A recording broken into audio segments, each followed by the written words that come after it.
Hello, welcome to the stream. It's Art Edition. Welcome to Feedback Friday. Hello to you all. Welcome, welcome, welcome, welcome. Good morning, good afternoon, good evening, wherever you are. All right.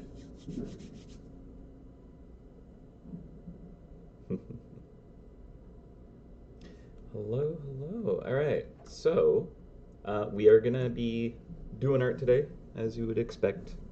We're gonna try and keep it short. I know I've been doing a bunch where it's like we're gonna do a short one. I swear in the future we'll have like the full day thing. It's gonna happen. Uh, Hello, my very naked face is feels weird. I was like, I don't know, wanted to shave it off, so I did, and then I'm like, I don't know. It's been it. If you're familiar with kind of like having facial hair for far too long and you don't change it, when you try that, you're like, I just don't have a chin now. It feels like. All right. So what I'm looking for, there that file is. Should have been more prepared this morning, but alas. Is this the correct one? Sorry, I'm just checking a file before I switch screens to show what we're doing today. I think this one's fine.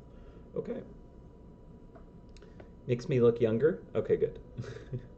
When I like looked in the mirror, I'm like, do I look older? Because it's like, I just feel kind of. I don't think so. Now that I'm seeing it on camera, I think like up close in a mirror, can see a lot more.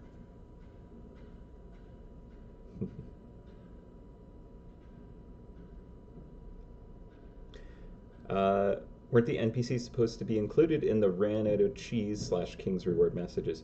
So there were like a couple of attempts and tweaks, and we tried some things. We ended up kind of keeping it as simple as possible for the King's Reward shift. And Anita did show up, but we didn't end up kind of like giving her much of an intro, to be honest. We just kind of like had to whip that up. Um, but I'm sure that we'll utilize her in kind of a little more kind of world build story fashion, which would be nice. But yeah, so I think the King's Reward was potentially going to have a character in it, and the original one, it was kind of like it didn't really fit it as well as we'd hoped. Um, and then we were a bit worried that like just kind of like that big shift, and then there's just like if we went with like Gremflum, this like weird kind of like goblin fairy creature thing, just kind of like suddenly there. I don't know. We just kind of decided it would be easier and simpler to just kind of like leave it as this simple, easy to just kind of get through, but like it's a little nicer, and you know. I have different plans for Gremflum anyways, so I'm hoping to kind of go that route with it. But yeah, I never seem to age. I mean, I like the sound of that. That'd be great. I've definitely seen some videos from the early MouseHunt days, and I'm pretty sure I definitely appear more youthful, uh, both physically and mentally. I would say. But yeah. All right. So yeah, for today, we're actually going to be working on an item. I feel like it's been forever since I've done kind of like a little item. So it's not going to be a long one. And if it goes super fast, which it could, I actually have another little thing lined up that I could pull up and work on. But today, we're working on a scroll case for the bountiful Beanstalk, which is imminent. So that'll be fun. Technically, we already have a treasure chest that we're probably going to use for when we kind of do this push. So as many of you are familiar, what we tend to do is we'll like release an area, and then we kind of do a follow up where we can do kind of like tweaks and tune things a little bit, but also introduce another layer of gameplay to it.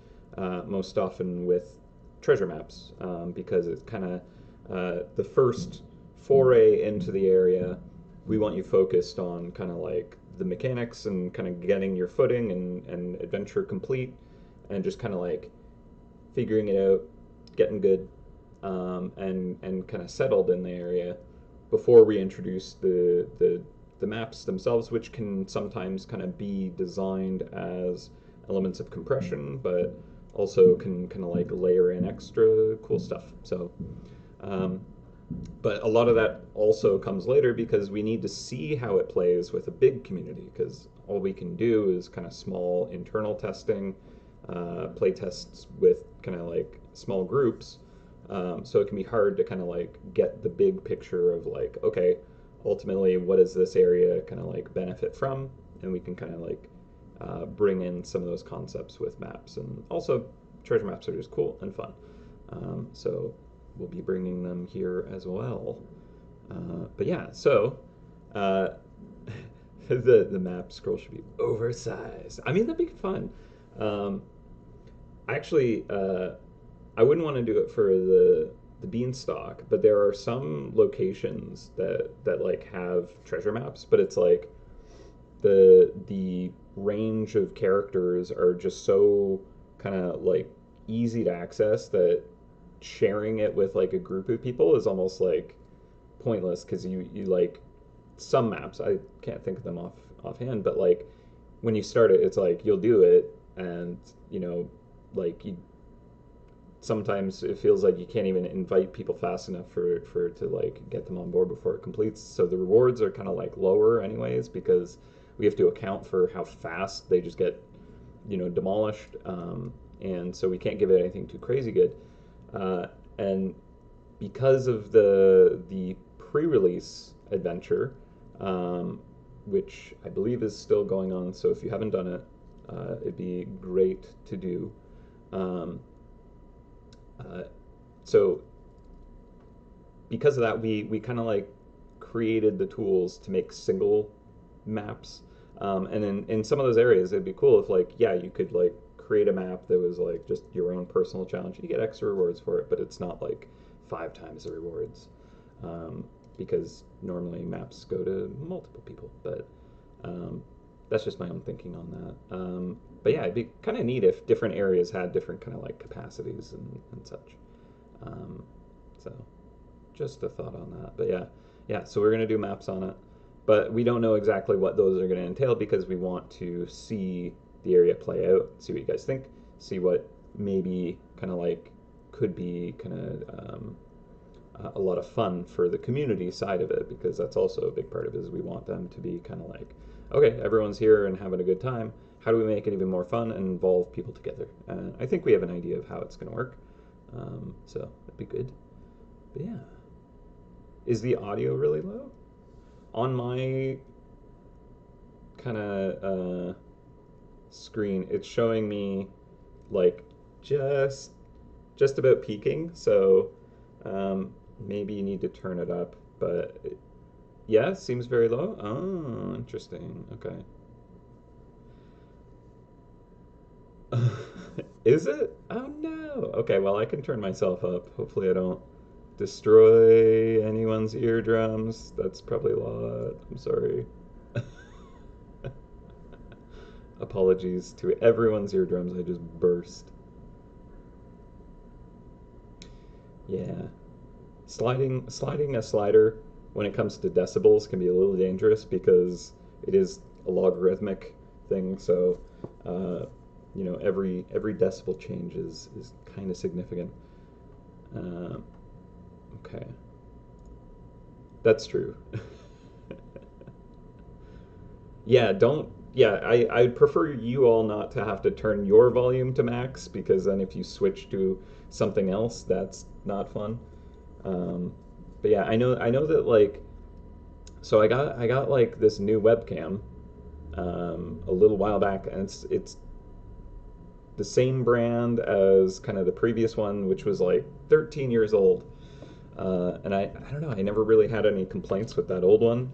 But this new one, the audio seems kind of like bleh. So it's kind of a letdown.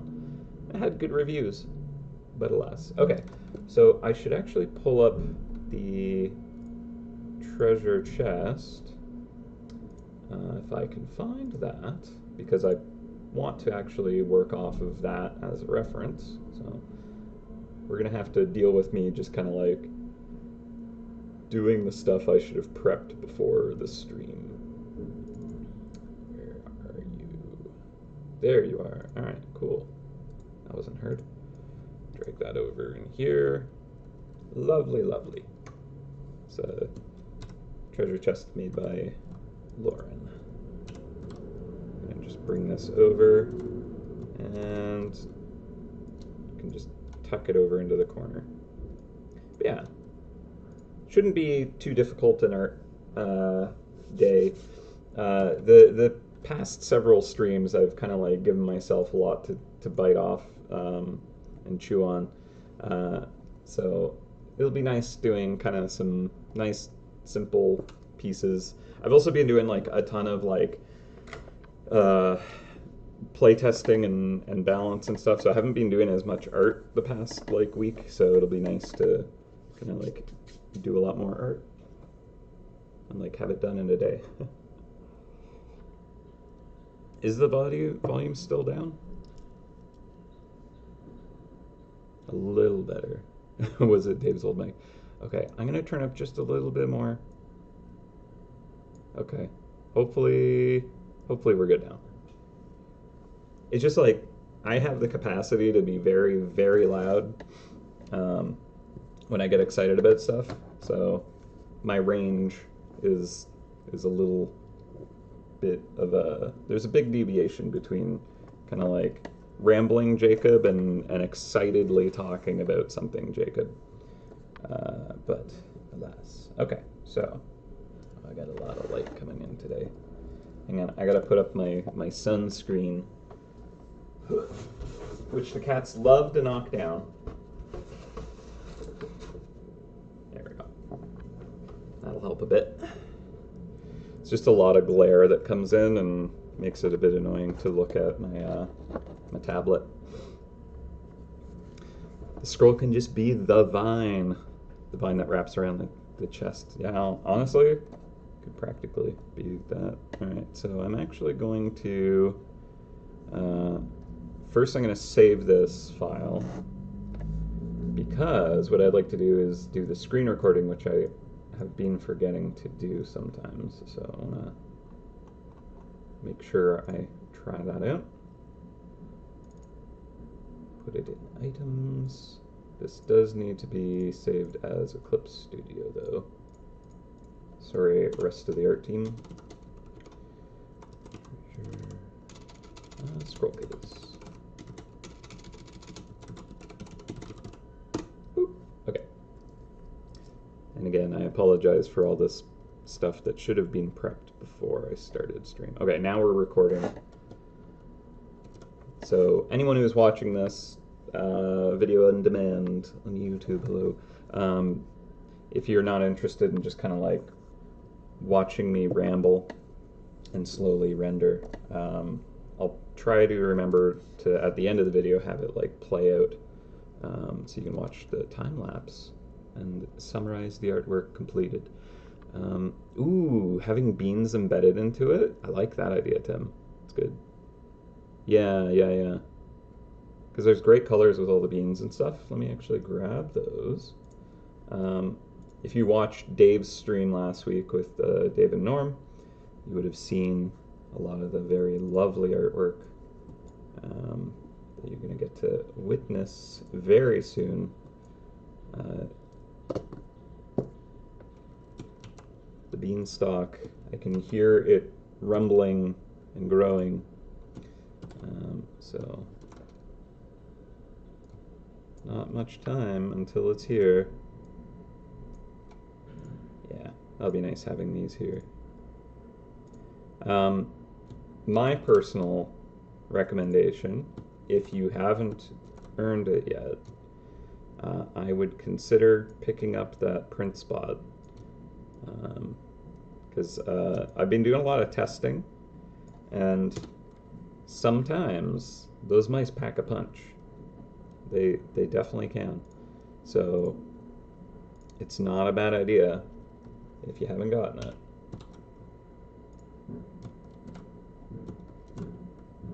To get that nice nice trap. It's also an amazing trap. All right, we'll put that over there. Oop. I apparently just drew an arrow of what I wanted to happen instead of actually moving it. Maybe I'll shrink these more. Cool. I'll put these all in a reference folder, which I can hide. Awesome. Yeah, the lapis bean. They're so good. They're so good. It's like such incredible details. Yeah, this has the beans on it. Look at them. Yeah. Yeah, such incredible details. Really good stuff. Okie dokie. All right, so we got our sketch there. And I have all my kind of placeholder parts from this who knows how old file. So if I turn these all up to 100%, okay, this is opaque. Look at how like pixely those edges are, because I clearly made this template like back when I was doing low res versions of stuff. So yeah. All right. So what do we want? Obviously, like the area itself is a gigantic beanstalk, you know. So it's got to have the beanstalk in it, clearly. But I'm wondering if like the whole thing should be part of the beanstalk, or should it be the beanstalk wrapping around the case itself?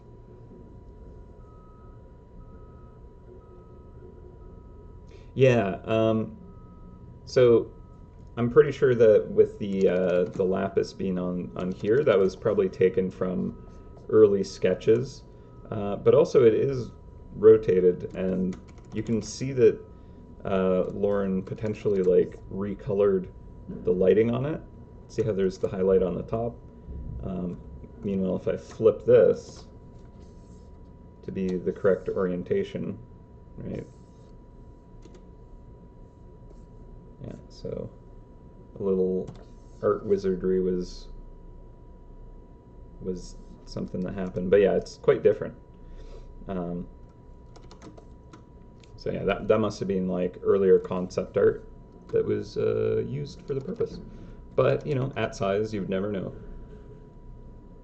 unless you all actually look at the details on that level, which would be cool because there is a lot of details on that level that are interesting and intentional.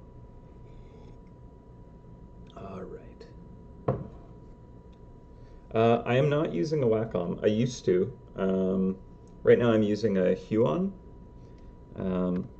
which is essentially a Wacom, but for like a quarter of the price. So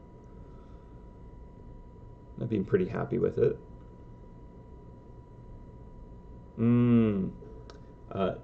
Jacob, do you feel anxiety over the recent advancement of AI tools to generate art assets? Personally, I myself, for what I do in my like position of MouseHunt artist, I don't feel like I'm threatened directly, but I do feel a lot of anxiety in general for like the art community as a whole, because you know, the basis of that whole architecture is built off of basically everyone's stolen works, and that's really not cool.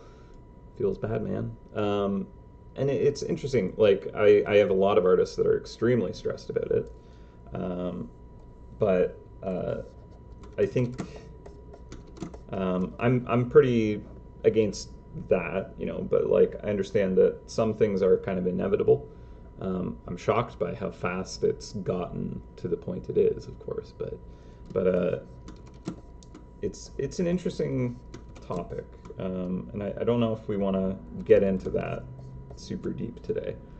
But I have a lot of thoughts around it. Like one of the things that I've seen about it that could be hopeful is the kind of copyright rules around anyone who uses AI generated stuff, and it being not copyrightable, which makes a lot of sense if you kind of like use this tool that generates kind of like something that a human did not create, effectively, and it's based off of stolen works. If you're not allowed to kind of copyright that stuff, and the material it goes into kind of like has rules against being able to copyright it, I think the like larger entities that would use that to kind of like be like, we can eliminate our artists now, would potentially second guess that. But yeah, like a lot of artists who do like concept work where they kind of like do rapid development, and that's kind of their job, is to kind of like create concepts very quickly. It's hard to beat an AI that can kind of like do the same thing and give you many variations that then like whoever is looking for a concept could just be like, oh, tune this, tune that, and it's instant. So it's precarious.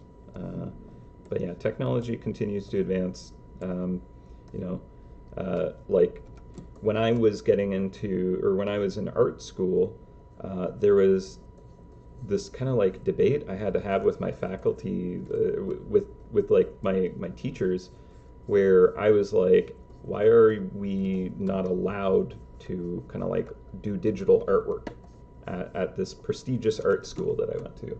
And it was like, you know, the industry kind of like place to become, you know, a professional artist. Go to Sheridan.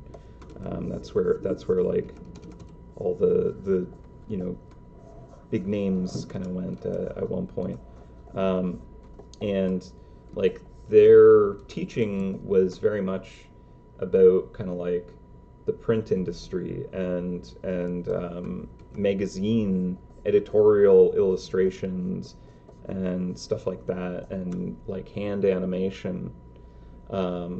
And it was a 4-year program. It was the last year that it was the 4-year program that I was in it. But it took up to the 4th year of me kind of being like, I would like to use digital artwork as my medium, because that's what I want to learn, and I think the industry is really kind of shifting towards that. It's kind of obvious, actually, that it is.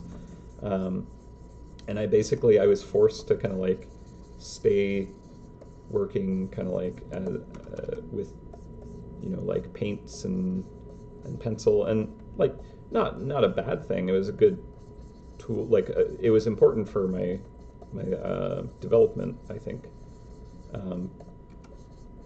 But yeah, like the teachers were just kind of behind the times on that, and I actually ended up having to like teach a class on how to do digital artwork, basically, because they just kind of didn't have people trained in that. So yeah, not everyone was able to continue riding their horse and carriage forever. And I think that like when digital art was kind of becoming more of a thing, a lot of people were like, you're not making the artwork. It's kind of like, isn't the computer doing that work for you? And I would definitely say that in this case, you know, what I'm doing today, no, it's just a different medium, right? Like I'm the one kind of actually figuring out how to use the tool and kind of create the artwork I want to create. I feel like that's different from, you know, someone typing in a prompt. And like I don't know, I know that there are people who kind of see it as like, yeah, that's a skill set of like knowing how to prompt an AI to do what you want it to. And I don't disagree. I'm sure that does take uh, it's a learned skill or something. I'm not saying it's not, but I don't like that kind of, I'm that old kind of stagecoach driver who's like, how dare you bring in that automobile here? Because like ultimately, who knows where that technology could lead? It's like, wouldn't it be cool if you could just have a thought and like you could see that on the page, kind of level of technology in the future? Who knows? But it does kind of like bring an end to that manual artist needing to kind of like put in 8 hours to like be like, is this what you were thinking? Hopefully. Um, so, like I could see eventually there being kind of like certain elements of an artist's work that just kind of won't necessarily have much of a use in a sense, which sucks because it's like the manual artist is like an amazing trade. But at the same time, it's like, I guess there's like, yeah, blacksmiths and people who like play physical instruments, and like you can have machines create stuff blacksmiths do more efficiently, faster, and you can have synthesized music, but it doesn't mean that people won't continue to do those crafts, right? It just may become less kind of like manual and commonplace, I guess. So maybe it'll be even more special. But it's a low barrier to entry for like an artist though. So I don't think it'll go away. The jobs might suffer though is a thing, and I think they have it at some places. But I think at the same time, maybe people will kind of realize that a lot of the AI stuff ends up being kind of very. It has a feeling about it. If you're familiar with kind of a lot of digital art and you see a piece, you can often kind of like be like, yeah, I think that's an AI piece because it kind of has this like just. I mean, it can vary a lot and it's going to evolve, but you can kind of get a feeling from it that like it was like a generated thing as opposed to designed. But yeah, like coming back to like my place in it and a lot of other people's places in it, I don't think it's as easy to kind of like prompt a whole kind of like cohesive or just kind of like a feeling of an entire design behind something. Like it can create a cool image, but like to create a universe like MouseHunt where like the characters, there's something, a thread between them all, even though they can vary a lot over time. The styles have shifted. Different artists have different things they've done, but like yeah, I think it would be hard to recreate this kind of a universe with just kind of like generated characters, etc. And especially in games, there can be a lot of like really tiny specific details that matter. Maybe that's just me hopefully thinking about this stuff, but it's hard to kind of like get a lot of like the important specific things. Like yeah, you can get a crazy amazing looking magical landscape and like wild cool big monsters, but at the same time that was just kind of like built off of everybody else's stuff, so it kind of just feels like everything else in the end. Whereas to create something kind of a little more unique and focused, you do need a little more kind of artist's kind of, I don't know, work behind it, maybe. It's hard to say. Hello. Yeah. Yeah, like I guess one of my thoughts around it is I can't I don't think it can be kind of like stopped, the whole kind of like AI kind of coming in and like going into these sectors, right? Um, and with like me wanting to be able to do digital medium in school, like that to the faculty seemed like an invasion of what it's supposed to be. To me, it was just a tool. So I think a lot of artists in the future will have that kind of mentality of like, oh no, it doesn't kind of like do everything for me. It's not like I'm not actually doing art in this actual being an artist way, where it is relevant that I as the human is piloting this thing, and like they would view it as just kind of like a, a tool. Like me using a digital tablet is just a tool, whereas a traditional artist doesn't quite understand it that way, and their opinion is different, and that's fine. But I don't think it's exactly the same as that with the AI stuff personally. And like there's a lot of sectors that it's going to impact. I think there was like a prediction of just kind of like just some insane number of jobs that are going to be impacted by it. Like there's just like a lot of people who do kind of like when someone calls into a place and there's a human that's a support desk or whatever, right? A lot of places looking to kind of replace that with AI, and just, yeah, I don't know. Could be a lot. Yeah, there's just so much stuff around it that we probably don't need to get into that whole territory too much. Yeah. Does the map scroll has a handle for hand to fit in? Yeah, I mean, I don't always think of them as like what would be comfortable to kind of like grip and pop it open with, but that's an interesting question. What?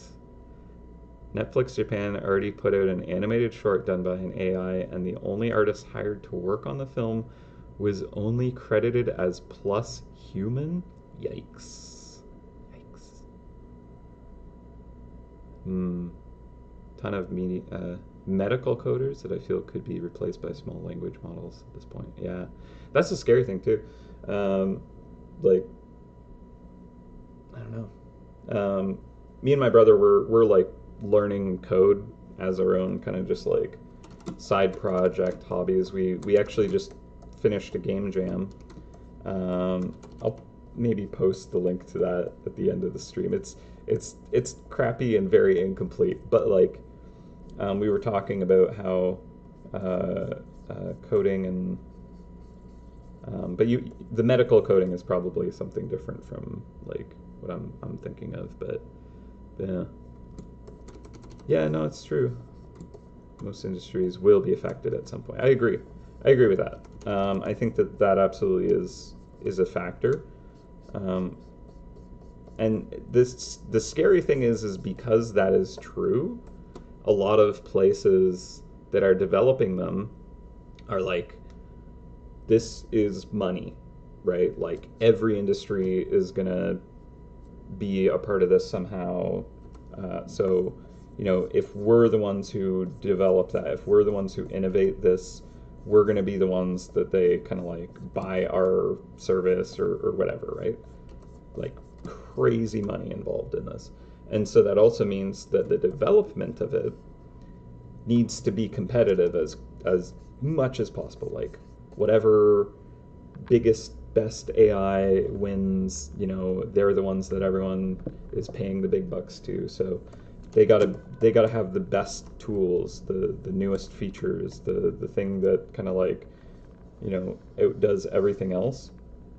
And the scary thing about that is to develop that rapidly, you have to kind of like do away with all of the ethics side of things, because for the AI development, there's this kind of like element about it, the alignment of it, where essentially like there's a lot of kind of things that are kind of difficult. Like like the whole just kind of like art side of it. It's like, okay, so yeah, it learned how to make amazing art, but it did that by kind of like taking everyone's works, you know. And then there's a lot of other things like how safe is it?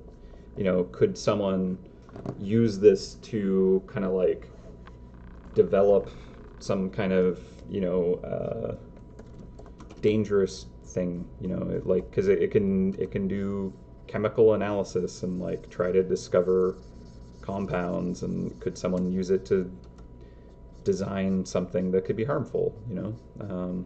And there's supposed to be rules and safety checks and, you know, all kinds of stuff, but like to develop rapidly, a lot of places that are developing these AI are actually kind of like being like, okay, stop telling us we have to slow down and like, you know, make sure it's safe, because the more we do that, the less chance we're going to be the monopoly on top.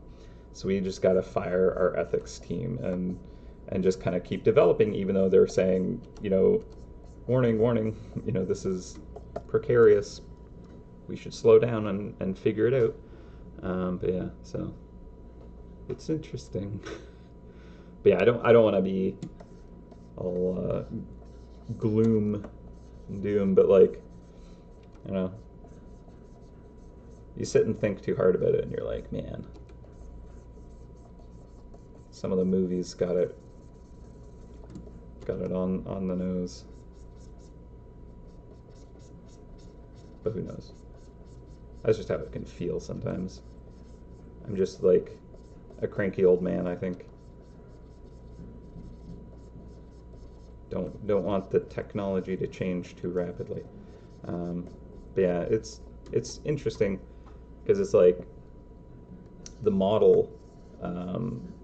It kind of is this like black box where it's like, okay, they know how they built this thing to learn certain things, but like they can't look inside and like tweak and change things because it actually had to kind of like build these structures internally. It's almost like I do not know enough to be actually talking about it on any any level. Like the stuff I'm saying is like I think that's what it is, but I don't actually know.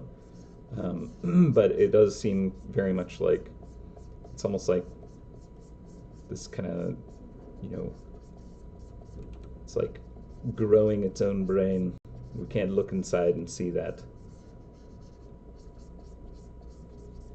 So like, if it ever gets sentience, what do we do? What do we do?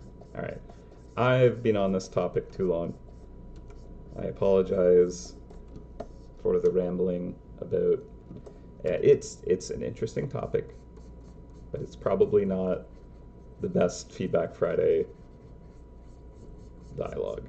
So, hello, welcome to an art stream. I'm Jacob. I work on the artwork for MouseHuntGame.com, and we are working on a scroll case for an area that is very, very soon to be live in game. Very exciting. Yeah, exactly. Replace the ethics team with AI. Okay, anyways. We'll move on. But yeah, so how prepared are you all to venture forth to the Beanstalk? And how excited are you for the new challenge to arrive?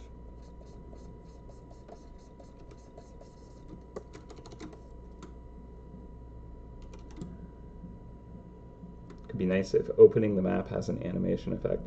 I would love for those kinds of elements of juice. And it could be simple, you know, like if we like sliced this in half and then it just kind of slides apart and there's like a glow. That'd be pretty sweet.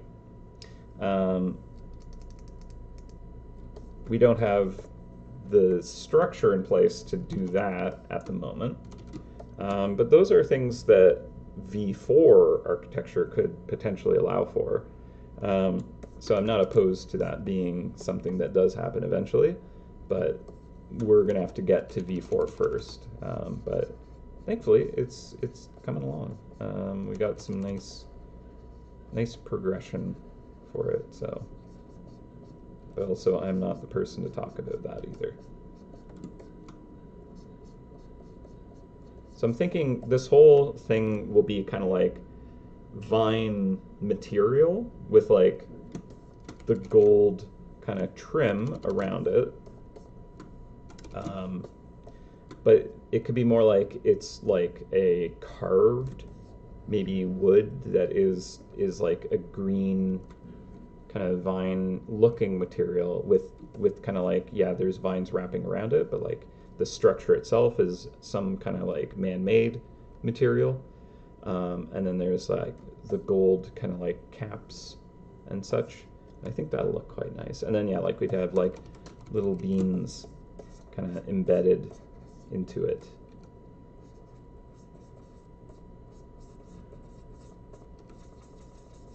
I think that would be pretty sweet. Maybe not there.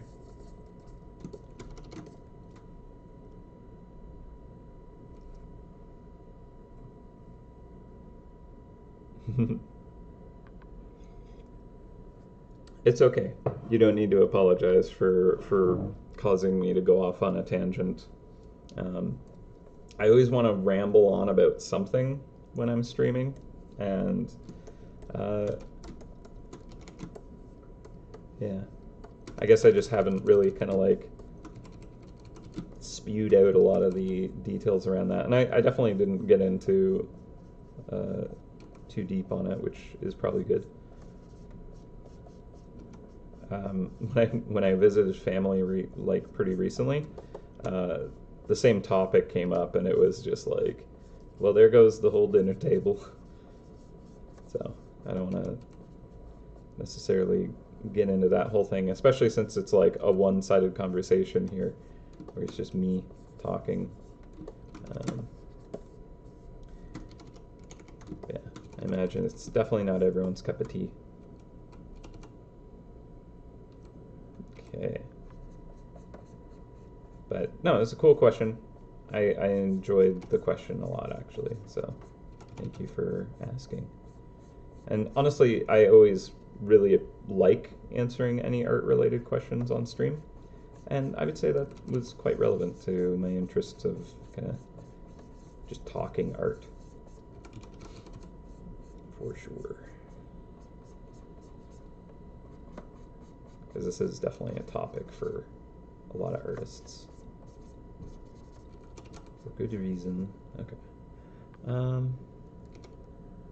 Why is this a pink and blue color scheme? It's not. That is literally just like the placeholder colors that the file has. It helps me kind of like see each different part easily.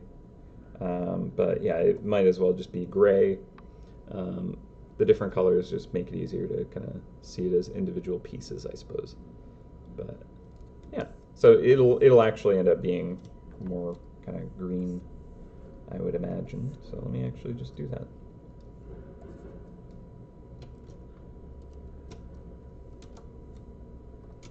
Bam. There we go. So that's probably a little closer to where it will end up. Is this the sketch like? Oh, I'm drawing on the bean.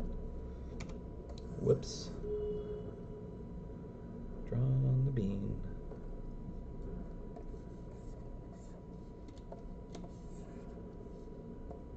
There we go. So this has like a very undefined edge, which is unfortunate for this template file. I should probably update it so that it is matching the resolution that I'm drawing it in.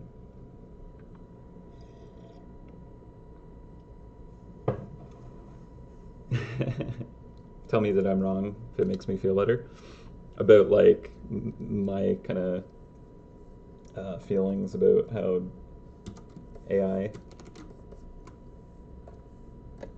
might have negative consequences. I would love to be incorrect. Honestly, like, I'm sure that a lot of it will be very good. Like, one of the cool potentials, and here we are back on the topic, is we currently operate in a scarcity-based society where essentially we're kind of working off the premise that we don't have what we need to kind of get by, and so we have to work to kind of like earn the ability to eat and have a roof over our heads, while others who can't kind of suffer. But it's interesting because of kind of like how the world is kind of structured currently. We could probably kind of share the load and kind of balance it out, and not necessarily kind of like be as kind of like operating in a scarcity kind of like system. And now we're really going way off tangent to a place that, you know, I don't really have a lot of kind of like amazing knowledge and perspective to share, nor relevance to this space. But if AI got to a point where it was just like handling stuff for us and we could just sit and focus on making art and kind of like living our lives as opposed to kind of like being workers all the time, it could be kind of interesting. I think that a lot of people would consider like Star Trek universe to be kind of like in some parts to be like a post-scarcity kind of society where it's like they don't have to kind of work to survive, so it's like they do cool things and go explore and kind of like replicate what they need and whatnot. So it's interesting. Like, it's possible that AI could lead to, you know, that kind of life where currently we operate under this kind of like idea. It's like you are supposed to work most of your life and that's how you're supposed to live. But I don't know. It could be interesting if that's not actually the requirement of kind of operating. Just a thought, very, very loose and unformed, but yeah, who knows? Yeah. Oh, no, no, no. I'm well aware that that is not at all, like, my understanding is it is very much a capitalist world, and the more we can consume the worker and, you know, extract value and not pay them, the more the reward structure rewards those in power. So it's not great. It's a very bad system. But yeah, we are super not here for this conversation, so I'm not going to go there. But it gets very interesting.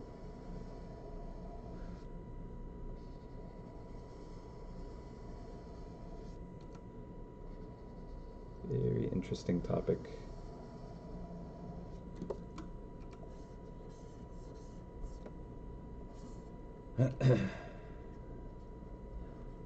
Is capitalism the root of all evil?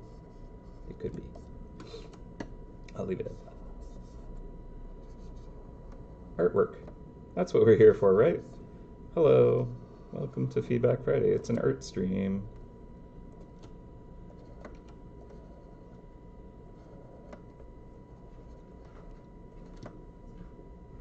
Okay. And that's a crunchy silhouette, huh? Look at all those pixels. I don't need to get those like trimmed up perfectly. In fact,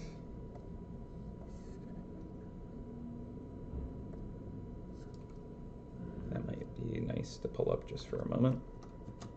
Technically, I should have kept them as separate layers, because that would have made it easier to to do things like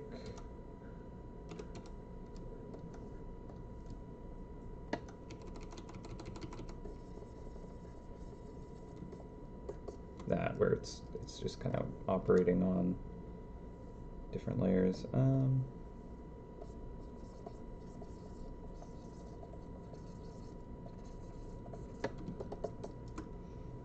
right.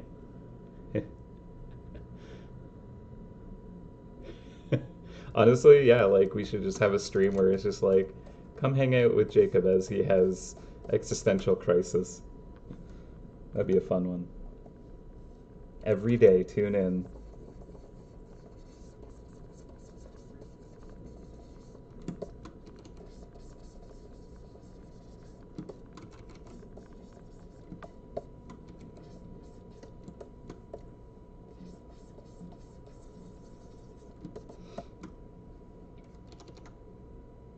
Mm. Yeah, okay. Good thinking. Having it be kind of like thicker to kind of.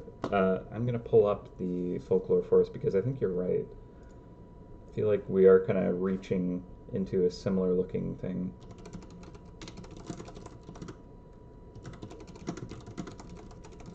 Let's see.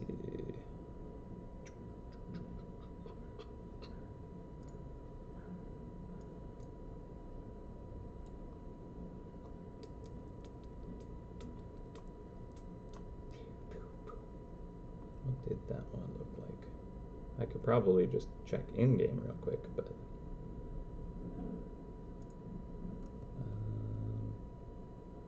Okay, that one had like more of the farming fishing, the prelude though. Yeah, okay. Ooh, the prelude's pretty. Yeah, it does kind of have too similar a vibe for that right now, so that's great. Good, good observation.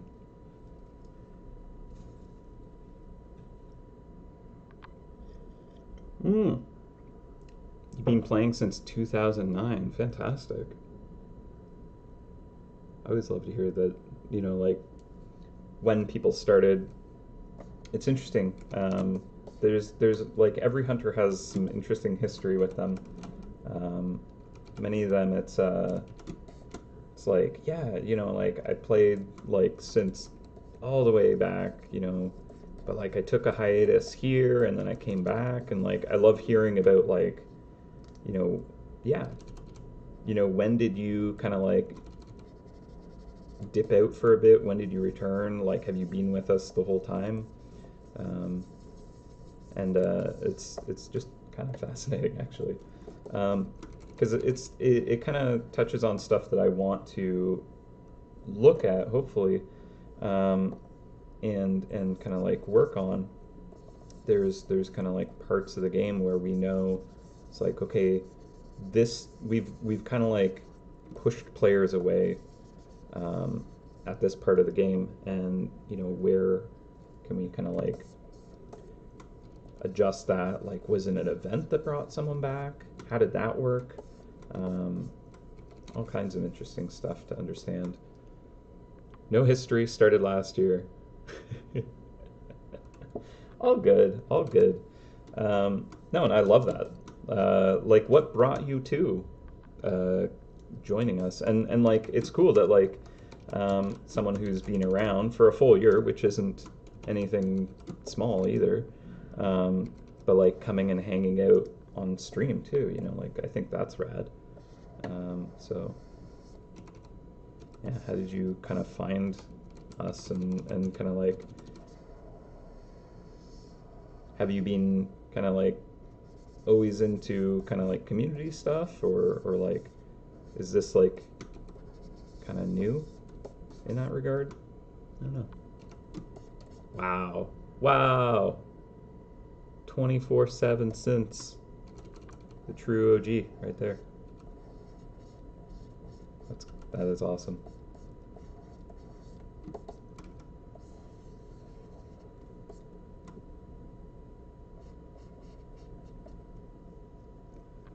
Yeah. Yeah. 6 month break. Yeah, it's interesting. Like, I think it's pretty realistic for people to kind of like have taken breaks. There's if any of you are familiar with Final Fantasy XIV, the critically acclaimed, award-winning MMO, but the the person that kind of like brought that project up from the failure that it was, he very much kind of wants the player base in that realm to kind of like not play it, like every day. Like the content they created is very much just kind of like, no, we expect it to be a case of like when it releases, you're quite active for that, but then you kind of like focus on other things, and new release comes, and then you got that to focus on. MouseHunt, of course, is its own beast. Like that game is very much like when you're playing it, you're physically, like focused on just that for hours at a time. MouseHunt is supposed to be able to be kind of like just always around whenever you think about it, right? It's just, oh yeah, I would have my horn ready to go. I'm gonna go sound my horn. So it's not the same thing on that regard, but a lot of like game companies or like social media platforms or whatever, like their purpose is to like fully captivate your attention all the time, like maximize all of it. Like don't let them escape. They must spend every waking minute that they possibly can engaged with us, and I hate that model. Whereas, yeah, like a model designed to be like, play it and like, and then go focus on whatever and come back when you think about it and it'll be here and ready. That to me feels much healthier. And like, I don't know, I would suspect that we're doing something at least a little bit right because of the fact that so many people have managed to stick with us for as long as we have, like 15 years. 15 years. That's crazy. And like people who started with it are around and still love the project. And I think that like a lot of why that works is because we really do try to respect everybody and kind of like make sure it's not like this devastatingly kind of like, you got to burn out on this, or like just extract. I just really don't think that that's a healthy way to kind of like make anything for anybody. So that's an important thing to me, at least, is to just kind of make sure that the focus and intention is always kind of like for your benefit, and not at your expense. Okay, so I kind of like the feeling of it being like the full thing is like a vine. The more I'm working on it, the more just kind of like it is all one thing. I do like the idea of bulking it up more, though. Wow, you've been away since 2015. Yeah, oh, a lot has changed. A lot has changed since then. Yes. Just the other night. That's amazing. Welcome back. Hope you have fun. The adventure book, if you haven't been looking through that, is going to have a lot of kind of like hopefully helpful direction. That's another thing is like I really want us to kind of like do something to try and help bring attention to the adventure book. It's not the greatest tool for like helping people kind of figure out where they should be in the game at the moment. Because like one of the things that we've identified is upon returning, like let's say you were working on an area for a while, and then event season happens, and event season is like, run like drop whatever you were doing, come over here, do a bunch of events, and it's kind of like this rapid fire thing, and maybe you kind of like, oh, life happens and you got to go away for a while. And you're kind of like really passively hunting and you're not kind of paying a lot of attention, that's fine.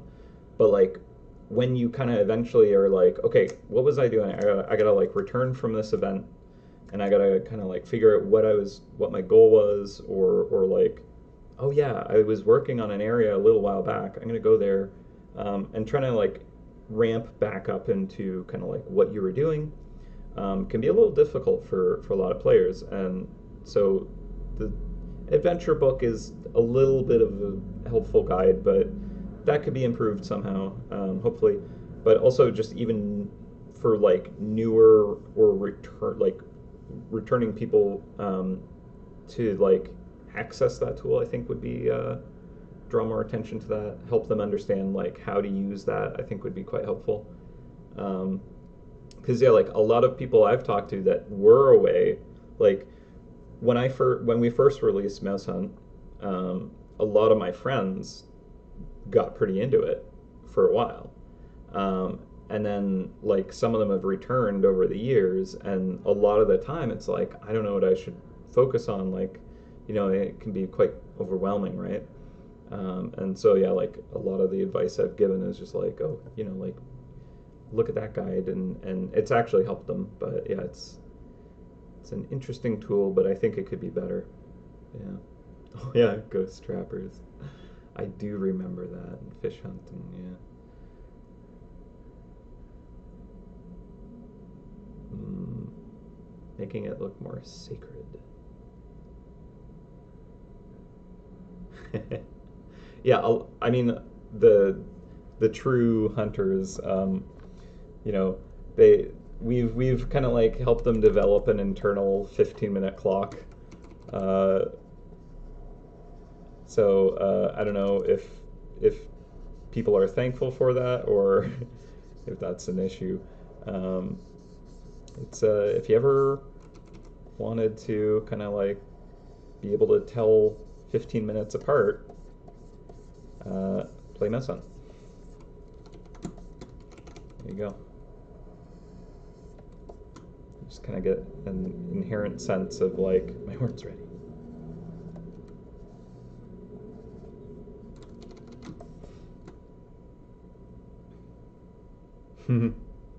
I love that. Yeah, my kids play MouseHunt. They didn't exist when I started playing.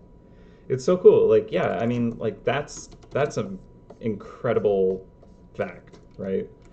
Like that always brings like such a big smile to my face is like hearing about kind of like just that reality. It's kind of mind blowing. Like I could not have told myself these things and like in the past and have believed it. But like there are definitely people who have like really amazing friendships or partners or families that actually like thanks to MouseHunt they found that. And that's just incredible. That's just really, really special. But yeah. Yeah, sleep is good. Get sleep. Your horn will be there in the morning.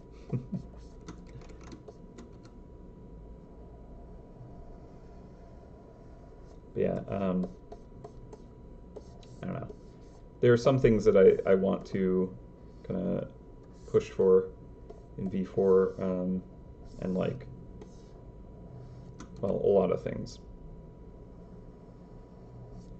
But one of them would be being able to kind of like set how many hunts you want to take so that you're not kind of like doing a thing and you're like, oh, I gotta like switch my cheese at exactly this time, and then you're like losing sleep over it. Like, that's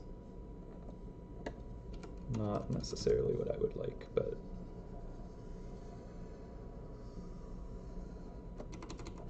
we'll figure it out.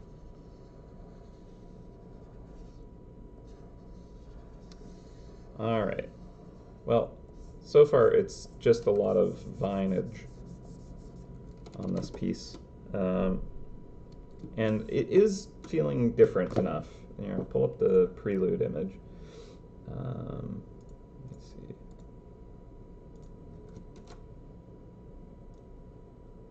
Grab that, put it in my references. So there's the Prelude, and where was the other one?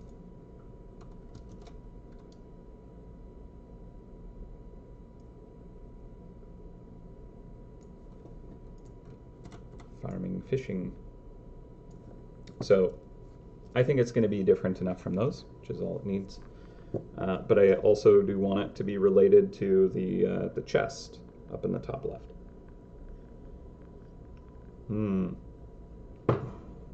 If I got a $10 million budget to create art for MouseHunt, what would I propose?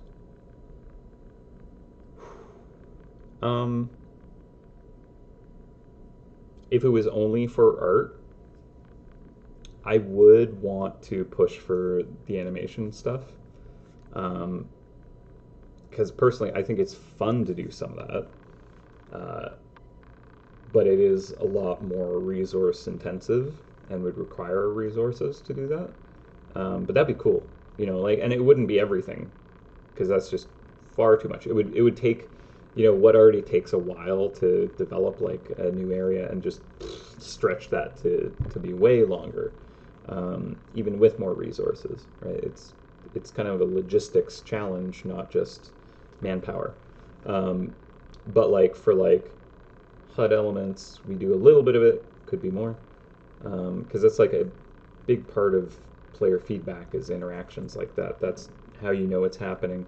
But also like boss, like the big bad mice that is the goal. Like I would love just like a simple kind of like, they just bring them to life. They're breathing and there's like particles, and I've done tests on that and it's a lot of fun. It's a lot of work, but like obviously it's not feasible at the moment to do that. But yeah, if there was that kind of injection of cash into the project, then, and it was solely for art, then maybe something like that could be cool.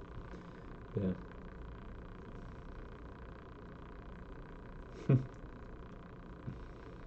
Oh man, yeah. Pretty much outlived all the other Facebook games. That's true.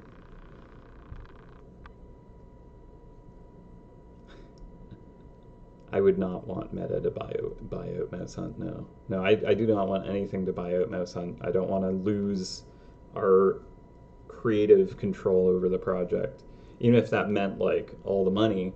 I don't care about that. Like that's not what this is about for me. Yeah.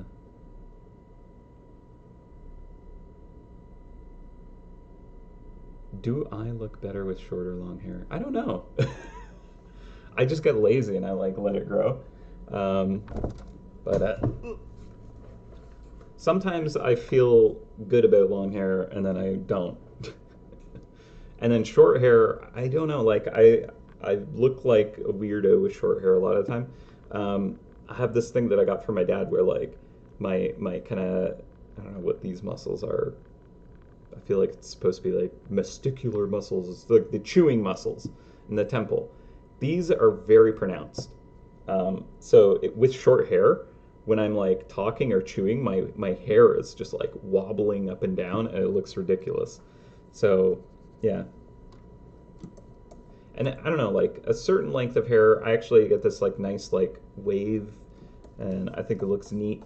So I would say longer hair on me is what I prefer.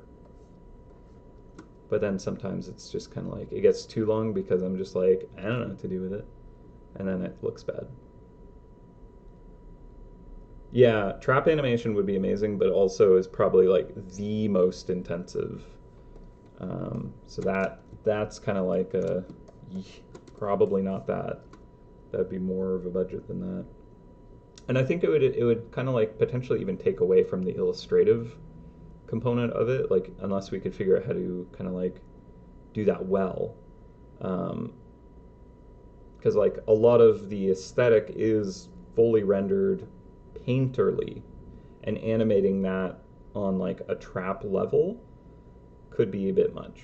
But like a character that's just kind of like, just puppeted a little bit, that's not quite as bad. But like I guess it's because traps are a little more like you want to see things kind of like moving and sliding and twisting and kind of like configuring, and that's much more complicated. Not to say it couldn't be done, but then like I feel like we would kind of like render certain things more just for the sake of making them animatable rather than making them the cool idea that we have, because honestly, a lot of the designs, if we had to animate them, I don't think we would draw them nearly the same way. So that would be definitely a downside to it, is if we did a lot of animation for those complex things, we'd probably change how we design them in the first place. Okay, I think I want to, yeah, I think I want to bulk it up a little bit more.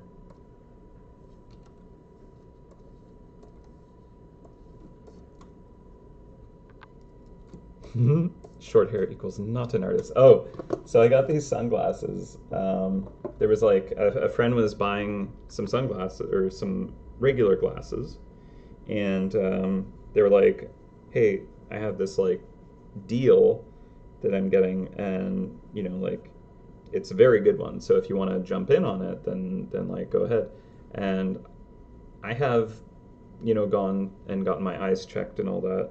And I'm like, I don't need prescription glasses, but like I have coverage for getting prescription glasses, right? It's just part of my health plan from work, and I've never taken advantage of it. So I was like, well, I know that I can get a prescription for like sunglasses technically, and then that would be covered by kind of like the deal and the coverage that I'm not taking advantage of. So I decided to go in on it, and so I ended up buying online some glasses, but they are like so red. I didn't expect them to be this red, but like they're supposed to be extremely good UV protection, which is why I want them, because, you know, keeping my eyes protected seems like a good thing for my future, and as an artist. So I want to keep them safe. But it's weird because it's like so red tinted. Here, I'll give you a better look at it. Yeah. Hello. It looks like an old like beer bottle glass kind of level of color change. And it's like the style, I'm like, oh man, I just added like 10 years to my face by wearing this.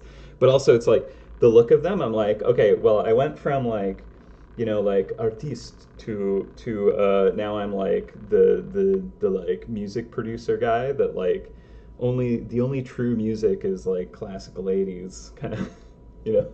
If it doesn't have a synthesizer, is it even music, man? Yeah, so it's my latest thing. Yeah.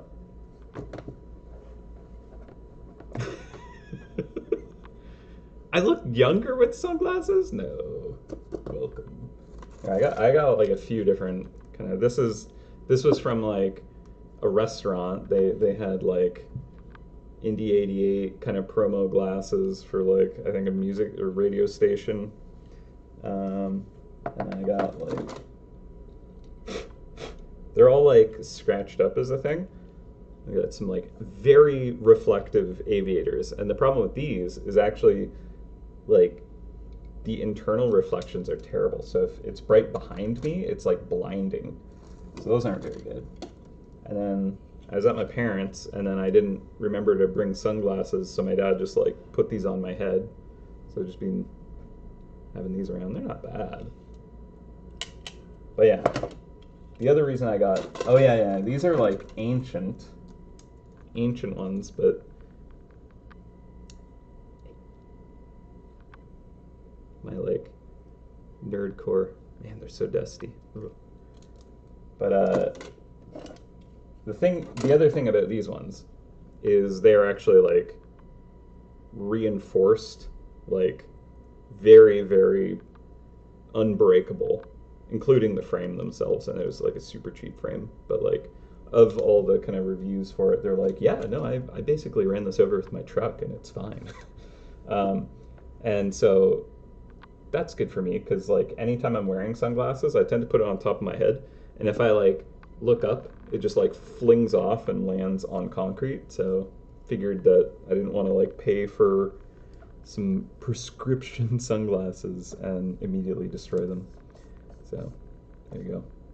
Just had to go on another tangent because we were talking about my artist hair. Right, I was embulkifying the scroll case here.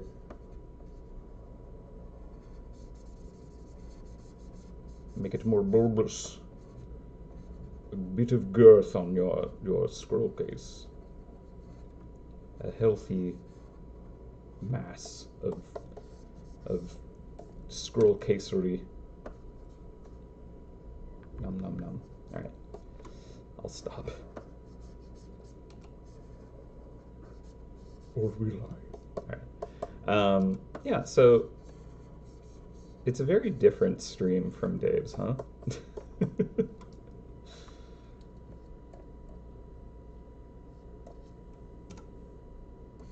Sometimes I'm like, yeah, like, people like to hang out on Dave's because they get good info. And that's why he has different numbers than me sometimes. But then I'm just like, or maybe it's just I'm too weird for a lot of people and they're like, not for me.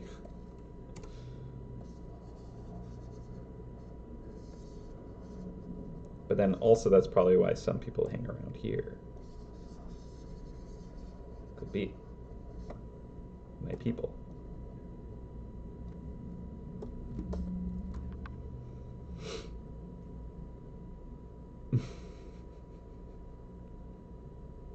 There was a concept for like a musical area actually.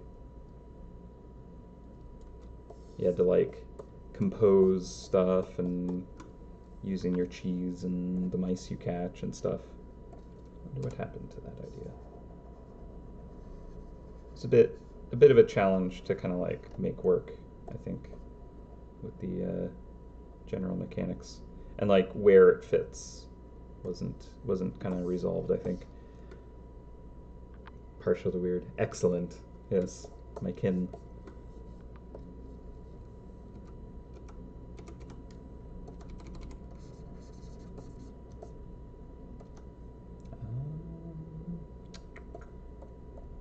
What is that layer? Oh, that one. That makes more sense.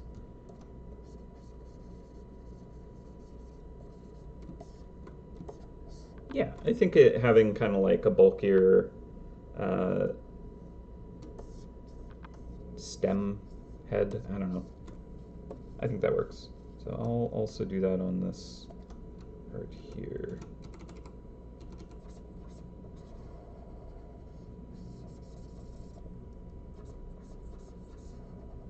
Which just means I need to adjust the additional viney elements that were put onto it. Oh! Thank you for, yeah, I'm like, yeah, it looks good, everybody. Don't you like this? I'm so sorry. Right, well, this is why Dave is the one who has the professional stream with like, you know, layouts and an intro music and intro outro music, all that. I'm just literally like not wearing pants and I just start the stream and I'm like, I don't have anything set up, bear with me. Audio's broken. Cat knocks over the camera and like I don't even notice. Yeah. Actually, I'm surprised. Charlie is not harassing the monitor. Normally, I think it's because I've been on voice call like all week today. All week today. What is wrong with me today? I've been on voice call like all week doing kind of like testing and kind of like, you know, final balance crunching and stuff like that for the new area. And so she's just like, anytime I'm just like talking to nobody, she's like, ooh, I'm gonna go hang out. Or rather not nobody, but like on camera or on voice. She'll want to come and just like hang out on my lap. And I think because I've been doing that like all week, she's just like, okay, there he goes again. I don't need to get involved. Whereas pretty much every other stream, she's just kind of like being like, oh, it started. Let me get on that lap. Not that I'm complaining. I have actually observed that, like, for several hours every day, I have at least one of the cats on my lap, and it changes throughout the day. And I'm at a point where I don't even realize it. Like, where I'll just be working, and then I'm like, oh, my legs are asleep. Oh, I have one of my cats on my lap, and I actually don't know how long it's been. I didn't even notice when the cat got on my lap. And they also like to do it when it's like way too warm too. So I'm like overheating, and they're like, yes, it's excellent, isn't it?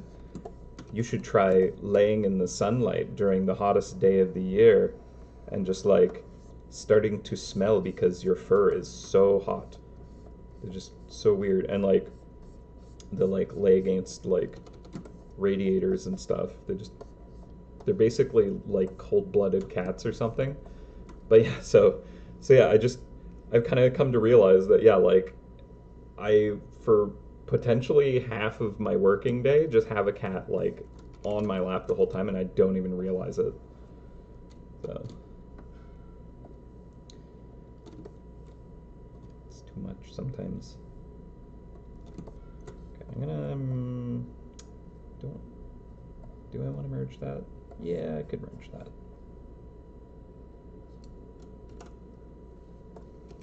Might as well clean it up. Yeah, no Charlie today. Kind of odd, actually.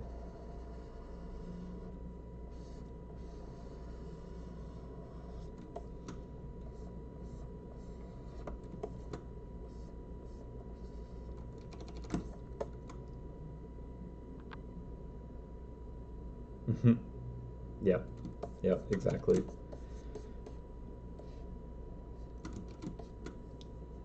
They just exist on your lap suddenly.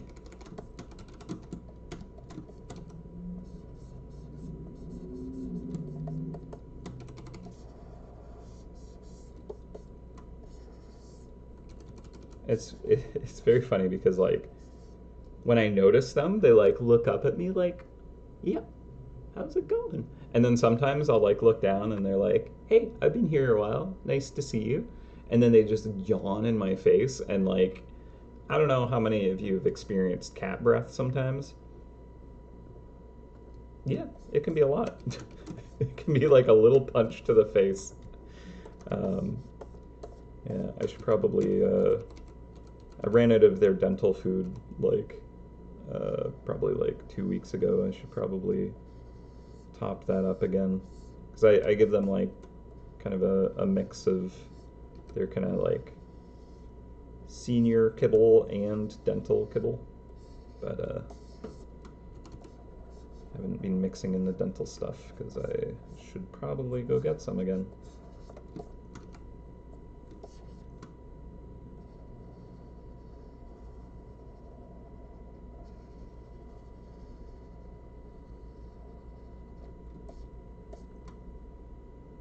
Mm-hmm.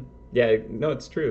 They seem like they do have some kind of like schedule worked out between themselves because it isn't often that like they'll both want to get on my lap. It's like, you know, it's just like, oh, it's Charlie this time. Oh, it's Pika this time, and I don't even notice. And it's not like it's just one that does it. They both do it, but it seems balanced. Like Fridays, I feel like are more Charlie lap days. It's just they're time sharing my lap, perhaps, I don't know. Um, but like weekends, Pika, probably. Yeah. And then I don't know, maybe it's an every other day kind of thing. But no, I mean they do switch it up throughout the day. But it is funny. It does kind of seem like they have a system. I'm just gonna darken this layer because it's actually really hard to see when it's basically the same color. Okay.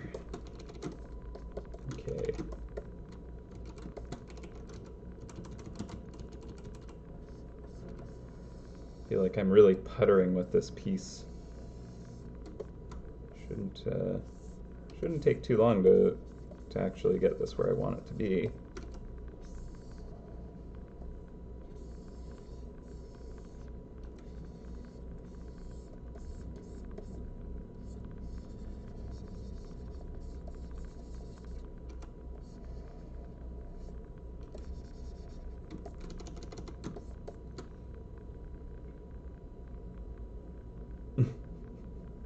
So that's a great question, actually.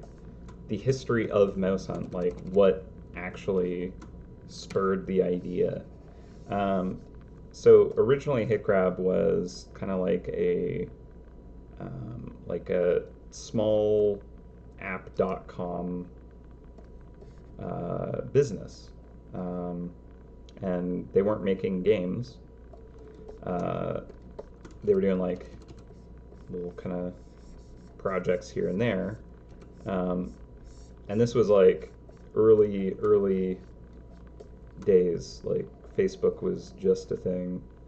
And I don't know enough of that direct history. This is more kind of like Dave and Giorgio would know more because they were working at it at the time. But I believe Brian had a dream about a game where you catch mice. And I had been talking with Giorgio a lot and actually practically harassing him, being like, "Hey, if you and Dave ever need an artist to like draw out your crazy ideas, because like they're always silly, whimsical guys that have crazy ideas. That's always been the case, and they like are very creative." And Giorgio and I would like just chat about some of the silly ideas or whatever. And I'd be like, "Hey, if you ever need an artist to draw that stuff out, give me a call." Um, and So eventually they were like, "Hey, maybe we should try making a game." And yeah, Brian actually had the idea of like a game where you catch mice with cheese. And that was, as far as I understood it, the crux of the idea is that kind of simple. Um, but yeah, so they wanted to actually try it out. So they contacted me to draw literally like 4 mice, 1 piece of cheese, and I think a trap or two, maybe 2 traps. I don't remember exactly. I could figure it out, but that'll be a whole other tangent. Again, I should do like a history stream where I actually pull out my like old sketchbook with the original drawings and we just kind of like take a day to go through some of the history of the art. Honestly, I should have done that for like the 15-year anniversary. That would have been cool.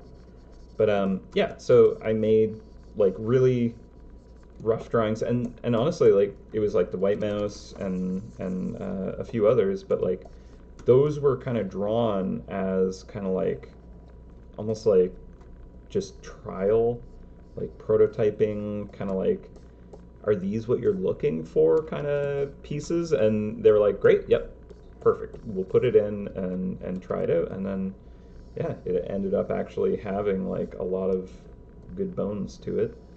And so they're like, well, can you make some more? And so I did, and we just kind of kept adding to it. And like there was like a single area. There wasn't really a whole lot other than just kind of like, you know, every 15 minutes sound the horn. And like I think the actual horn itself wasn't even a thing. It was just kind of like a passive.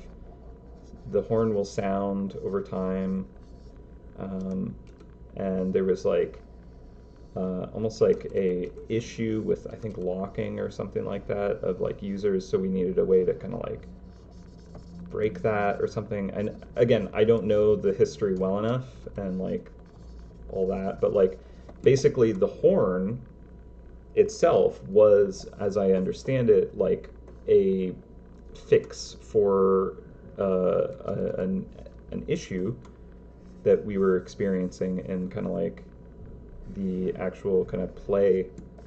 So we like they added that as kind of like a way to kind of like get around that problem that the game had. But it ended up becoming kind of like the core feature of how you played it. So that is to say, like, most of the game itself was not, it had no idea what it was when it started. Like when like the first piece of art, the first line of code, uh, it had no idea what it would become. Nothing about what the original design started as ended up really kind of like becoming what it is today. And that is just kind of like a lot of the development cycle for a project, especially one as large as this. Like um, the whole mechanic of like have a piece of cheese on a trap and then sound the horn or like click one button and then you'll see if you caught a mouse or not is the core of like the entire game that people have been playing for over 15 years now. And so, it's got to have more to it than that, obviously, and it does. But like when it first was conceptualized and experimented with, that was all it was.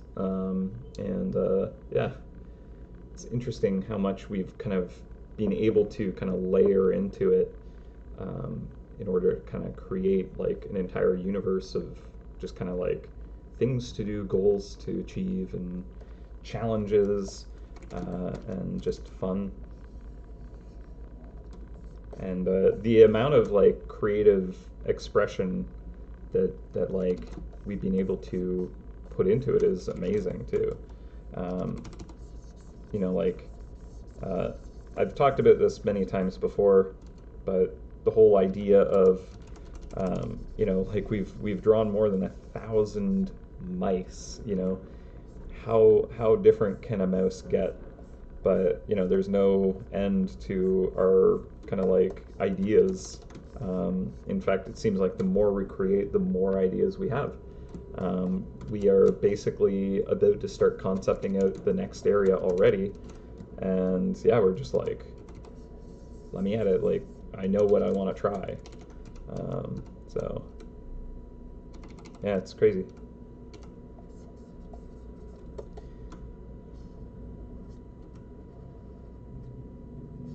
And it's an amazing project to be a part of. Truly, like this is definitely a big part of who I am. You know, I've helped shape MouseHunt, but I would say that MouseHunt has also shaped me quite a bit too. So it's one of those projects that is like that important, you know.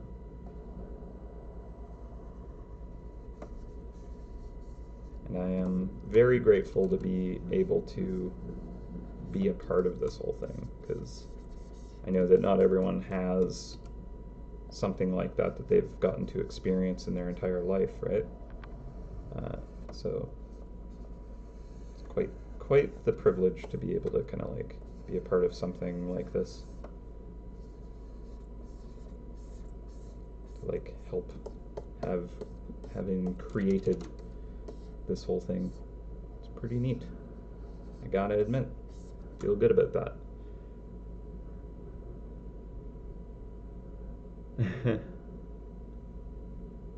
Oh yeah, no, it's always been the case. Like it's wild how such a simple canvas and how limited it is. Actually, that's okay. This is a piece of advice for anyone who is kind of like trying to stretch their creativity and like I want to do art or I want to like create or make something, and you're kind of met with that blank canvas issue where you want to make something but you actually become overwhelmed by like it could be anything, and you don't know where to even start. And anytime I've sat down to do my own personal artwork, I've always run into this challenge where it's like, how do I even start? I don't even know what I want to have this become. Like, how do I even begin? Like, I don't know what it should be. Should it be a character? Should it be a landscape? And so, my number one piece of advice for someone who wants to do something, like create something, but they don't know how to even start it, is the more limitations you give yourself, the more creative you will become. So, like, literally, you could kind of like there's actually a cool little deck of cards. I don't think it's available. It was like a little project, but it was a deck of cards where you could like play a little game to get a bunch of cards, or you can just draw from it, and it has little prompts on it. And what you're supposed to do is take those prompts and combine them into an idea. And what that's really doing is it's limiting what you're allowed to work within. And so to do something creative and start something creative, um, when you like run into that challenge of like, where do I even begin? The best thing to do is just like give yourself as many restrictions as possible. Like, like, oh, it has to be inside of this genre. It has to be a character. It has to be, you know, what is it? Random word association. Like you could literally just kind of like write down a bunch of just random things like dolphin, astronaut, single player, or like mustache, or rocket boots, whatever. It could be anything, flowers, anything. Just kind of like put those on a little piece of paper, toss them in a hat, shake it up, pull out like two or three of those, and then limit yourself to work around that idea.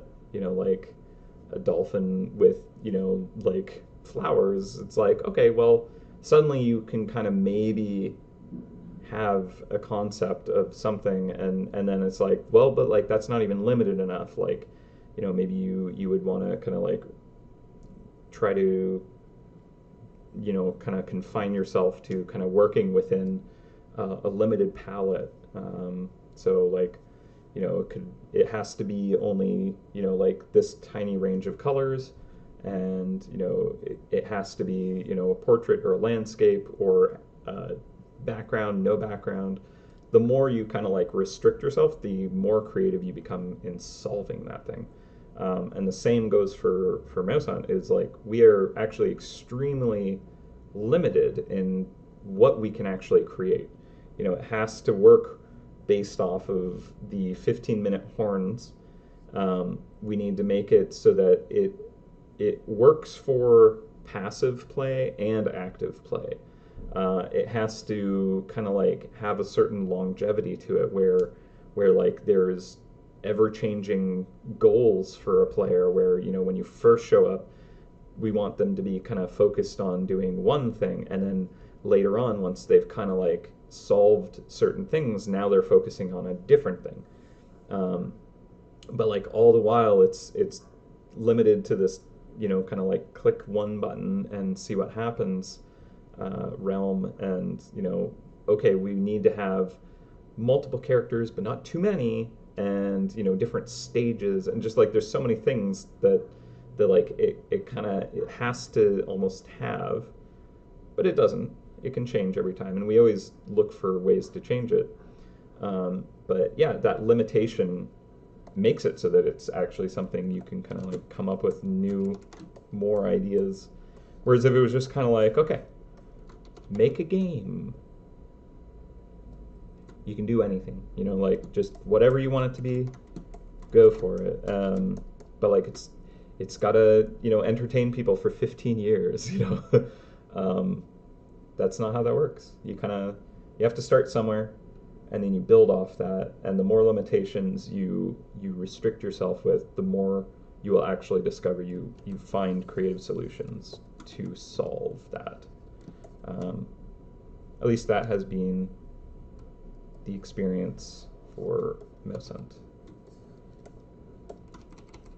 But yeah, so that would be my advice for anyone who's kind of like wanting to do more of a creative project, but they don't even know where to start. Figure out ways to limit what you're allowed to work within. If it's making music or something, or like writing a story, there's got to be ways to limit that as well. Maybe a restriction is like, okay, well, it has to have like a very, very simple I don't know anything about music, but like a very simple like riff or whatever that it's built off of, or even I don't know, writing wise. I guess you could just kind of be like, okay, well, this is genre, and I feel like with writing, you generally probably have a story in mind that you want to tell, anyways. So maybe it's kind of something that like a writer often already starts with those restrictions. It's like you know kind of what the goal is, but then maybe like the rules around what you write in that. And I'm not a writer, so I don't know these things, but like it has to jump to different characters' perspectives. Maybe that adds an interesting requirement, or it has to be told from the first person, or it has to, be a very short story. Who knows? I haven't had much experience with those. But I suppose other like physical art things I've kind of like experimented with, like my crafting for axes and stuff. That has its own requirements, which I didn't necessarily design, but it's part of the medium, but it helps. Where like I can only kind of create the artwork on it by using resists. So the design has to be kind of created based off of removal of material through a specific technique. And I've found that has kind of like made me design kind of around that, and that's helped me kind of like get started with some of the design. So yeah, I don't know. I'm just rambling. Who knows if that is useful to anybody.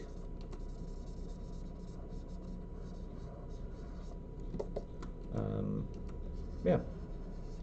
Limit your kind of what you're allowed to work within if you find yourself stuck on that blank canvas.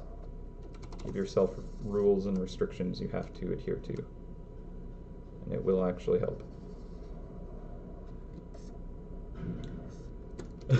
Is it the best stream ever? I don't know about that.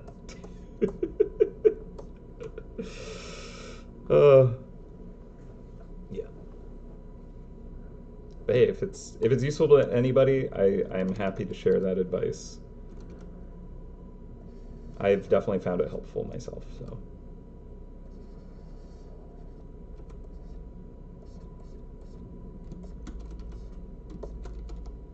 Yay! It was insightful. Success. Well, I'm glad. Yeah.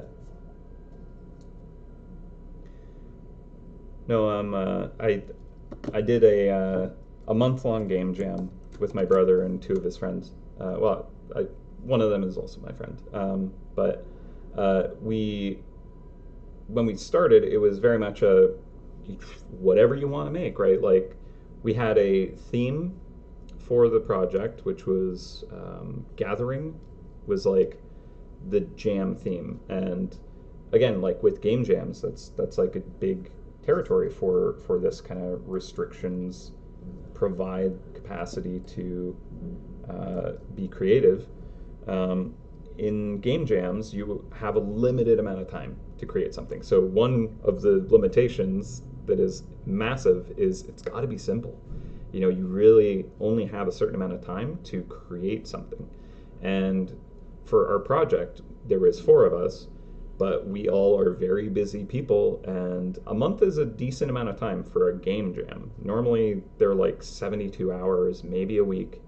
A month is like one of the longer ones, and I had to focus on a lot of other things than working on the project, so that was why we went for that one. But knowing that like I wasn't an artist on it, I was specifically like a programmer on it because that's what I wanted to focus on. So we brought on someone who was very new to art because they wanted to challenge themselves with that. So there was like a lot of kind of like unknowns about kind of their capacity and production rate, and it ended up being pretty slow, right? Like and like a challenge for them. So that was a limitation of like we can't have a lot of art in it. It's got to be very limited and very kind of like simple. So it's got to fit all of our time. It's got like all our schedules. That was a challenge for sure because some of us were like, oh yeah, I can be a part of this. I can do these things, but like they just never really kind of like managed to figure out that schedule to work well enough to kind of develop for it. But yeah, so we also like when we first got together, we worked out kind of like we decided on kind of like the direction for it. So we decided to do like a eldritch horror kind of genre because the artist was interested in that. So that was a cool limitation. We wanted it to be a tactics kind of grid-based movement system. Me and my brother were interested in that, so that narrowed it down. We wanted to involve gathering as a mechanic, so that reduced it down more and more. And then I wanted like a mechanic where you could knock things around because I just enjoy that in that style of game. And like every action you take, you take one action, that's your turn, everything else gets to go. So that was kind of like all these rules that we set early on, and that shaped stuff to follow. But yeah.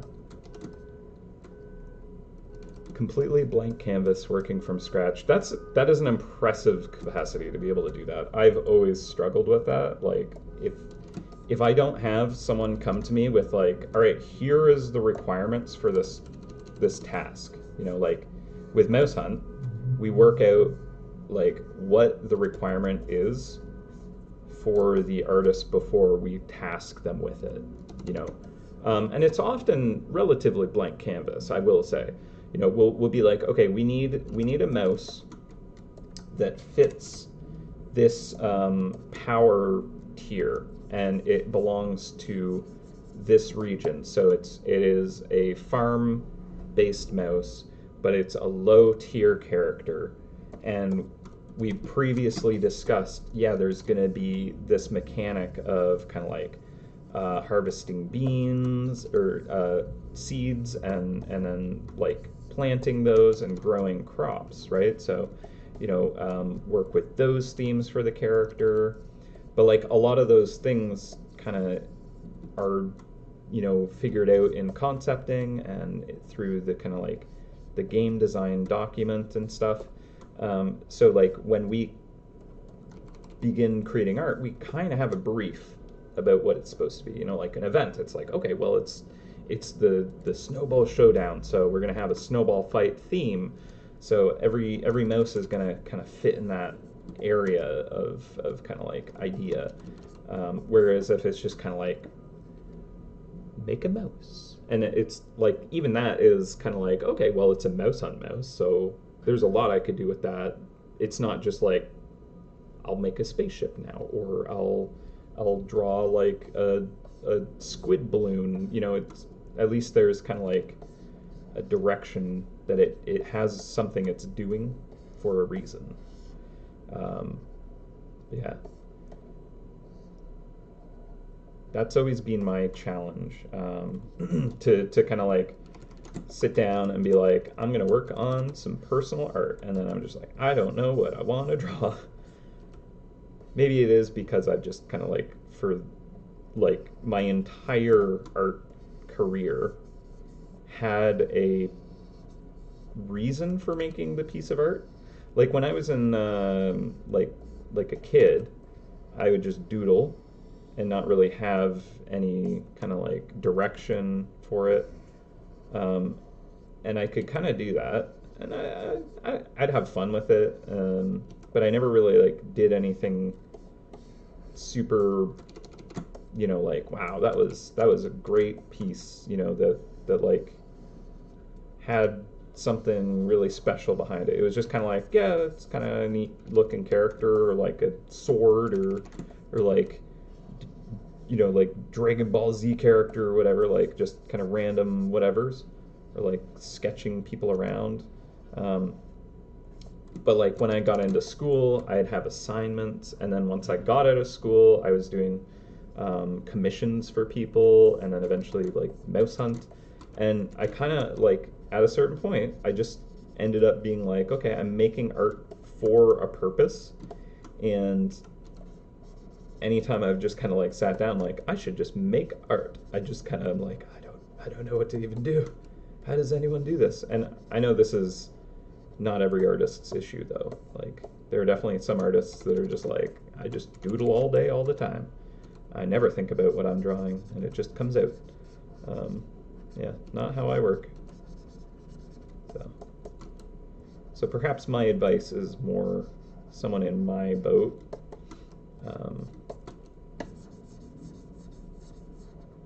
But yeah, like I know when I have more successfully, more recently done kind of doodling stuff, it did still have kind of like a, like a bit of a prompt behind it, I would say. Maybe that's the right word for it, prompt.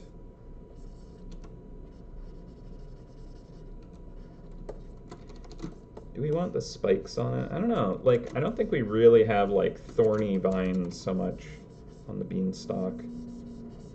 I want it to be friendly. I want you to be like, yay, a scroll case. I'm gonna open it and not stab my hand. There we go. Get rid of those. Too menacing. We just want it to be wild growth. This is just a crazy overgrown scroll case with crazy overgrown rewards within, or rather challenge within. Okay, I'm gonna move that.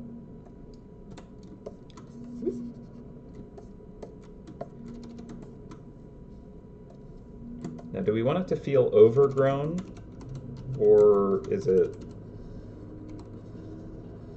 just kind of like a heavy plant? I don't know if it's like a wild bush, right?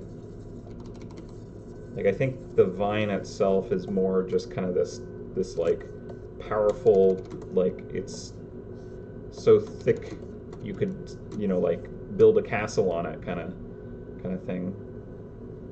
So maybe there's not like a ton of just kind of random spindly elements coming off of it, but more just kind of, man, there's a lot of car horns out there, or car alarm. I don't know if you can hear that. There's like construction vehicles humming and just like a car horn going off. It's good atmosphere right there. Alright. Yeah, Vine is known to be wildly aggressive, yeah. How, when, and who give the mice their names? That's an excellent question. So it's actually not the art team that determines the mice names.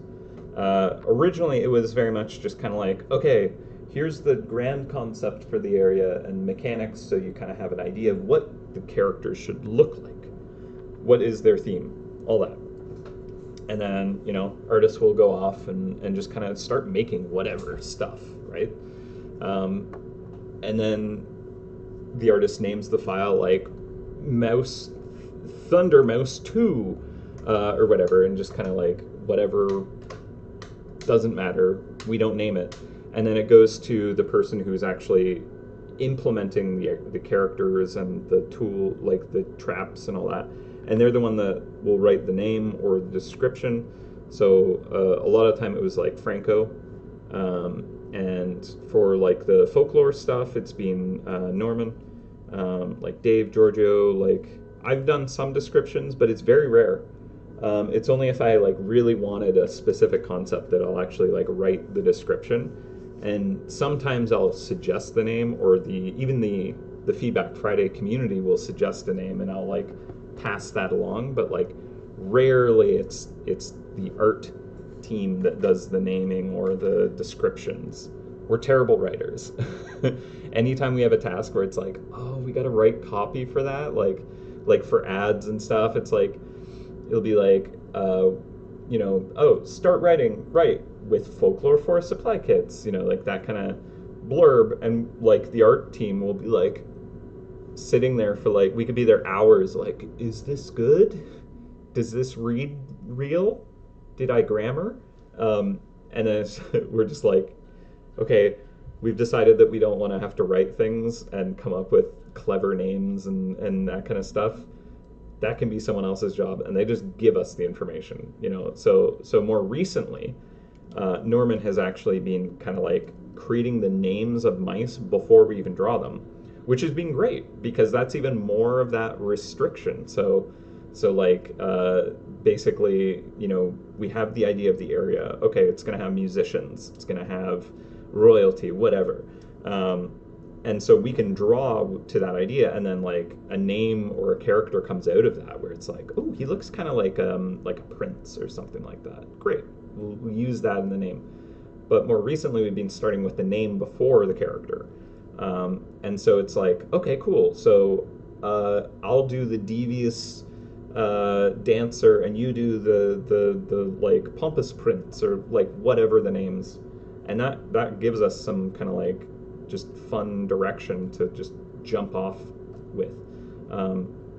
So originally it was very much like names would come to the person plugging it in, and they would just create a name based off of what it looks like and make something up.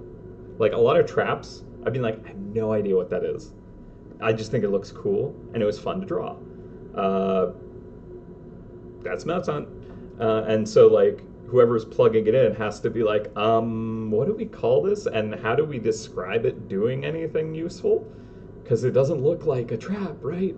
So they have to just make stuff up. And it's a little challenge that they get. Like they have their own restriction of like, come up with the answer. Like, here's a writing challenge. Take a piece of artwork that I make that's supposed to do this, that doesn't look like it does that, and make it do that in the writing. And there you go. So we're constantly giving each other these restricted challenges, which actually spurs a ton of creativity.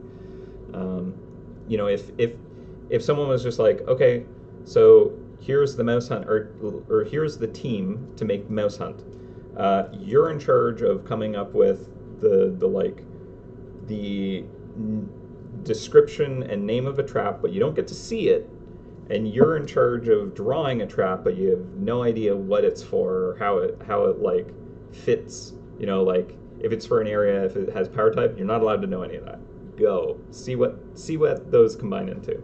It'd be a struggle. Like whoever is writing the trap, it's probably going to be really generic and just kind of like, yeah, it's catches mice, and maybe they come up with something fun.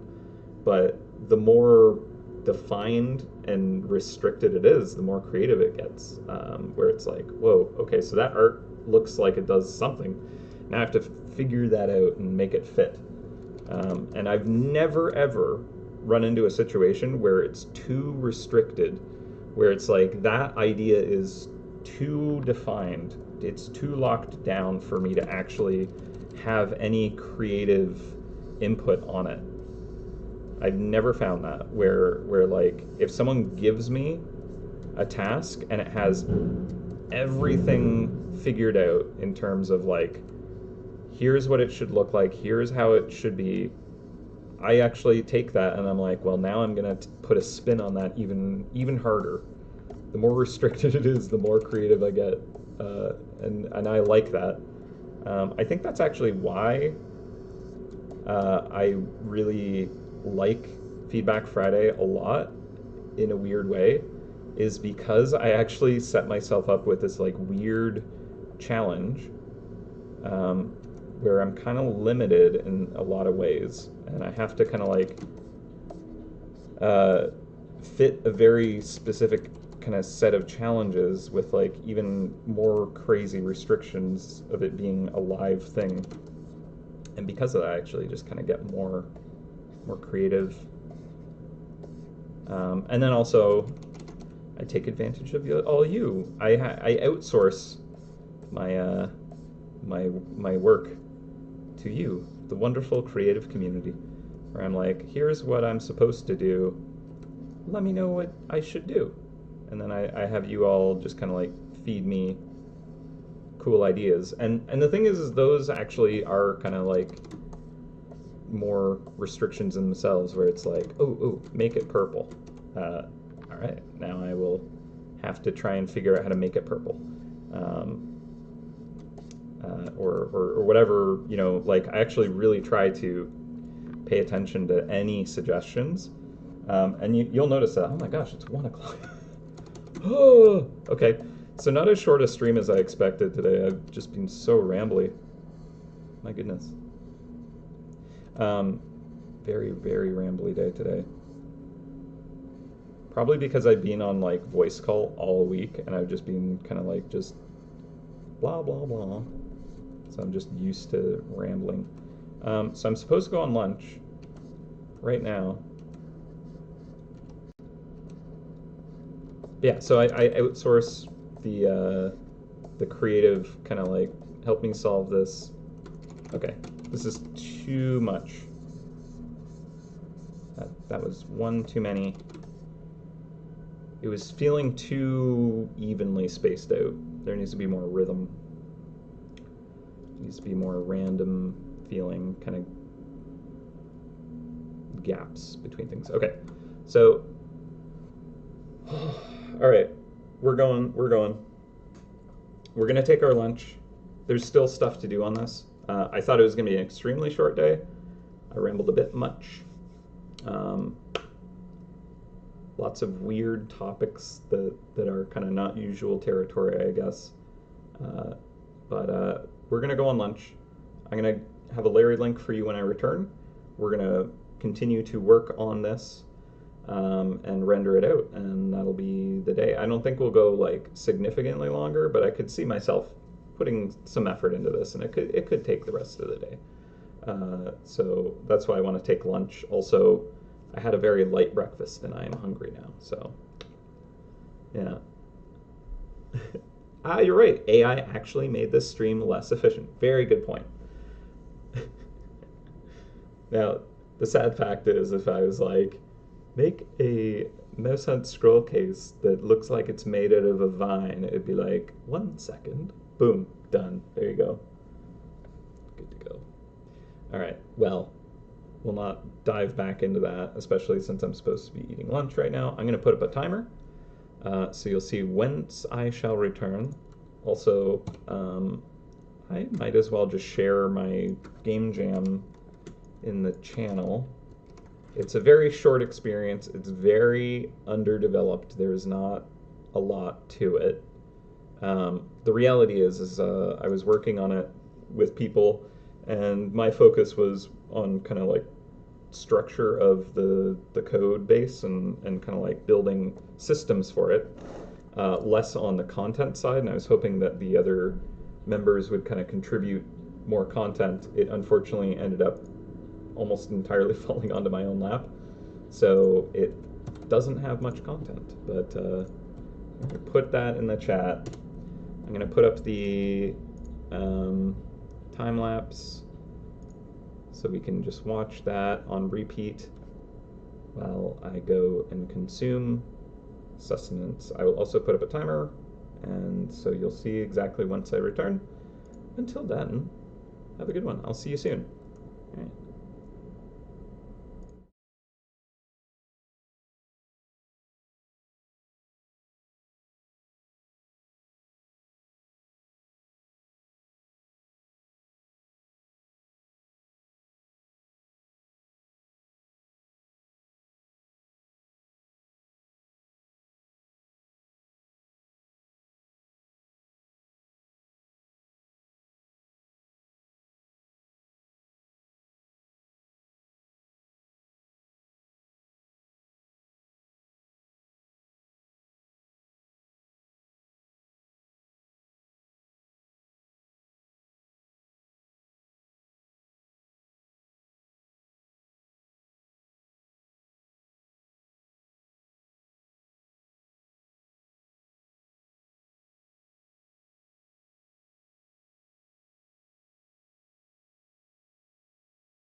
Hello.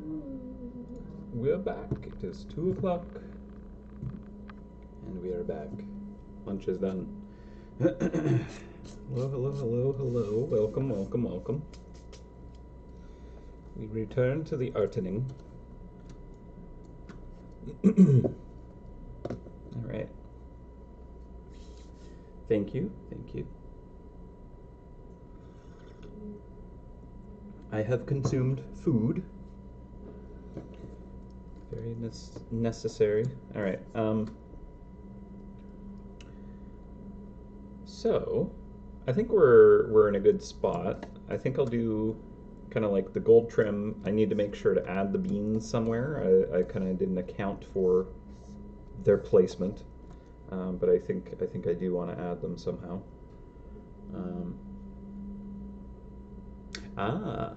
You've played Otherworldly Relics. Thank you for trying it out. Got them hexagons.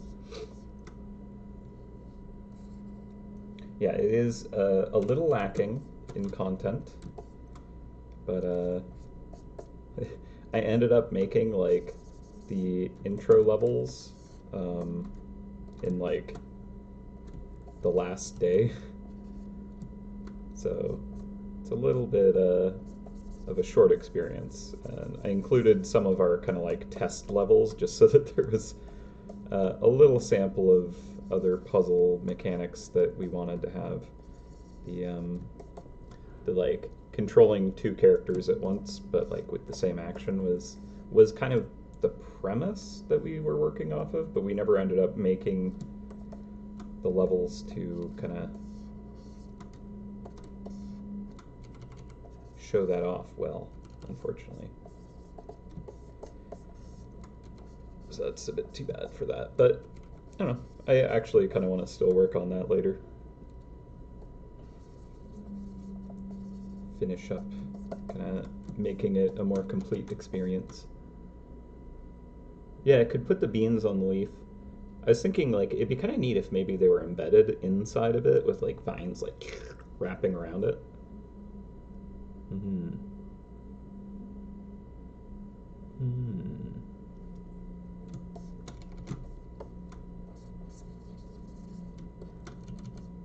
But thank you for trying my Game Jam game.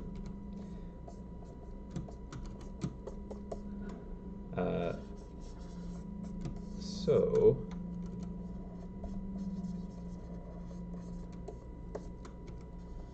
what was I thinking about before?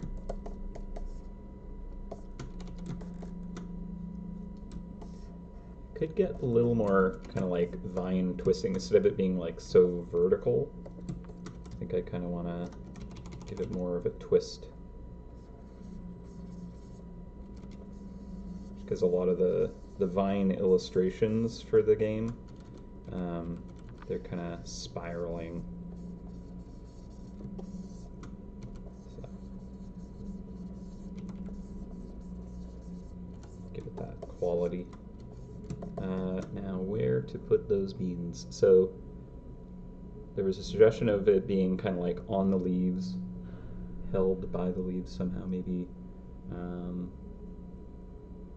at the leaf, attached at the leaf. Yeah.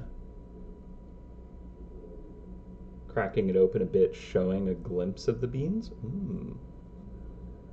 Interesting, interesting. Maybe if I add the gold trim layer, it'll kind of give me a little more of an idea for how I might want to balance it out, right? Because if we have the gold pop, that'll kind of like give me an idea of like, okay, well, if I add the like punch of red or blue or like that green bean somewhere, that might balance it if I put it here. But I don't know where those will go, but I do know where I want the trim. So if we start there, that could be informative at least.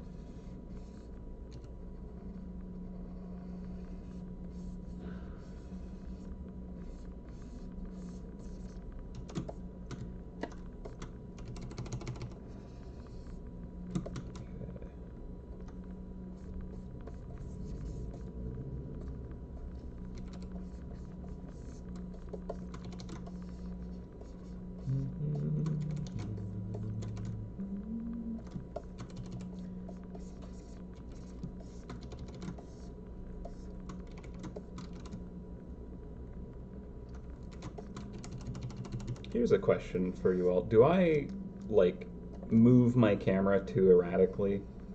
Like, jumping around, zooming in and out, and, like, wobbling it around too much?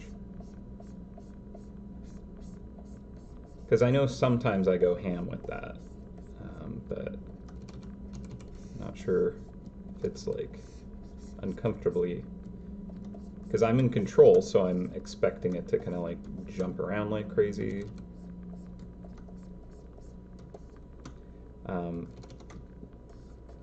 It's just something I was curious about.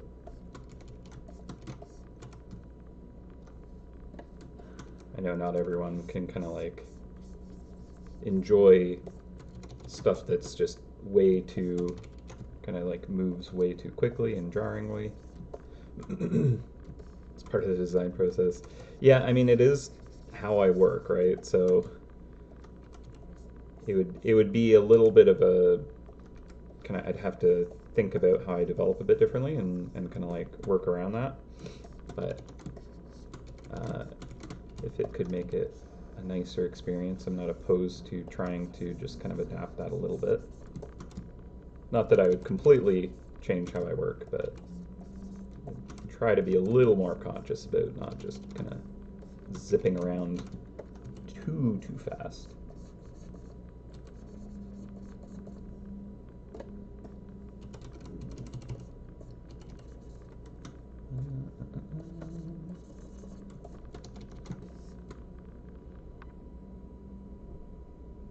Oh man, yeah, I really do. it's it's not like a part of my vocabulary normally, but it is absolutely something I just use as my kind of like my fill word. There we go, I just did it right there. It's my fill word, right? So when I'm just kind of like working through a thought, that's how I do that. I say kind of like, yeah, yeah, really, really often. Yeah. No, it's my brain buffering. Anytime you hear that, that's my brain trying to get to the next word, uh, find it, and then place it. Like, yeah. It's a very hard habit to break.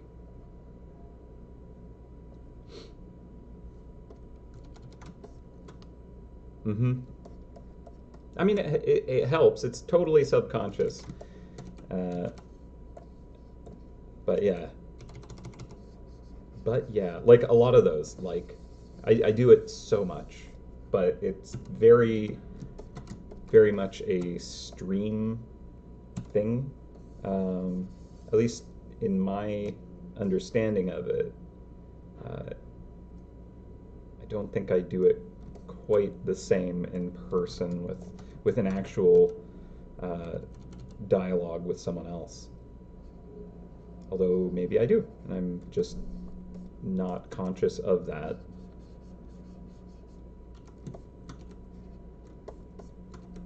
I'll have to query people or try to be more self-aware with that habit.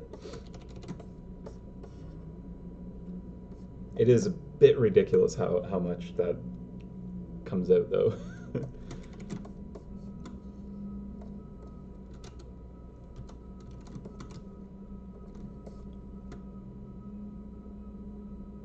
Oh, interesting. Yeah, I would imagine that having that kind of structure that you work at that thing actively would certainly help.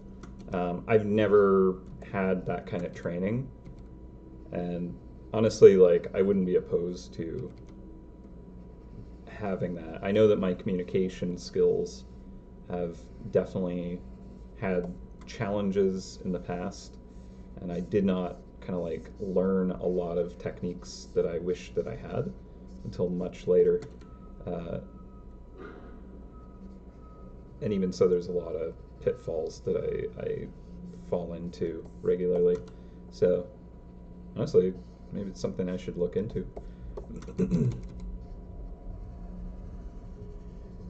Okay, so I want this to just be these little like accents that kind of,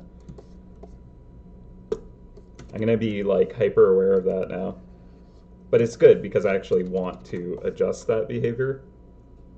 I think it's a little bit, it's something I would prefer to tune. So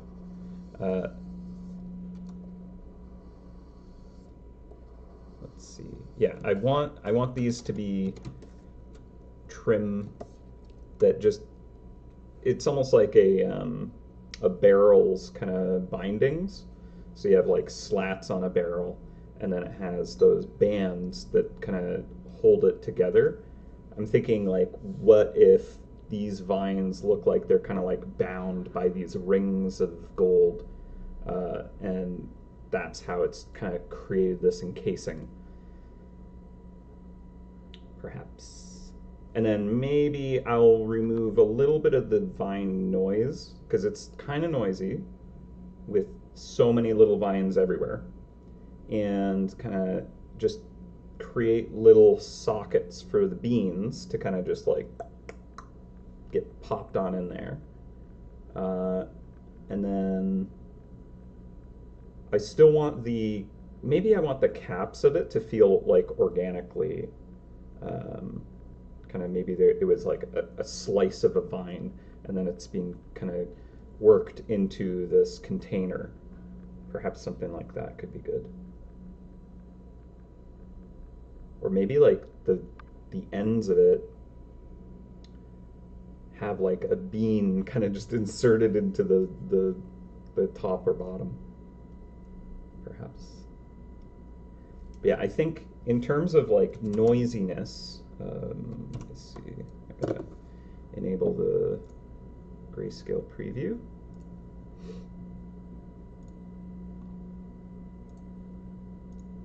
So in terms of the noisiness, I think it's a little too noisy. There isn't very much kind of visual structure. Just looking at it like this, it feels kind of chaotic to rest my eyes on this. There's not a focal point that I can be comfortable with yet. And I think that that is because there's just a little too much activity with these vines here. So I'm actually going to get rid of that one altogether.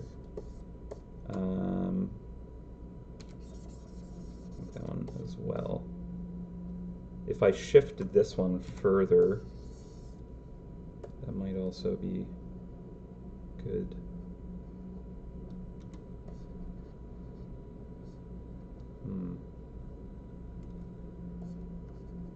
Shrink it down, rotate. Because I'm just trying to think of where I'll place the bean.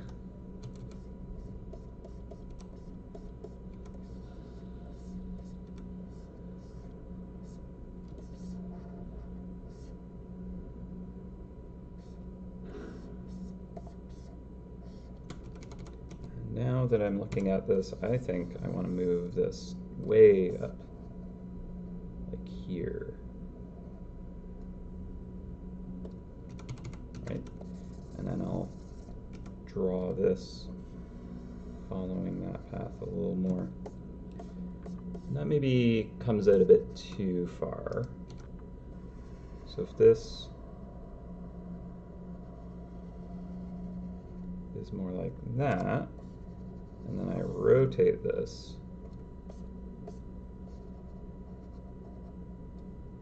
I think that is a little more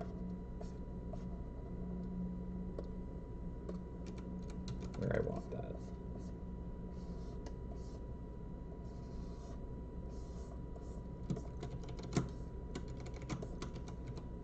It's almost like a little loop to maybe make it attached to something, or like a belt loop.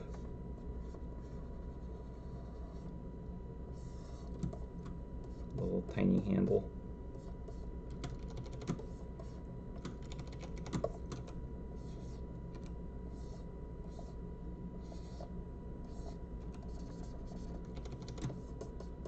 Yeah, I thinning that out, I think, isn't a bad idea, especially if I do put the bean here. And now I really just want to get rid of that, honestly. Maybe not completely, actually. If I move that and shrink it more, is that going to work?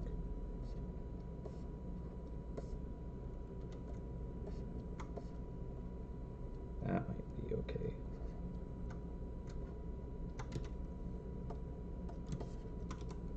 It's tiny, but kind of cute. Okay, so if I have the bean there, and then I have the bean here, I think that could represent a nice kind of like, oh, there's more around the whole thing. It's like a spiraling kind of little beans snuggled into the stalk. Not that that's how they would do it, but why not?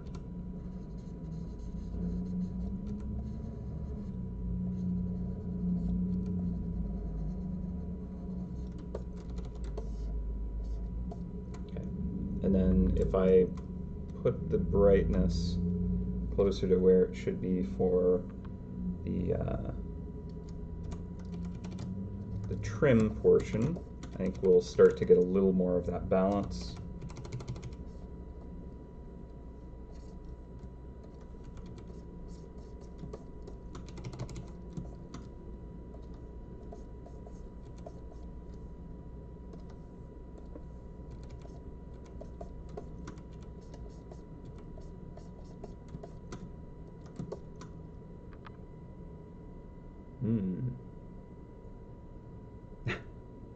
So many hearts. My goodness. I just noticed that the chat has like little hearts that kind of animate if I look at it. Every once in a while. That's cute. Thank you for all the likes. Okay, so what was I thinking about? Yeah, I could have the vines themselves have beans. Yeah, sound the horn. Which reminds me, I gotta sound my horn. Thank you. That's neat. Little emotes. Okay, that's fun. Okay. Interesting. I've never seen that before. That's fun. All right. That'll be great for like when I have the camera wrong and I don't notice, and I'm terrible at like noticing that the chat is doing something. Everyone can just like send like exclamation marks and just be like, something's wrong. Okay.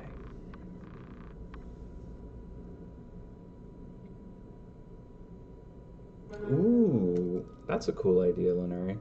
Having the beans be a part of that latch mechanism. I kind of like that. Yeah, we don't really have kind of like a lot where there is kind of like this locking mechanism on the scroll case, but I actually kind of think that would look really cool if there was like a latched kind of thing. And with the aesthetics that we have going on, I could actually see like a really lovely little, let's see, like, I should pull up a reference. Just to, okay, these are all very much not like the elegant latch, industrial feeling latches. Elegant latch. Okay, I'll just invent one. So let's see, we would have kind of like almost like a hook and eye kind of idea. So we'd have like the actual resting place for where it goes. And it's just a simple, you know, pivots around this and then hooks through, right? So very, very simple pivot arm. But what I was thinking is it could have like a nice kind of spiral motif looking thing. course, if it's engaged, boom. So, you know, something nice and simple like that could look really nice.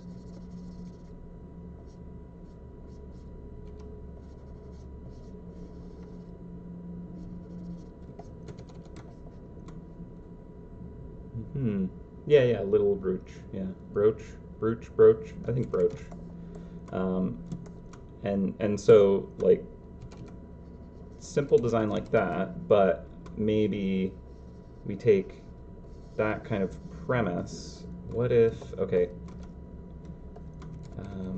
so we have two parts. I don't know how this would work mechanically, but it'd be kind of neat if it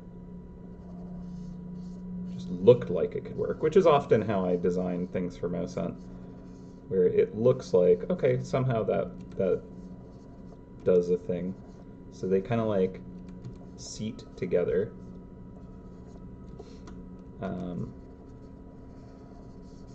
And like this part is actually like the beans, or there's a bean embedded, you know? So we'll probably just a little bit of a rise. And then I'd be like, hey, the beans. Give us the beans.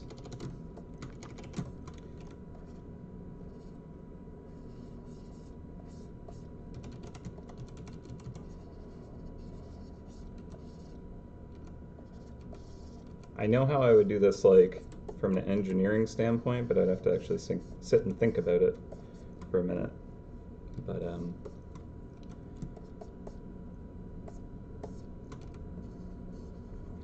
not building this physically, so I can just fake it.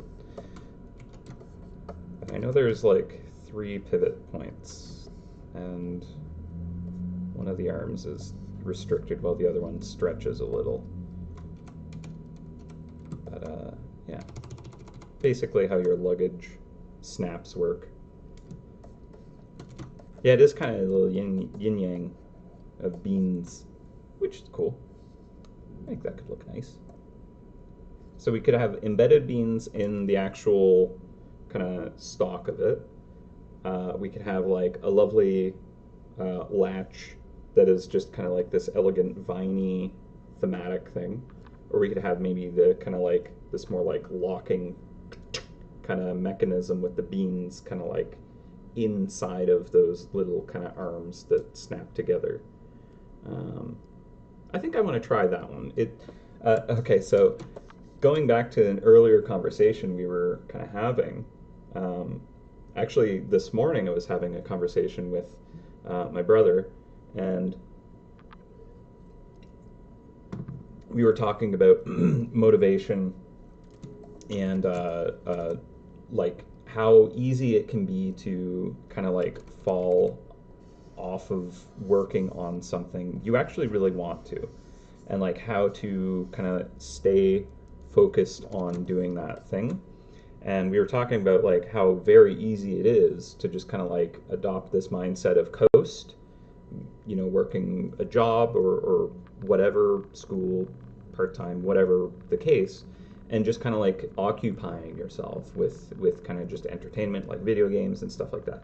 And it's very easy to kind of like just kind of like go into that phase because it's so our world is basically full of entertainment, and if you seek dopamine, there are so many outlets that it's so easy to kind of like become bored or frustrated with a project and just easily shift away from that.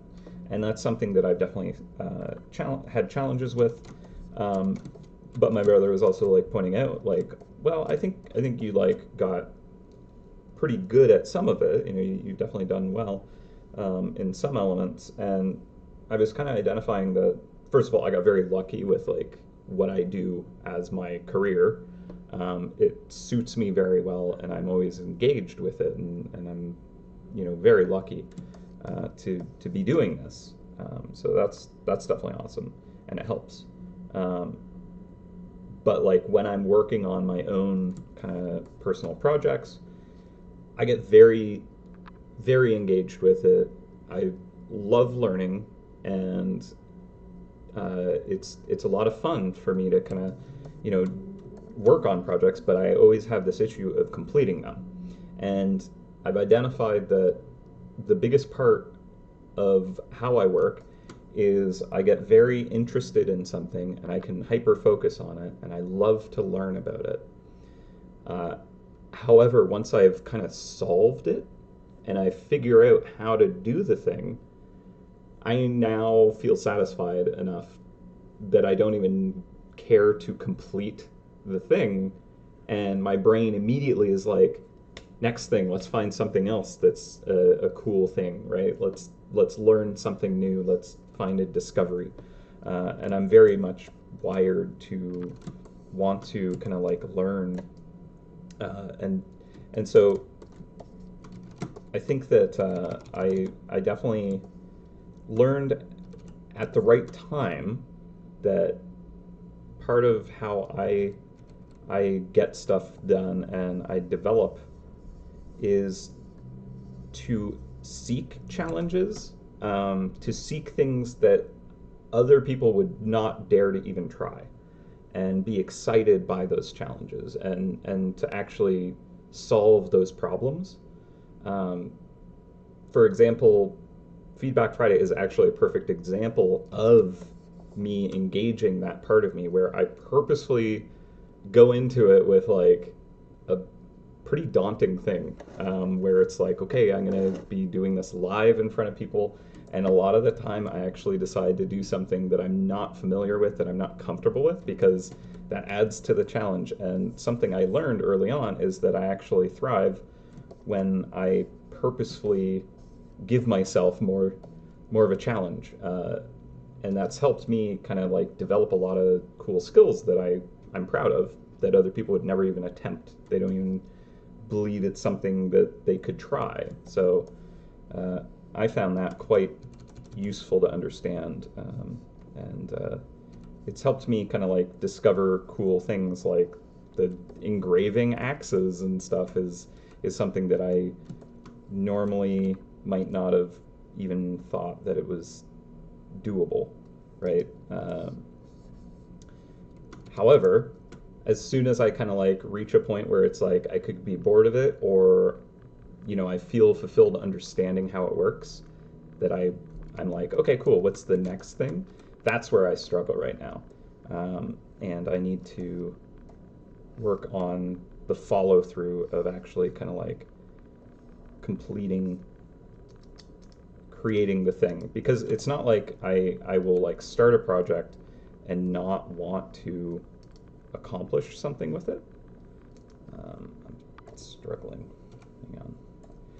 It's not like I won't want to accomplish something by creating this thing, and I'd be quite happy to, like finish a project. But as soon as I kind of like, figure out how to crack the challenge, then I'm like, okay, satisfied enough to move on, and then I don't finish whatever it was. So, okay, I might need to make that latch bigger. Or the beans are at the base of these. That might actually be good too. That might be good too.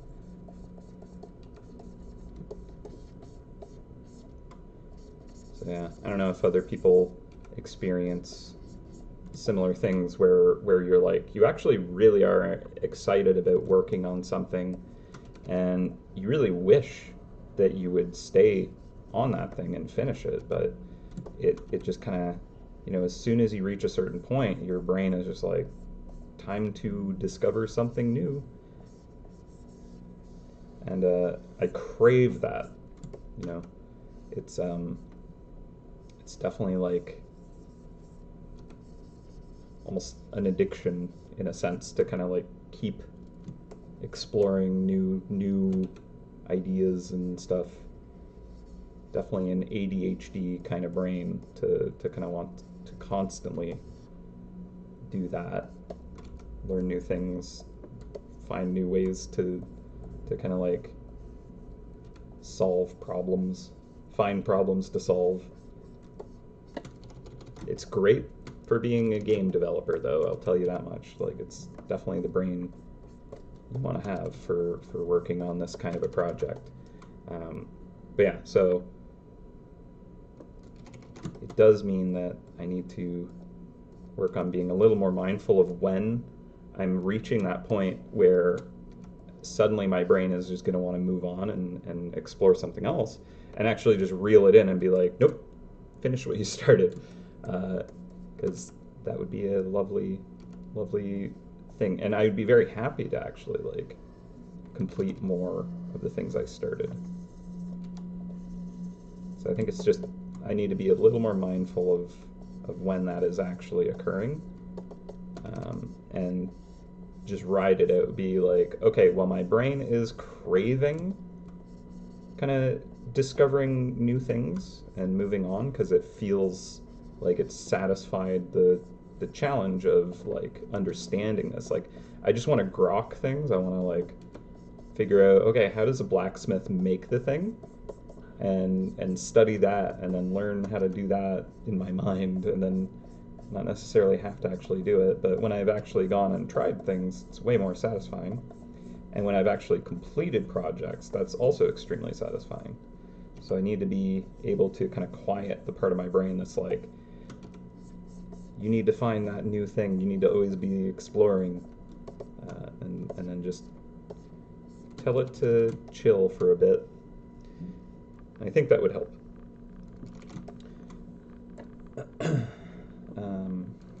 Yeah. Yeah. Oh, exactly. So many unfinished projects. Absolutely. Like that. That is definitely a thing that anyone who knows me well enough would tell you is like, I have many like great things that I've started, but not finished, right? Or I'll be very honestly like, yeah, I totally will help you with this thing, person.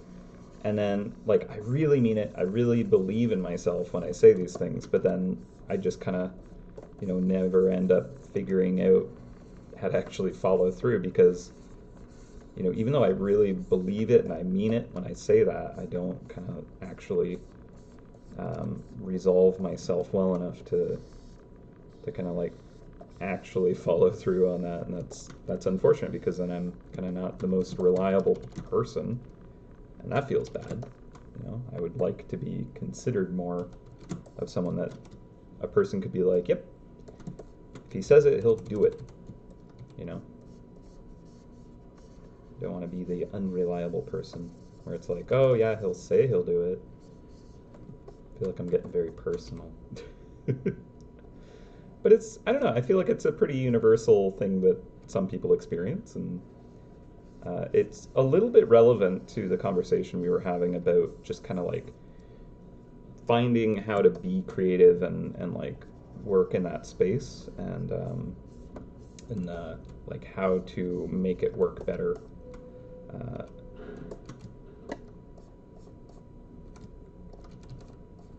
Because yeah, like the whole restrict the boundaries of the project is a great way to help kind of spur creativity, because that restriction causes you to have to solve that problem, right?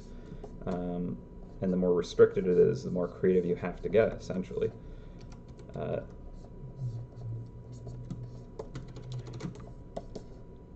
Yeah, I think that could look nice. Yeah, I'm just kind of not sure where I'm going with these thoughts, but it's an interesting challenge. Something I want to practice more mindfulness of when I am trying to accomplish a challenge, and then my mind is like, but you could go do this instead. At least with the game jam, that has a deadline, and I'm very good at actually uh, believing my deadlines. Now I don't necessarily plan accordingly because I have very bad um, uh, just time management skills with my ADHD. Um, but it does mean that when time is of the essence, I will. I actually do want that clipped. I will be able to kind of like get something done when it needs to be done, at least to a certain degree. The game jam, I did actually accomplish what I was supposed to do.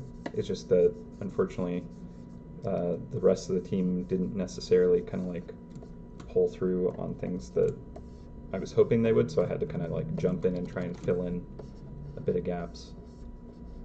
So I would still say that I managed my time successfully enough. Okay, so let's get those beans on here.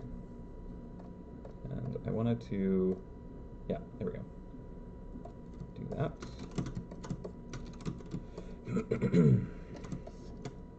Should I just try and grab the bean itself? Will that work?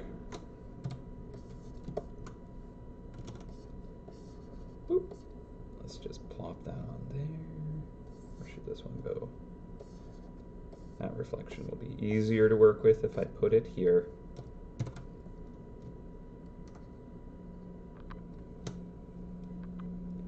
Yeah, the muse is absolutely hard to catch, right?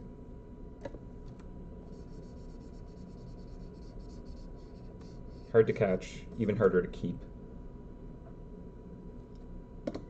But I am thinking about things a little differently here and there, and I think that when I find better mindsets for things, I actually am more productive, and it helps. And I think realizing when I'm in that state of I really want to be working on this thing, but I reach a moment where my brain wants something different at the time, and being okay, just being aware of that space, and then denying it, that kind of like craving essentially, because it's like, yeah, I could always give in to eating junk food every time I feel like it, but it would be kind of more unhealthy if I did allow myself to do that. So I try to curb those cravings by just sometimes ignoring it or purposefully choosing a different kind of thing to satiate that temporarily. And I think that I could do better about that same mentality when it comes to kind of like shifting my hyper focus, because I'm very happy with the ability to hyper focus on things, and I think it's an amazing strength that I do possess, and I'm very, very like happy to be able to have that. But at the same time, it can very quickly shift to hyper focusing on stuff that, you know, it's like, okay, maybe I don't want to hyper focus on that because I was working on this. Okay, this bean is a bit of a challenge because of the perspective shift. I actually want to look at the back side of it. It's like, it'd be better if it was more like that.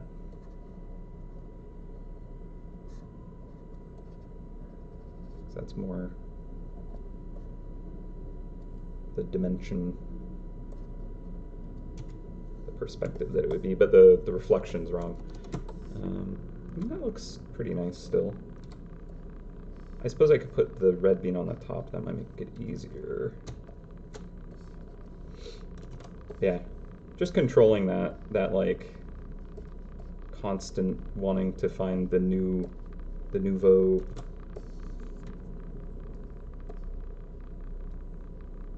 Fill that dopamine need. Video games are also a crux for that too, for me, where, you know, I can very easily eat up all my time. I just kind of load up some games. So it's another thing to kind of like understand how to manage. What do we think? Like, at size, they're practically invisible, I worry. So I'm thinking maybe we keep the kind of more like elegant latch and make that pretty, but we do give more space for the beans to shine. And we could make the latch bigger, but I actually feel like that would just look kind of awkward if it was too large.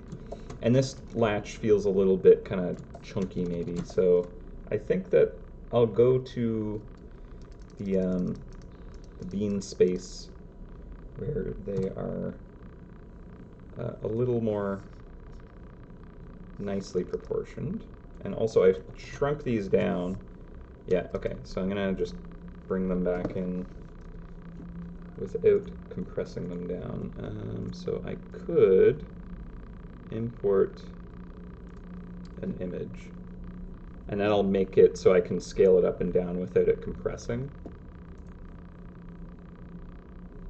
Right, cool. Items, buttons. There we go. Bring it in here.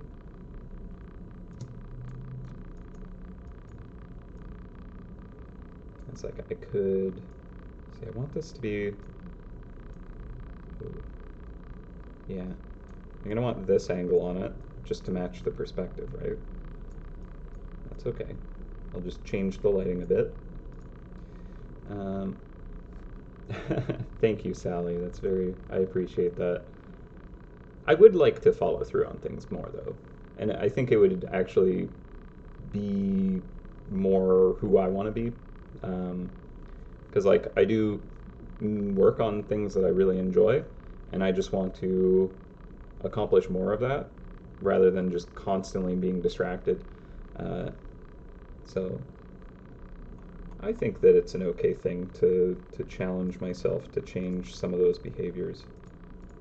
It's not a bad thing at all. Okay. Yeah, I'll have to change this latch a little.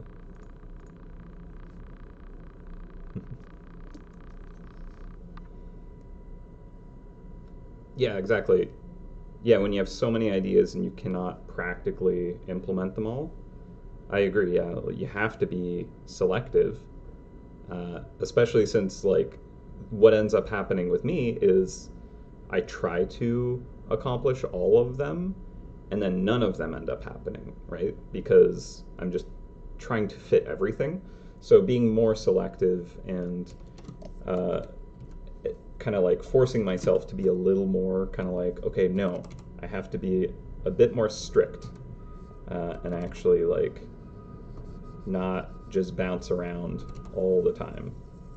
I think that would help.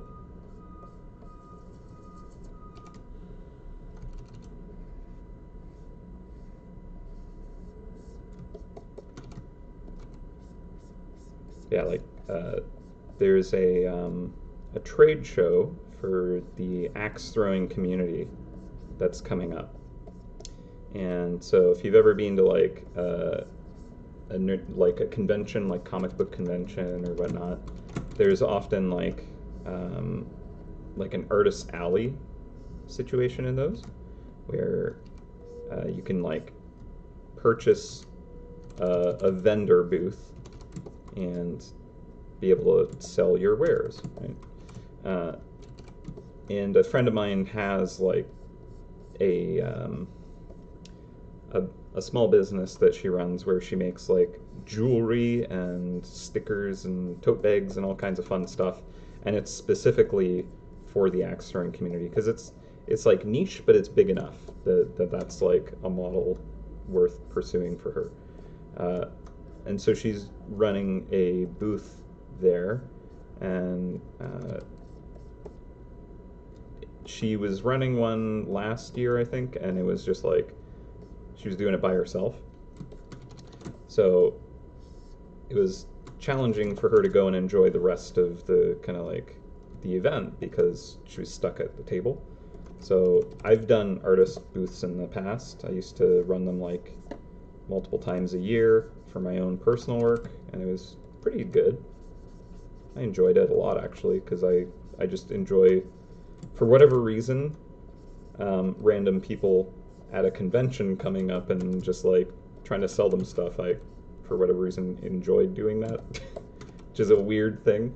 But so I offered to help her with her table because I actually wanted to check it out because in the future I think it'd be kind of cool as like a little side project to work on like making custom sheaths for people, because like when I showed off the stuff I make, because this is just my own little kind of fun thing, people were like, whoa, like, you know, how much to get one of these, like the sheath, because there aren't many options for like some very custom, very nice axes that people have, that like the sheaths that are available are bad. They fall off, they're terrible materials, they're not very nice looking. Meanwhile, like, I could design something for those specific axes that are like for axe throwers, and they'd probably pay a decent amount for that. And then like I also am having fun making art on the axe heads, right? And that's just electrically kind of engraving it all by hand with resists and stuff. And so I don't know how much I would charge to do that, but like I figured if I check out this kind of marketplace, I could kind of see what it's like in there and see if there is kind of like an opportunity to kind of get into that space as just kind of like my own little side hustle project thing. Just because I've been thinking about like it'd be fun to kind of try and build something like that. But that's just like a really small thing. You know, I take like one like axe head commission a month or something tiny, and treat it almost like a tattoo where I kind of like design the thing, and it wouldn't be cheap because it's a lot of work, but you know, if someone's willing to pay, then I think it could be a lot of fun. So just a little idea, and it's one of those ones where it's like I would really like to do this. Follow through is the real challenge. So yeah, I want to have a bit better of a kind of like mind state to kind of like actually do that, figure out how to make that happen. But yeah, I think going and checking out the marketplace, and communicating with people and trying to see what they're interested in and get a feel for that will be a good step towards that little side project. But again, it's like that's one of many side projects, but I think it would be a really good one. You know, it scratches a ton of. I'm on my camera again. It scratches a ton of like interesting, you know, niche things that I engage with, that I find a lot of fun and fulfilling. And it's actually personal art that I haven't really found a good outlet for personal art. Often I would try and just like draw and paint, and I'd just never even be like as satisfying as working on MouseHunt. It's interesting. Like I actually really find enough through working on MouseHunt to satisfy that side. It's like I want to engineer stuff. I want to like build wood crafting and code and build a game from scratch or whatever. So other things like making a game from scratch, it's a lot of fun, and I'm doing that with my brother. But there isn't kind of like a huge opportunity to take that places. Whereas I think with like having that niche community that would probably be willing to get their axe tattooed by me would be something that could fulfill that little side project for funsies, and have like a little bit of return on effort. Yeah, I don't know. Always something though. Always got to be something.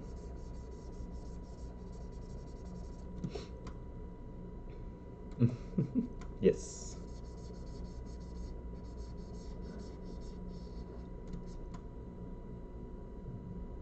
Yeah, no, I absolutely, Sally. I would definitely want to charge fairly, and that is a challenge as well. Is kind of understanding how to price things appropriately and like how to ask for that appropriately. Thankfully, that's something I did have training with, and um, from my experiences, I've actually done that successfully and know how to kind of manage that.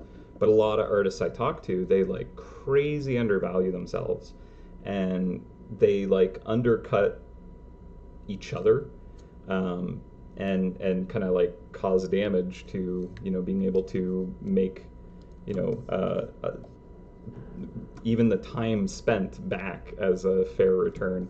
But yeah, absolutely. With something like that, I would definitely have to charge a significant price tag, which is partially why I'm not ready to kind of like jump into that space because number one, I'm very inexperienced at working that method.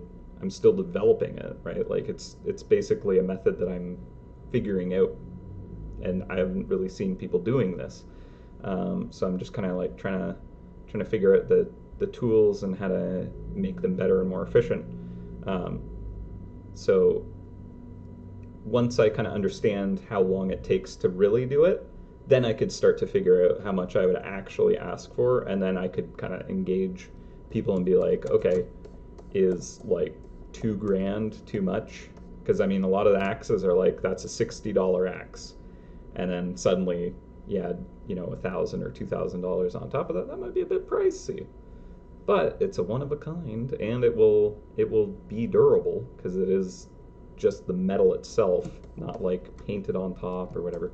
But like a lot of people would be like, well, but I could just go to a laser engraver and get that even more precisely engraved, right? There's your AI, not actually AI, but like the technology kind of like being able to do something on par or better in some ways. But I don't think that, for example, you could go to a laser engraver and be like, okay, embed metal, like embed copper or gold or whatever inside of the metal. So one of the techniques that I want to develop is like, sure, having this kind of like nice patina, the darkened patina with like the etching. I'm going to come back to this again. Sorry. It, it's ending up being a bit of a longer stream, but whatever. But like there's layers of depth to this, which a laser engraver could do. But if I like embedded like different metals inside of it and like outlined with like you know copper and brass or whatever metals, and there's like more depth between the cuts, then I think that that would be something that would set it apart from someone being able to spend like $200 at a laser engraver and have exactly what they wanted, versus like sending it off to a custom hand engraved uh, guy. I don't know. Yeah, thank you very much. So I don't know. That's a challenge. Is like, how efficient can I get with it to make it so that it's a price that's worth it for them and for me. Um, but the actual like sheaths, I think that could be a good entry because once I figure out a pattern, um, material cost, time cost, I think I would be able to get efficient enough at it that I could make it relatively affordable for people, and that would be kind of cool. But we'll see. We shall see.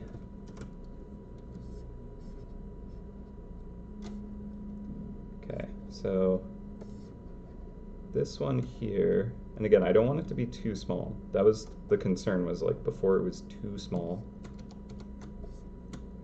Could be up here. I like the idea of it being sunken into the actual structure of it, and it could be like wrapping around it maybe. I don't know. It's an interesting challenge to embed the beans. Embed the beans. It could also be hanging off of vines, which isn't a bad way to do it either. But I like it being embedded a bit more. It feels less like you get the beans from this thing. Like if it was hanging off of a vine, it might feel more like, oh, I'll just pluck that off and use it. Thank you very much. Uh, but if it's embedded, it's almost like, feels like it's not something you get back. Maybe it was part of the cost to build this thing. Who knows? We don't actually know. Yeah, I definitely want both the ruby and lapis being in here. Is she? Oh yeah, yeah. The sunbeams. So I have like that little plant shelf back there. There's some good sun that hits that in the middle of the day, and both the cats will just kind of like bake on that ledge.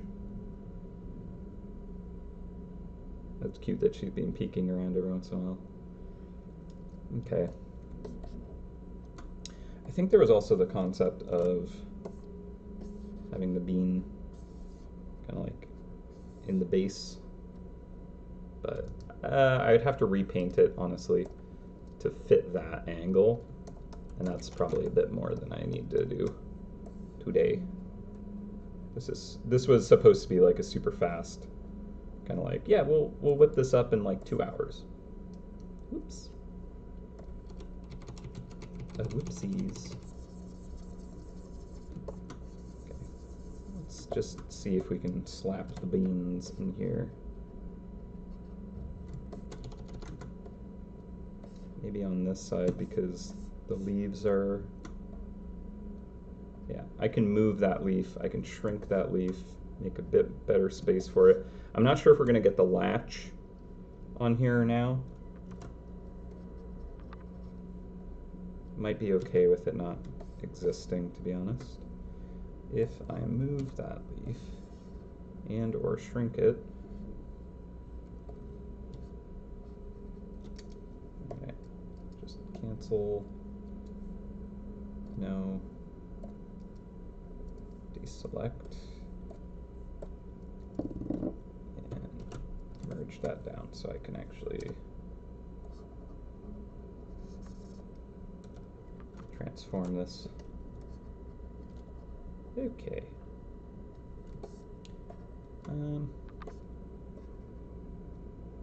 Yeah, I actually want that leaf kind of like hanging off of the edge of this. I think that'll improve the silhouette read.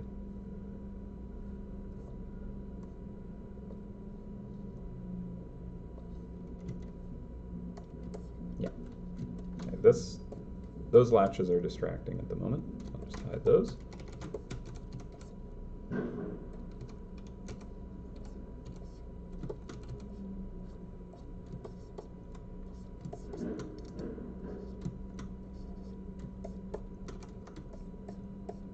Hey, yeah, new King's Reward. And if you haven't disarmed your cheese yet, I think that one's a favorite among the devs so far. But yeah, try disarming your cheese.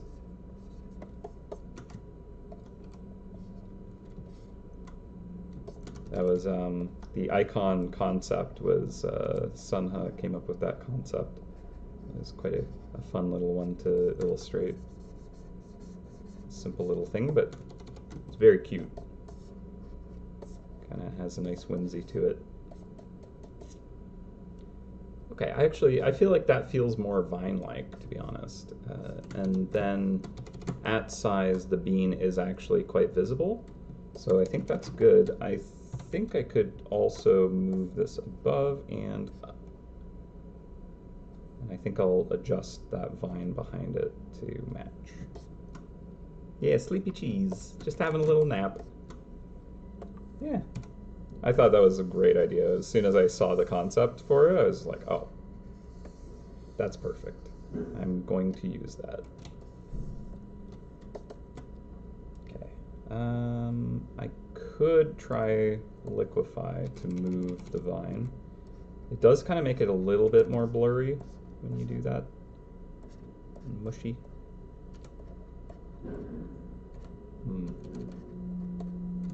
It's like pinching and squashing it a lot. Okay, good enough. I just needed to position it out of the way, and I'll just repaint a lot of it, to be honest.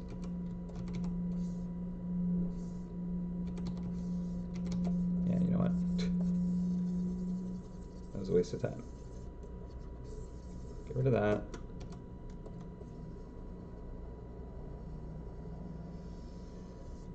You know what?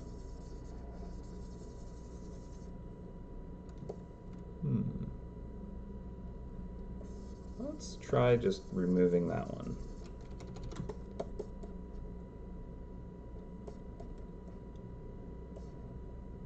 Yeah, I actually think that that is good. And I want to now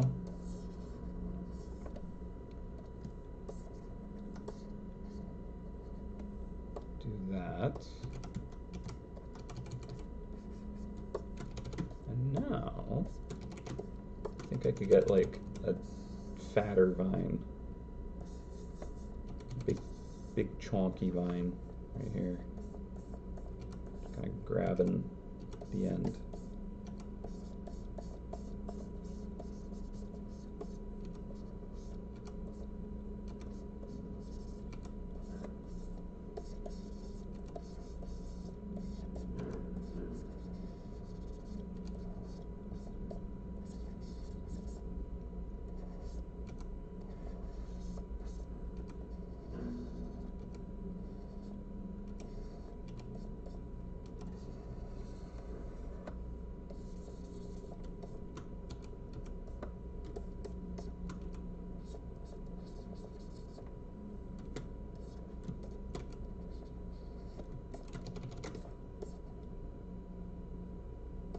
Yeah.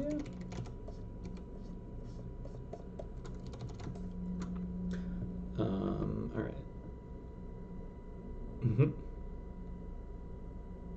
You shall not pass. Yeah. NPC being like, yo, you gotta solve this puzzle. The challenge. It's very difficult.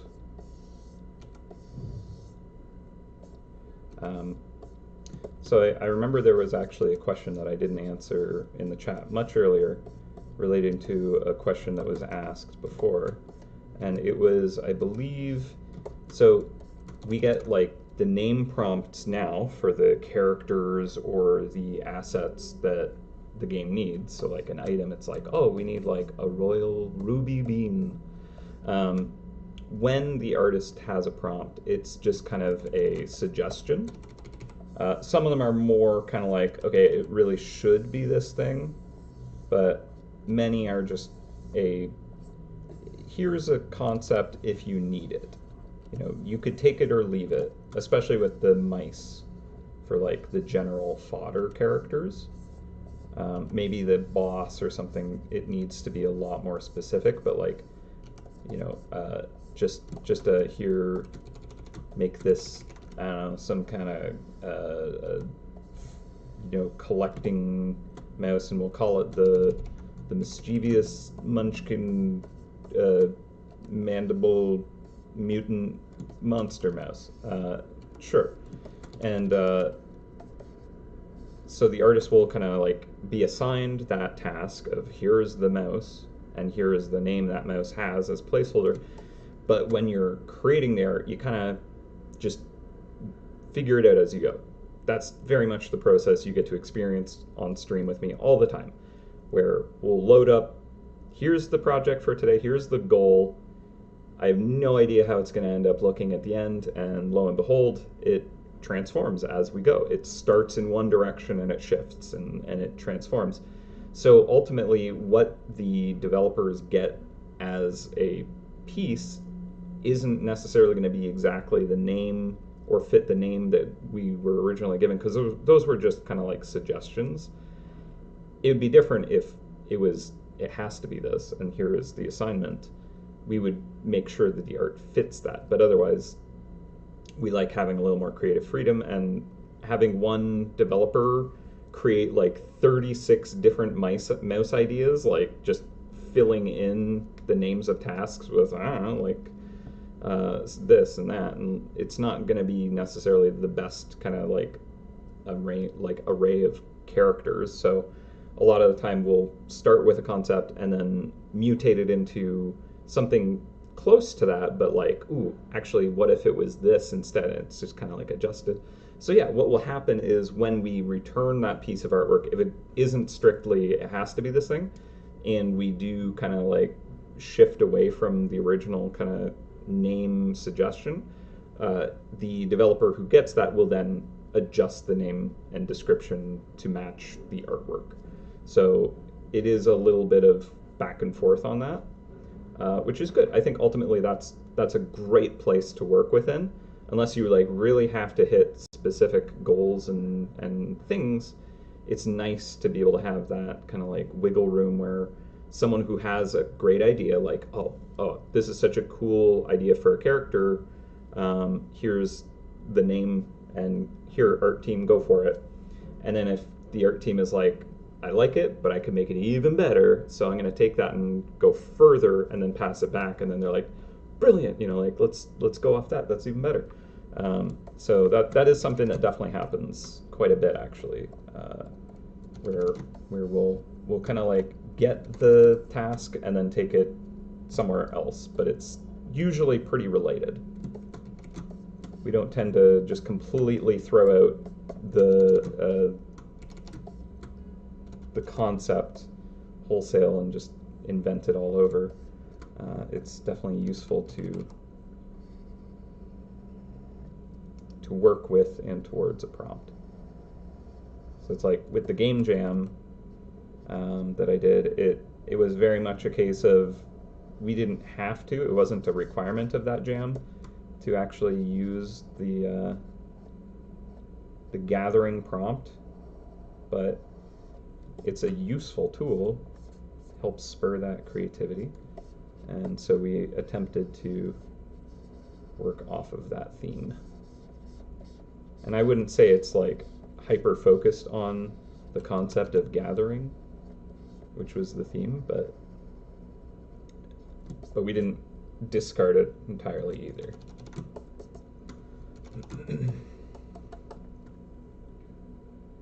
Okay. Almost. Maybe somewhere. Possibly.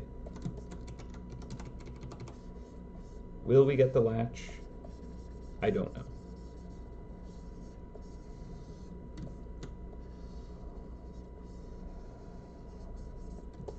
Do I want the vine kind of wrapping around the bean? Also unsure.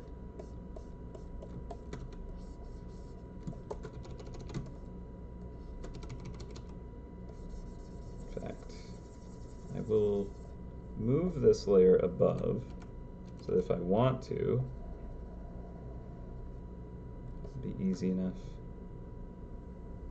Yeah, I don't think I want it overlapping. Again, these are small, right? I need it to read at scale, or at least close enough to be able to pick out what it could be. So let's bring in the lapis bean, and we'll shrink you down. Whoop. Oh, I flipped it. What a brilliant move. Didn't even think to mirror it.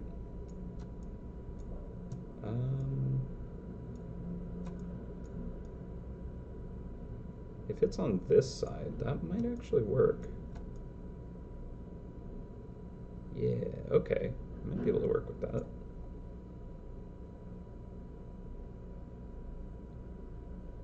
Okay. Shrink it down.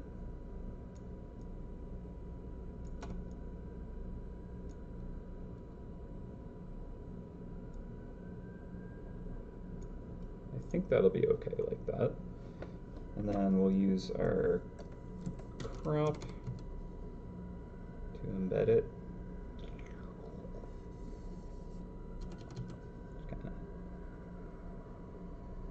Someone just jammed the bean into the side of this thing, just did that to it. I think I could shrink it just a smidge. Okay, and then this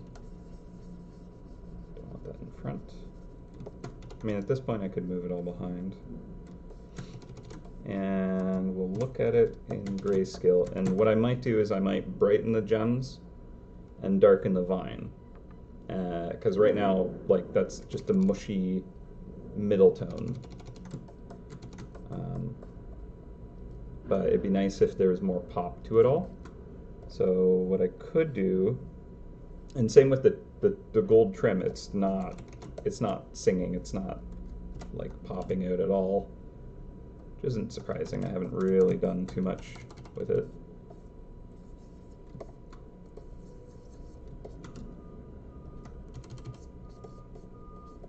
Right?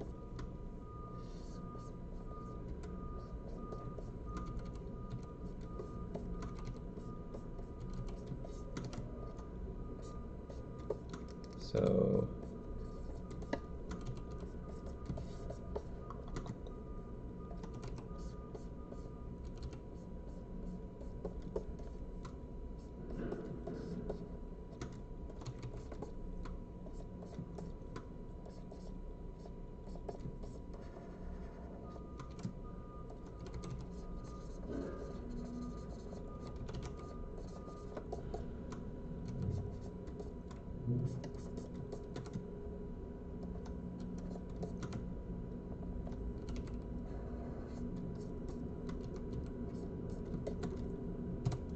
yeah, if I darken the vine, that might help. But if I'm trying to kind of match it, this treasure chest feels like it's like baking in the sun. It's basking rather, and it's got like some nice kind of backlighting on it as well in the shadowed area. So I should try to utilize those colors a bit better. And honestly, the trim does kind of like sink into the values here, and I think it's fine. So maybe I should embrace that element about it. So let's try that. We'll try creating a new layer here, and we'll take even our nice sunny part here, and let's just hit the whole thing and just kind of blast it with some nice sunlight. Really, really roasting it in the sun. Just absolutely nuclear bombardment. Let's see.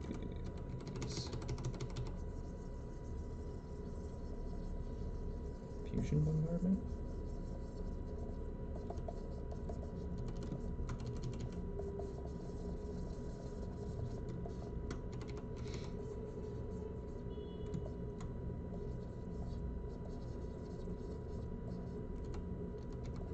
And then we can kind of like get a bit of the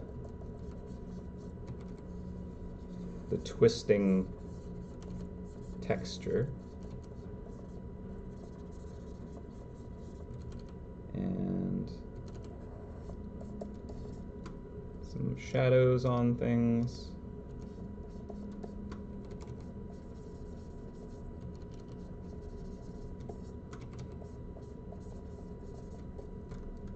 But it's definitely still kind of like all over the place with the values.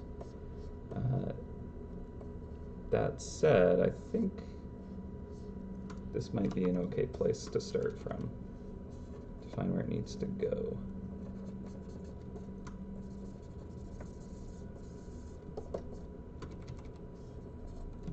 I just don't want it to stray too far away from the chest is the problem, because it is supposed to be related to it, so I want to make sure that it feels like it's similar materials. Because if it was like a really like deep kind of like dark vine, that might not look like it's the same kind of texture as what's presented as the reward. So it's probably better to match these And so we got some deeper, darker shadows here. So let's actually like really play it up, see how far we should push it.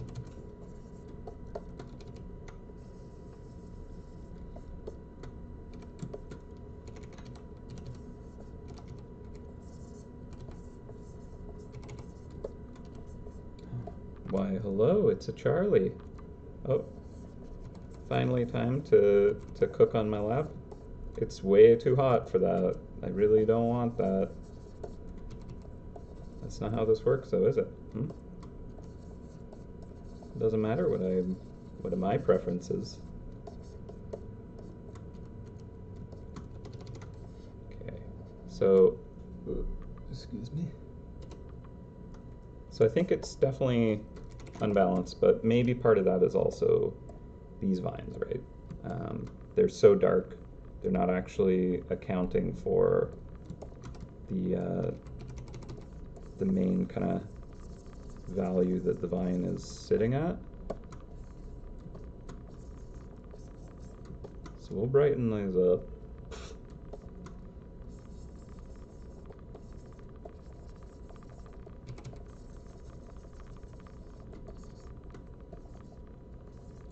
To kind of just match it closer, and maybe it's more that the main kind of vine structure itself is all the kind of the midtones, and then the beans and the gold are the darks and the lights, and that could be how we find the right value structure.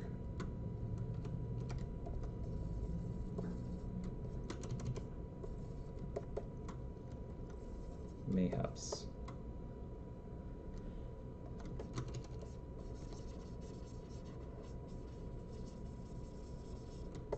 Yeah, when in doubt, it's actually probably a good place to feel like, oh, I might be off, but to fix it by going into the grayscale and addressing the artwork from that space.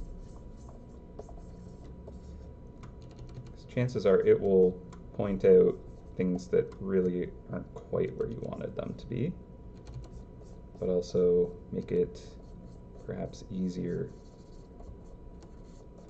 to fix that at the same time.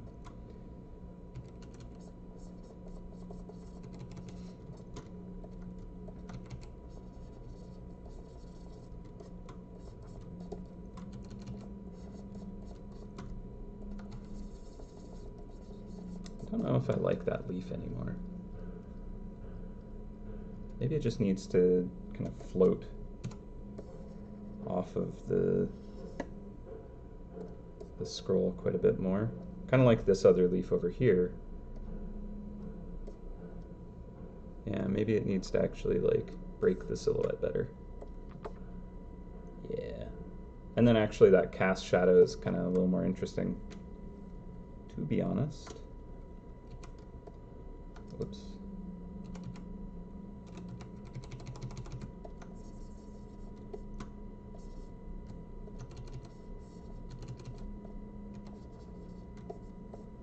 So I think if I want to make the vine itself more of the mid-tones, I am going to lighten up the shadows.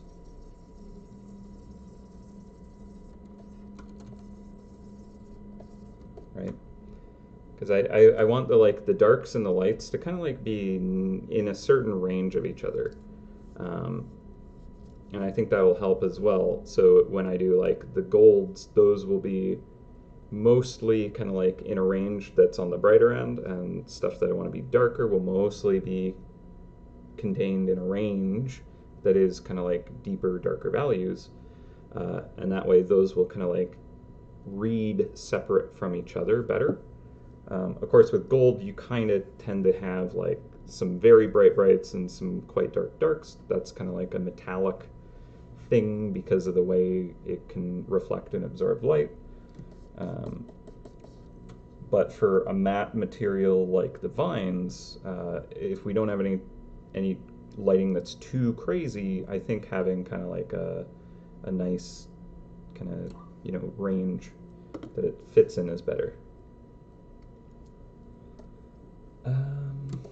So unless there is like really, really strong overlap of something completely blocking the light, I don't want the shadows to get super dark on it. Even like this cast shadow here under the leaf, I would say that it's still going to be pretty well lit because there's like all the environment around that can kind of like fill in that shadow with its own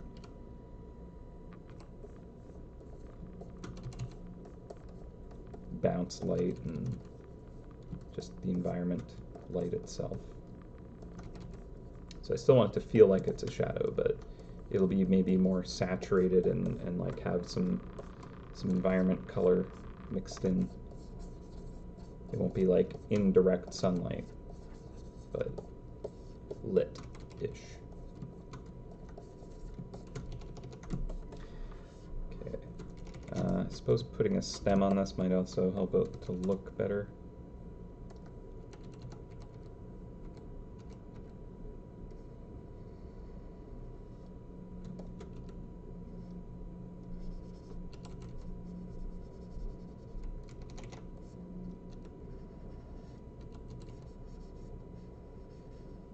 I don't want to line up too perfectly with the trim there.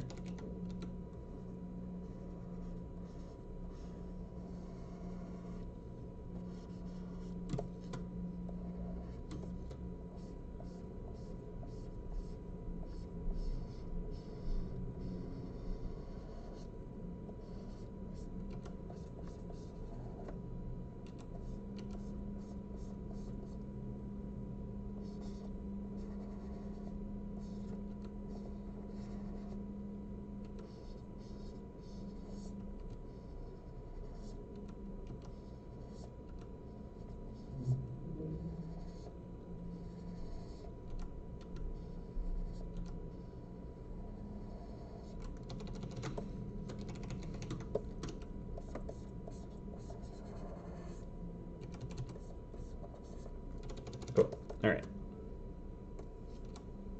Let's see. Okay, so because I was working in just the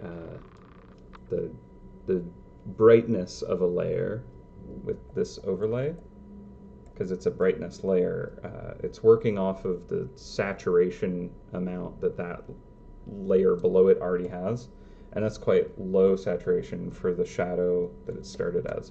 So what I'll do is I'll also create a saturation layer, and I'm gonna punch that up so that it feels less kind of, well, maybe the saturation needs to, yeah, saturation needed to go above. Gotta give this more vitality. It's a living plant. Could even get a little bit of brown in the stems and stuff, but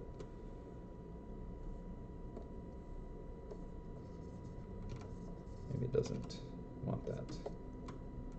Yeah, 'cause it's not color with saturation. It's just how saturated it is. Interesting. Okay. Well, it is very warm in my apartment suddenly. I think it was when Charlie decided to move over and like looked at me like, I'm gonna go sit on your lap. That's when it started to like get toasty in here suddenly for whatever reason. Maybe it's just in my brain. I was like, oh no, I'm gonna overheat with Charlie on my lap. Now the whole place is just sweltering. It's not a great leaf. Although, if I do a new layer, I could maybe get the color I want it to be. And that might help.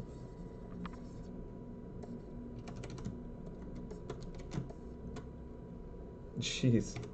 Yeah, you know, random hail, why not? Actually, we had that the other day.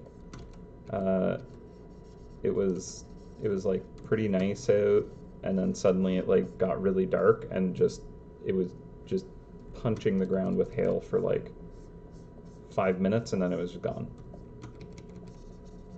pretty chunky hail too. Not too small. Decent size.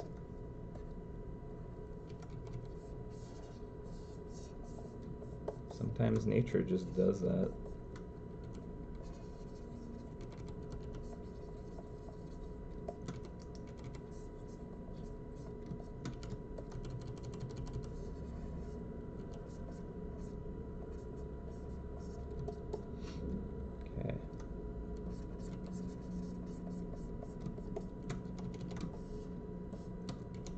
Okay, it's a little bit too yellow for the main body of this. That's adjustable. We'll do another clipping mask. I'll just see if color will do it. Should it be hue? It might be hue. Yeah, hue.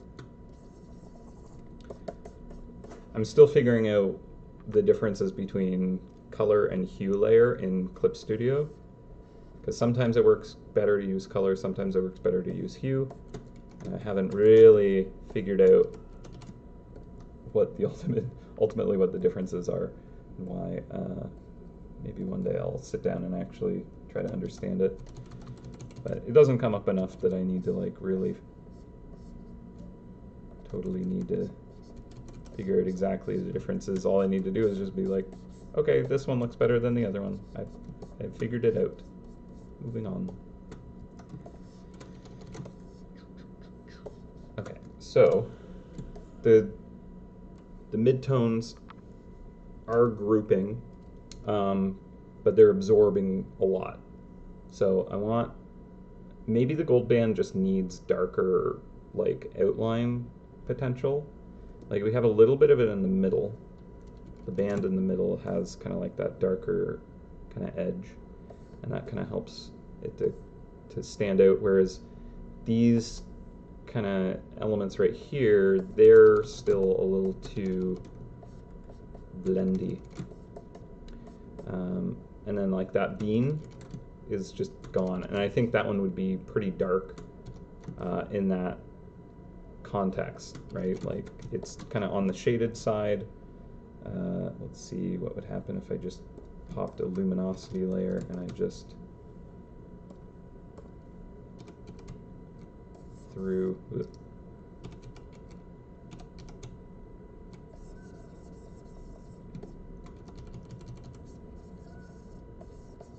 You know, like I just wanted to pop out more. There's not enough distinction, and also maybe I don't like how tightly that is there. Maybe it's just a vine that wanders off into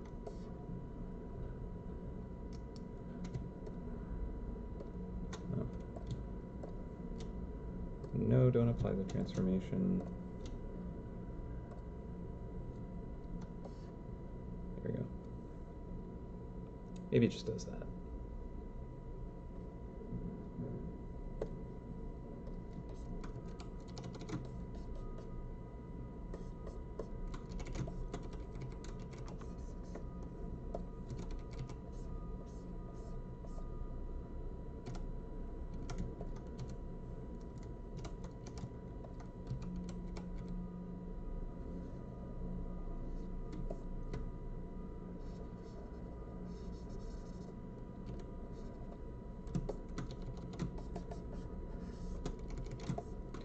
I do like how alive that feels.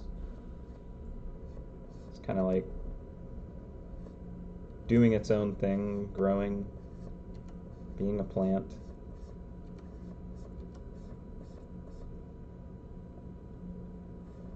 A little bit wild.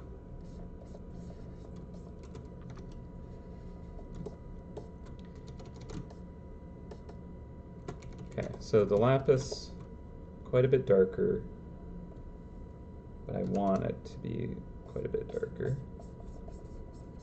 We can let it reflect nicely there. That stands out a little bit better, at least. The gold does not have that quality yet. So let's try just a simple clipping mask over top of it, and we'll take some brighter values.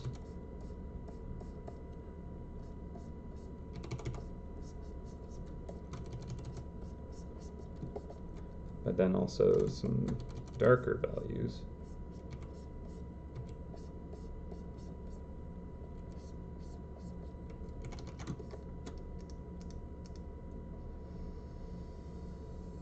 Try not to be too sloppy with it. I am trying to be relatively fast, but I also don't want it to be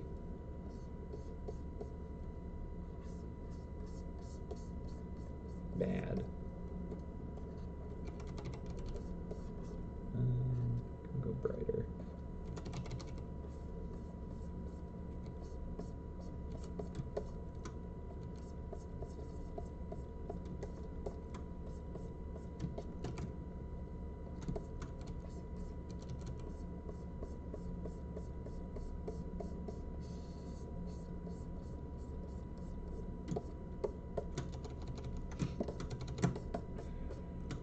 Okay, and then I think that to kind of like give it more of that metallic feel, I want to have it feel like it's reflecting the environment a bit. And because these are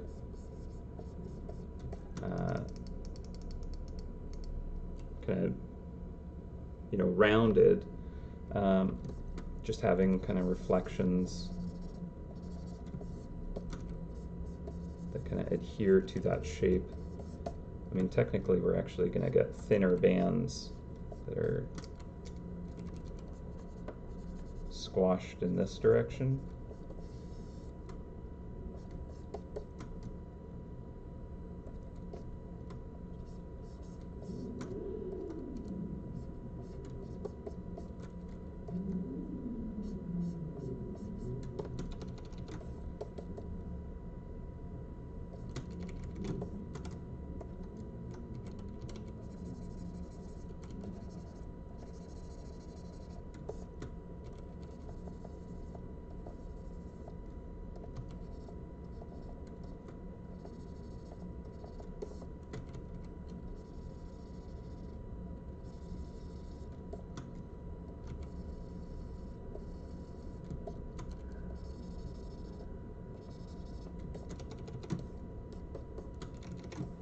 Metal.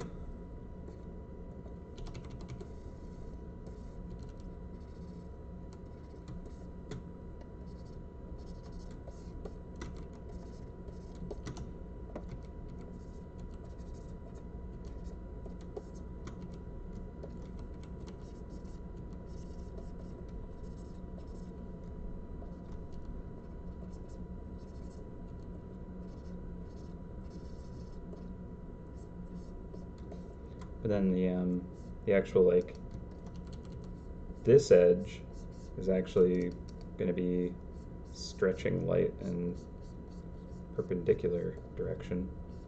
So the shadows and highlights are squashed along a different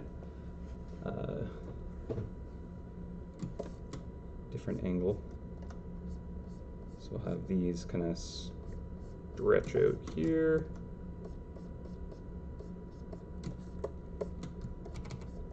And because it's like gold trying to reflect green, it's actually kind of losing a ton of the light. Because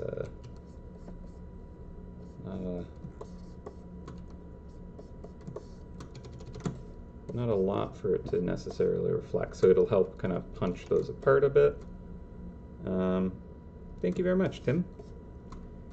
Appreciate that. Yeah, it's nice when people just kind of like are hanging out and they just want to pop in and give encouraging words. Yeah, I like that. Hope your day is going well. Okay. Yeah. So that's starting to feel like a difference of material, at least. I think the vine could still kind of break apart a bit better from that. So I think I could deepen the shadows a bit more. I do like that feeling of this sunlight hitting it directly. Part of what really helps with that is that cast shadow, right? You have a hard edge shadow, and what that tells your eyes and your brain is something is blocking a very direct light source, a very strong light source. That light source is lighting up this surface with an intensity that compared to immediately beside it, it's that much brighter. And then where there's kind of these rounded surfaces, the shadow just kind of like gradually falls off, right? So that helps our brain be like, yep, that's a round like surface, and so the shadow gets softer and softer and softer and softer as it rolls away from that light source.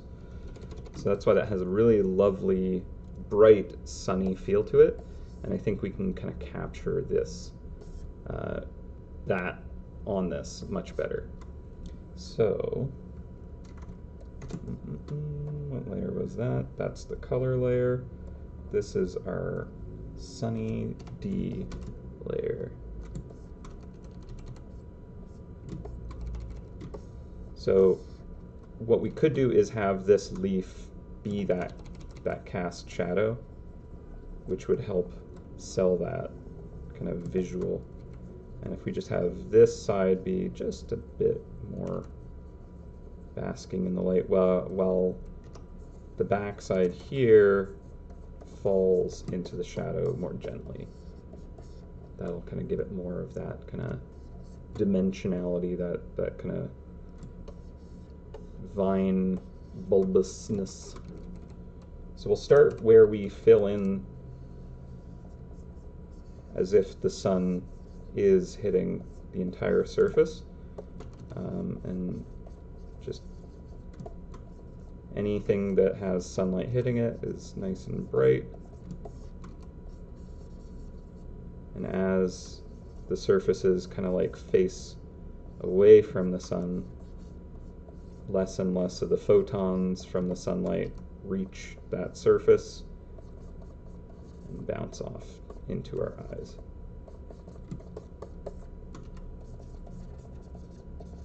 But I am, of course, imagining the sun is coming from like the top left.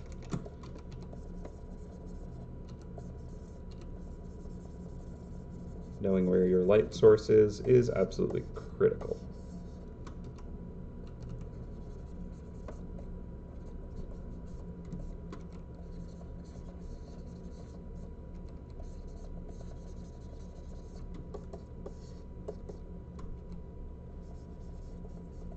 Okay, and then all these wrapping vines, I think we'll be able to like help define this with using those shapes better. So I think that will be nice.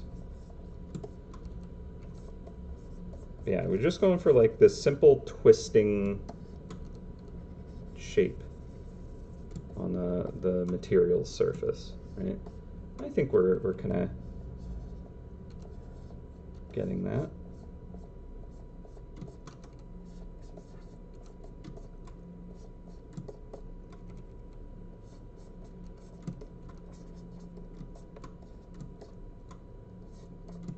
Cool. Okay. So there's this kind of spirally, kind of like you took a bunch of plant fibers and you just did that to it. And so right now we're just hitting it with all the light, not really concerned about the sun kind of.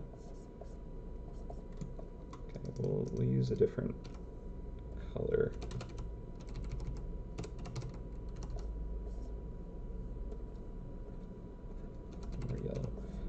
Yeah, we're not worried about. Oh, right, it's because it's hue. That's right. New clipping mask. This will just be above everything else. Cool. I don't even know what I was saying before about that we don't even.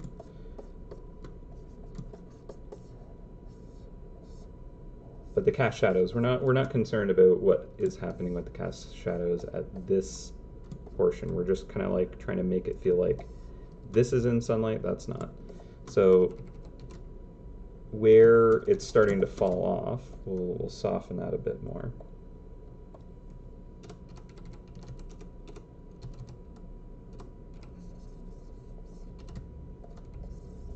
little more of the kind of mid-tone, and I think in some parts we can have kind of some of the light kind of bouncing from the lit part into the shadow part, and that'll give some nice saturation there. But I want to just kind of just soften that edge, so it's like round feeling. It'll have that softer edge to it.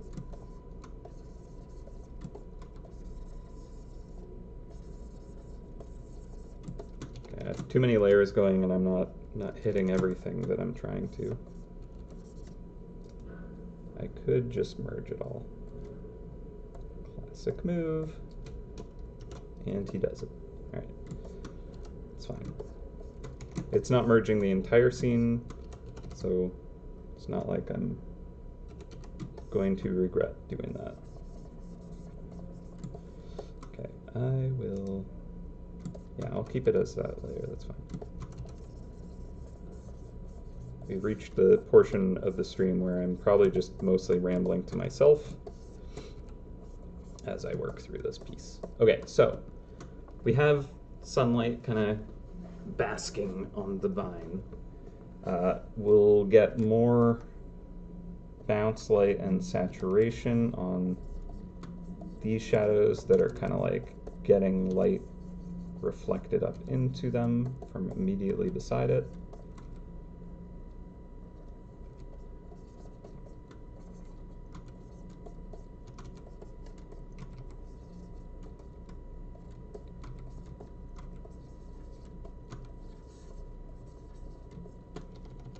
Okay, and then we're going to cast shadows on top of this. So we'll do a layer on top, and this one, it's as if, I mean, technically if I saved my layers, this would be a kind of cool demonstration of how to do this, but it's fine.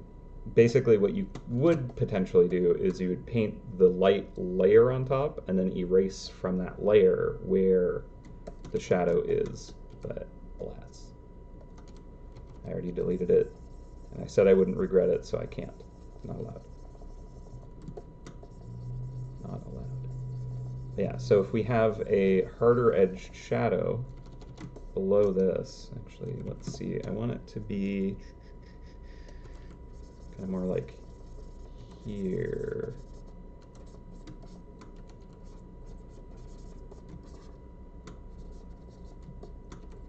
And if it's like really good bright light, there's not a ton of other elements in the scene, you can have that be pretty hard edged, but at the same time we are blocking light with a semi-translucent material. A thin leaf actually has light that kind of scatters through it, not enough that it's going to like reach the material below with any significance, and it's in fact kind of going to be glowing with a bit of that color. So we'll actually have the shadow be fairly saturated.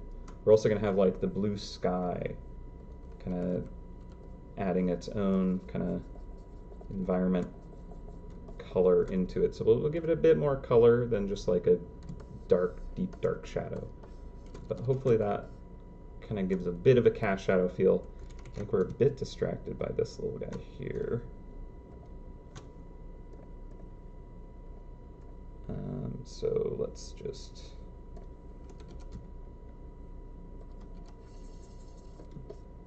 in fact, I think I'm done with that one. Just get rid of that.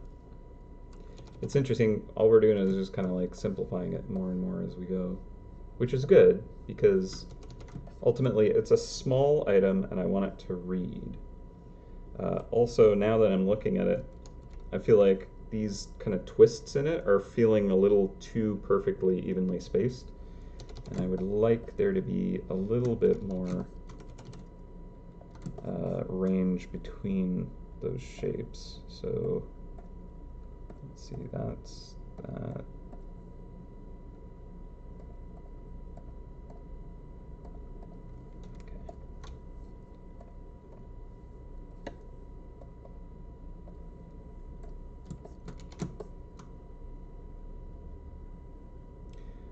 So, do I use any other art medium from digital uh, work that I do?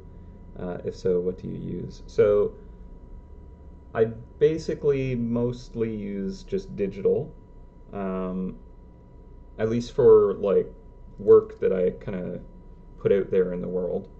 Um, when I'm concepting stuff, uh, I'll sometimes just have like whatever paper. Like I'm a paper monster. I literally have just piles of scribbles and notes and stuff that I just like put down on paper and I shove it aside. And sometimes I'll reference it.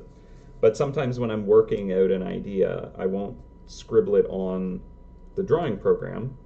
I'll scribble it on a piece of paper because sometimes that is one way I work through ideas and workshop them. But ultimately, like when I'm kind of producing something, I do finish it in digital. Uh, it's honestly been like a decade or more since I've like actually painted a painting in a physical medium. Um, I have worked on kind of physical props and stuff like that in the past. Did like a little bit of painting on those, but it's not quite illustrative. It's like creating a texture using paint on a physical material to emulate a different material. So I've done that. But yeah, when it comes to other art forms, uh, especially the physical world, like creating material stuff is something that I do, like the axe that I was showing earlier. But yeah, when it comes to like drawing and painting, I'm almost exclusively digital, just because it's a lot less messy. That's a huge thing for me because I'm already a messy person. So having to deal with cleanup of paint, like washing my brushes and storing canvases, or having a physical sketchbook. Well, actually, that's another thing. Is like I often will carry around this little homemade sketchbook that like I actually do kind of, let's see, like here's a combination of like, oh, I guess I can change cameras, but like, you know, here was me working out kind of like the axe head, but then I was also doing like a bunch of learning how music theory works through kind of visuals and structure. But like, yeah, I don't know. It's either like really rough scribbles just to figure out a concept, or digital. Acrylic, gouache, watercolor, oils, stuff like that. I've definitely had training in the past, but as soon as I was allowed to actually just embrace digital, I never went back.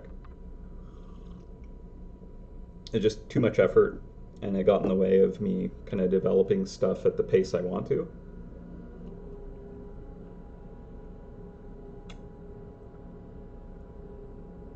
Oh, I just realized how thirsty I am. Holy cow, what is happening to time? This day is just blasting by. Hmm. I don't do music. Uh, just to kind of like re-illustrate how my brain works, I was doing the axe stuff, and then I learned a bit of music theory while I was just kind of like working on an axe. And something about that clicked, and suddenly I actually understood a concept about music theory that I never figured out how to, like, it could never work. Like, I tried to learn when I was young, tried to understand music in ways that just wasn't resonating, and I finally like learned a thing that changed that for me. And because I had that moment of like, oh, like I'm starting to understand, my brain was just like, give me that. So immediately like stopped working on axes completely, and then it was just like trying to understand that thing about music theory. And it's just like when I started to kind of like get deeper into it, I found it interesting, but I also found and rightfully understood that it's like, okay, this is something I could pursue. I could learn this, and I could utilize this maybe somehow, maybe in like the fun little side projects that I make with my brother. I could make some kind of music for that. That'd be kind of cool. And sometimes I have like this melody trapped in my head, and I'm like, how do I get this out? How do I capture this and put this into the world? Um, and so, you know, it scratched the itch of like learning something fascinating, and that feeling of like of that gnosis, that understanding. That's something that I crave all the time. And it was starting to scratch that. And unfortunately, it made me drop working on developing the Axe stuff. And I really wanted to keep learning that and figuring it out. But yeah, so, you know, I took a tangent, and, you know, I went and bought like a mini keyboard that I could experiment on. I nearly bought Fruity Loops for the insane price that it is, but it's worth it, of course, for people who use it. Tried to experiment a little with that. Had some fun, but ultimately it's like I'm terrible at it. I'm absolutely abysmal. But it was cool. It was cool. I was learning stuff. It was fun. It was very enjoyable. It was like dopamine, dopamine, dopamine. But all that said, it was just a distraction from that thing that I was really wanting to focus on.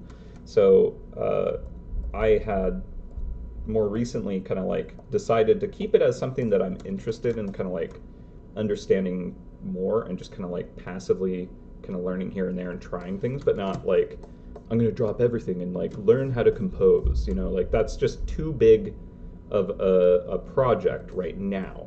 I might pick it up later, I might go for that later, but right now it's not a good focus for me. So that's where I'm at with that, and I feel good understanding that and keeping that in check, because it's an amazing art form that I'd never been able to get into. My parents, both musicians, tried to help me understand it, and I never got it. But it's also like such a big thing that it's like, okay, well, if I pursue this in a meaningful way, it's gonna like kind of get in the way of all the other things that I do also want to do, and those I have a little bit better of a feeling about. You know, like I could see myself using those for things I want to do, whereas the music thing is just to tickle my brain. It's not for any purpose beyond just kind of like I think it's neat. So yeah, I don't really make any music. I just muck around and like to feel smart when I'm like, I get it. And it's funny because I can like talk with my dad and like actually maybe understand each other about what we're saying about it, and then like days later it's like all gone. You know, I'll like try to think back on that and be like, what in the world were those concepts? They made sense then, and like fifths and all the crazy, really specific theories, and it's a lot. It's a whole lot. But that's also why I have that sketchbook, because then I can kind of like put that into a place, and like if I pull that up again, I can refresh that knowledge and help secure it. Let's see, where was that? What even was it about?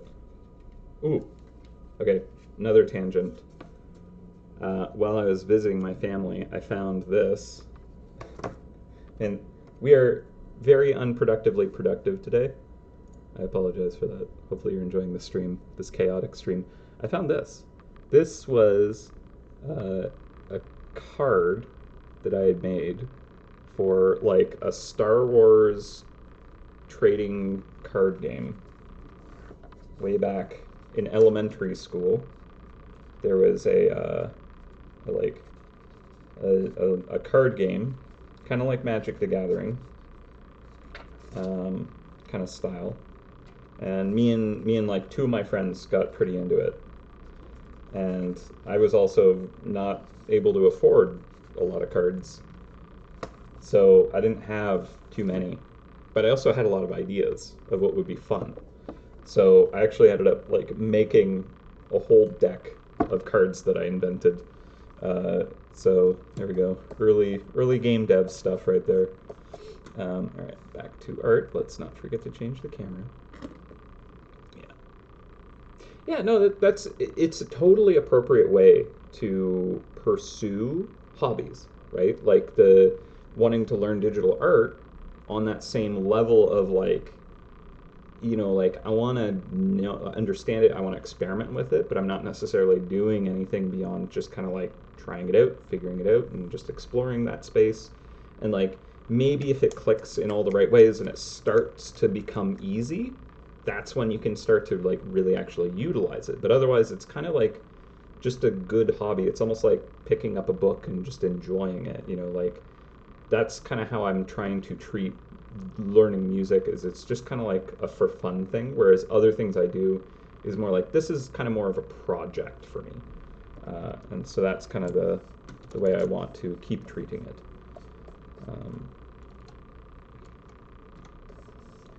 Yeah, it is easy to get pretty absorbed by things, and that is kind of like the thing that I'm trying to be more aware of. I had kind of been working on a thing I wanted to keep pursuing, and then I got very distracted by something that was just like very, very dopamine kind of rewarding, which was the kind of like music stuff. And it's a very, very, very cool skill, but it also takes a ton of dedication to like get to a space with it. And I know that I'm not actually interested in doing that much work with it. As much as I have mad respect for musicians, I know that that's not the level of kind of focus I want to put into it. I just want to like learn more about it and leave it at that, just out of a curiosity place. So that's why I kind of like have that on the side. Okay, so what we were doing is dropping some sweet, sweet shadows onto this, and I think we need to continue doing that because that is going to help.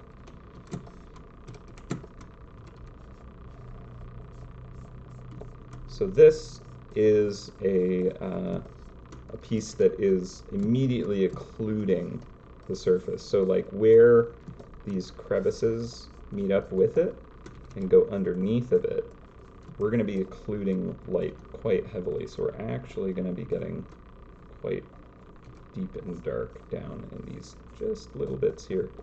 But it's also very much like a hard-edged shadow because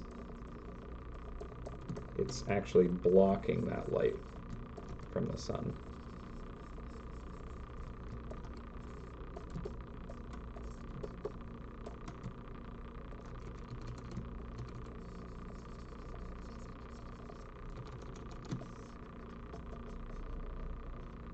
Okay. So that might feel okay.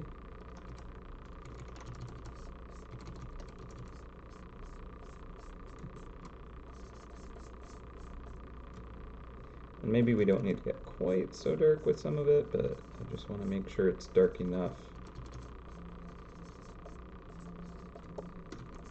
first. Another thing that I like to try to do more when I'm working on art is push something further than it needs to go, and then you can pull it back. So it's like these cast shadows are quite dark, and they look too dark in some cases. So then when I start to pull it back, then I kind of have a good feeling of like, okay, that looks good now. Whereas if I don't start with it being kind of too dark, I might not make it dark enough in the end. And that's just like a little thing I do to make sure things are pushed far enough, hopefully. So these vines, I think, could actually get brighter now. Because this is supposed to be the same material, and so these are right out in front, having the light hit them, so I should have the light hit them.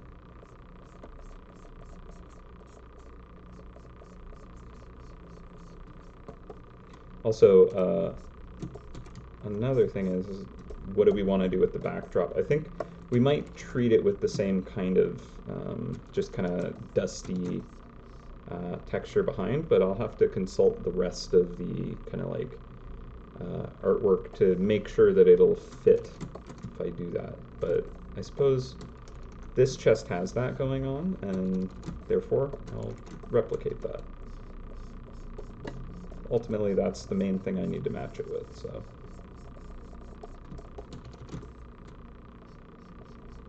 And I think it's okay for these vines to kind of blend into the main body. In fact, I think that should happen for the most part.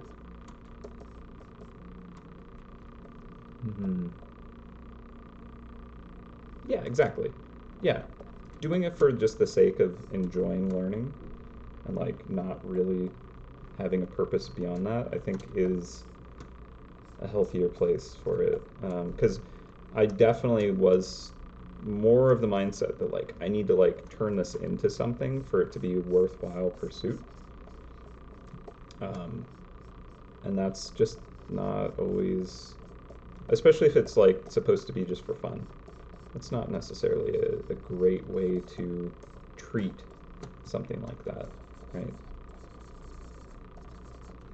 It's a good way to not enjoy it after time if you put too much emphasis on some kind of result or need for it to turn into something. Which is also like with the side projects with my brother is like I'm kind of a little more of that mindset of like I am mostly doing this for my own kind of like just enjoyment of learning how to do these parts of game design. But I also have the kind of like benefit of working in the industry and on a project that has kind of a lot going for it already. Whereas other people I've kind of worked with on these things, it's a lot more kind of like they want it to turn into something. So that can kind of change the experience with it for sure. Do I have a message I need to catch up on? Oh, I didn't share the Larry link actually. Let me get that. Just making sure I catch up on other things. That's so cool looking. You guys are going to be blown away by the amazing art that the team is producing. It's so good. Holy cow. So good. Okay. Very excited about that. Where are you, Larry Link? There you are. Copy link. Okay. Sorry, I did not post this into the chat after lunch. I should have. And let me make sure that that works after I've posted it. Ooh, condensed creativity. Yes, please. Thanks, Larry. Can never have too much of that. Oh, my spine. All right. So that vine is feeling a little more blended in a nice way. I think that what would help right now is obviously kind of rendering it a bit further. Parts of it feel too directly in the light, others not entirely there. Oh. Hi, Lauren. I never know who's watching. But yeah, holy cow, Lauren, that looks amazing. It's so good. So good. And now you can tell how long the delay is on the stream. Because, yeah. But yeah, let's see. So I want to knock that back a bit more.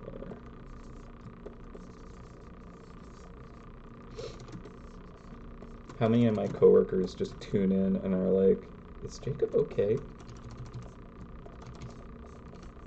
All this rambling about the AI and all these things. I don't even know what I'm...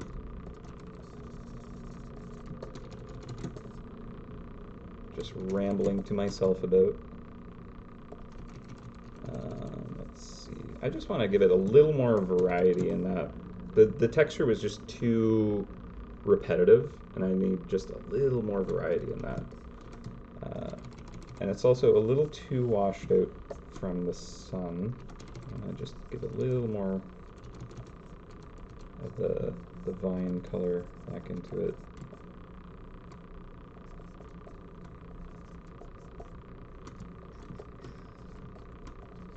It'll also help the orangey gold kind of stand out if I try to just kind of saturate the greens a bit more.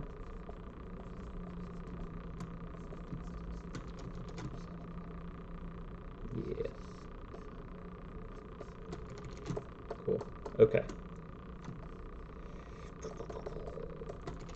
Alright. And I think the caps of these I want to feel a little more kind of like it was cut or like even ripped apart. I don't know if we want it to be like it looks like it was destroyed or anything like that, but I kind of like the idea that it looks more organic. So we can get like really deep dark roots down in the base of this, right?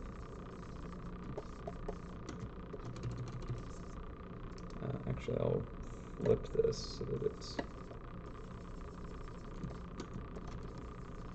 going in that direction. I'm kind of making it feel like it's like a bunch of different fibers wound together. Does that make sense? That's how plants are, right? It's like kind of just a bunch of tubes all jumbled together and passing nutrients and liquids between themselves. I mean, it might not look like this as zoomed out as it should be, but I don't know. I feel like it's probably, like it'll probably be a different texture inside. It might be more kind of like fibrous and kind of wooden on the inside almost. But I don't go around cutting vines in half so much, so you'll have to forgive me if my botany is all wrong here. I'm not the plant expert on the team. That's usually Lauren.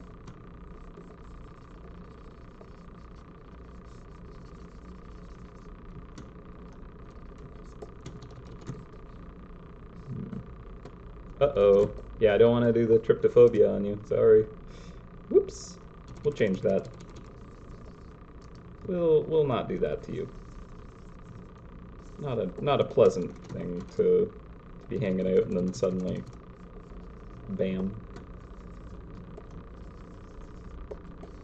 Hopefully, we can avoid that.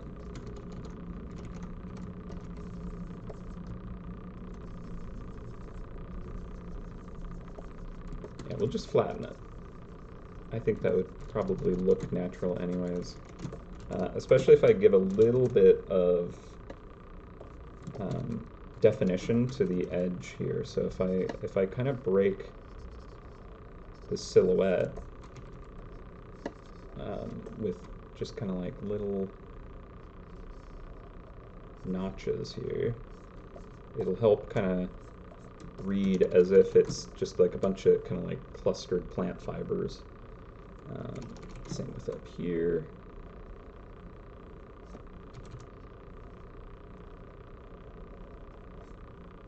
There we go.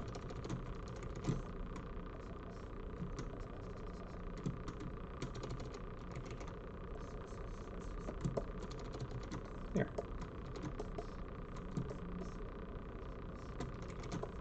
Yeah, I think the casing maybe would have like a ring.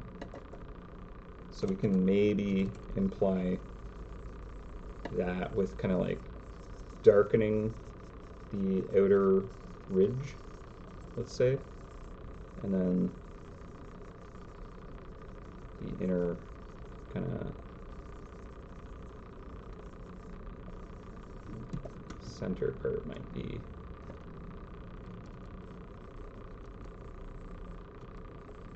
and I'll also get like a little bit of light scattering through the edge of that. So we got some bright light hitting that.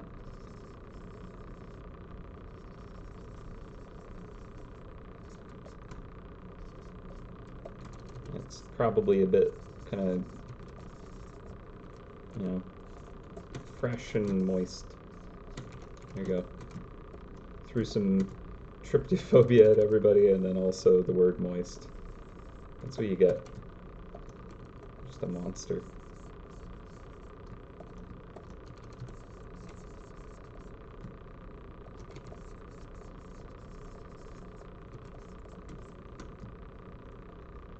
All right. Yeah. But hopefully that kind of has this like organic kind of interesting little kind of vibe to it.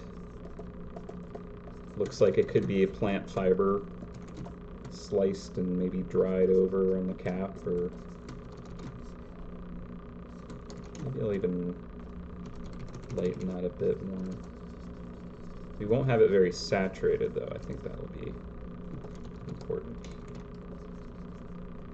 Have it be very dark down there. There we go.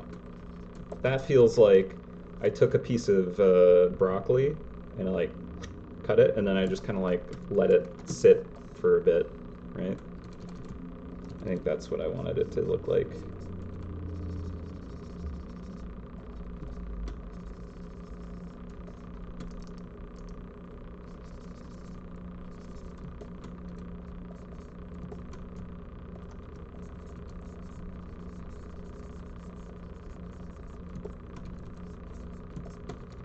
That chopped broccoli look is what I was going for, apparently.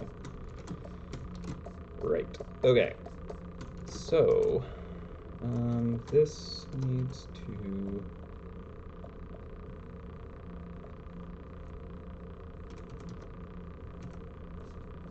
just soften that edge, soften that edge, soften that edge. We'll cast shadow on one of those sides. It's fine.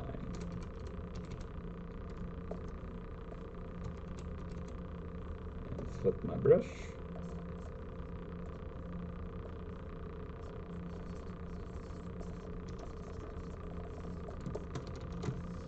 Okay.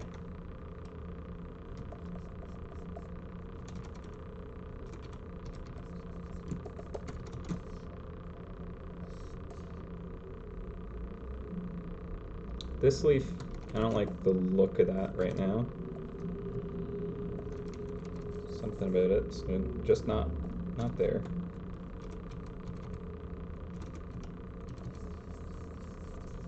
Maybe it's just there's too much that it's trying to do.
Okay, it feels maybe a little better. All right. Why, thank you, Eileen. Yes. Maps. Yeah.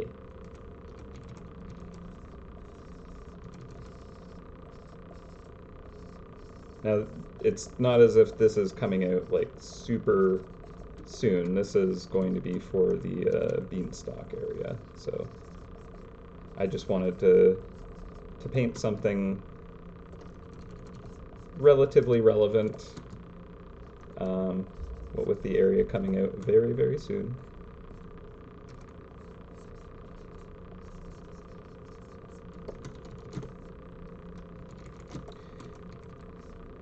Nice and simple piece that, compared to the previous streams I've been doing, I just wanted something that was just like turn off brain and paint.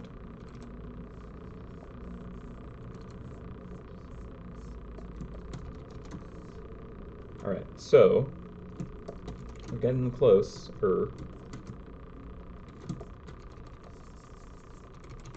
Lighten this up a little bit. Including that one.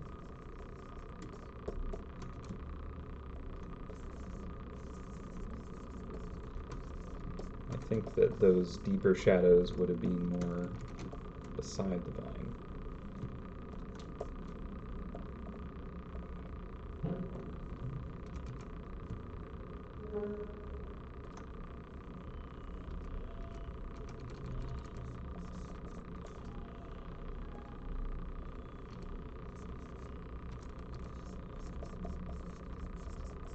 But I want to get the bounce light, like the rim light that's on the chest, onto the underside of this scroll case. So we have kind of this like lighter gray blue kind of look going on in the back, and that just really gives it some lovely definition. So I'm going to do the same here, and that should kind of like round things even more, and hopefully put this all in a good place. The one thing that works so nice is this big cast shadow here, and I wish that there was a little bit more something like that kind of just draped over the whole thing. So I don't know if I'll do something about that, but we'll see. Do I just kind of like put a branch casting light over the whole thing? Maybe. Or maybe I just call it good enough and move on. You know? Yeah. Right. So we're going to do a bounce light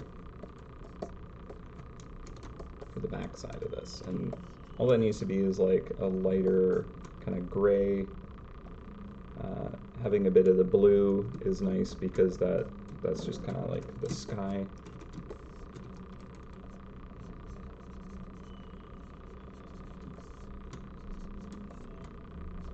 It definitely helps to kind of like make it feel more round and three-dimensional. It also defines a bit of the actual material texture, because it's kind of like it's got enough gloss that it's actually kind of like reflecting the environment at like a steep enough angle, essentially. You get that kind of Fresnel reflection going on with the kind of that edge here. So it's kind of a waxy-ish material where if you kind of like look at it at a steep enough angle, it's actually kind of bouncing light off of that surface. That, or it's just the environment is kind of kicking up some light. Either way, it kind of helps just define the material in a pretty way. So, we could light that whole thing up even more if we want.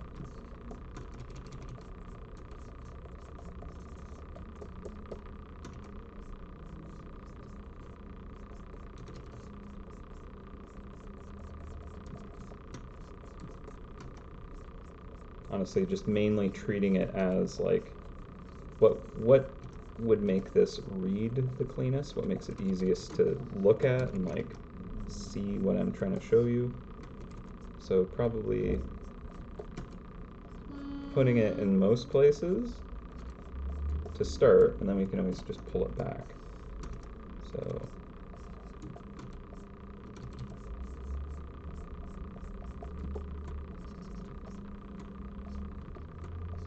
we can use a bit of the cast shadows for that too.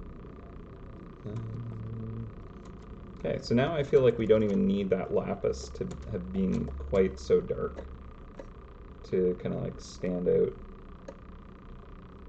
Like I could darken just where it's inserted, but more, as well as the gold portion for this bean. Change that reflection, and I think that will kind of put them both in a better place. I think I'll darken it just a bit more. But yeah, it's still, I'm still not like ultra happy with the value structure. It doesn't feel quite as clean as I want it, but I'm not gonna lose sleep over that.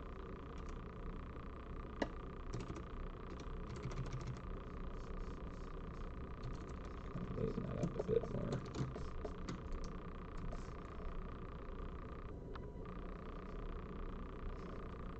Like, does that leaf need to be darker? Potentially.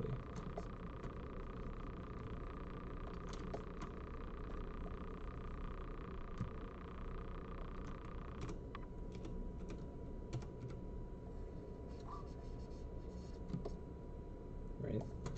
Same with this one, just a little bit darker might help.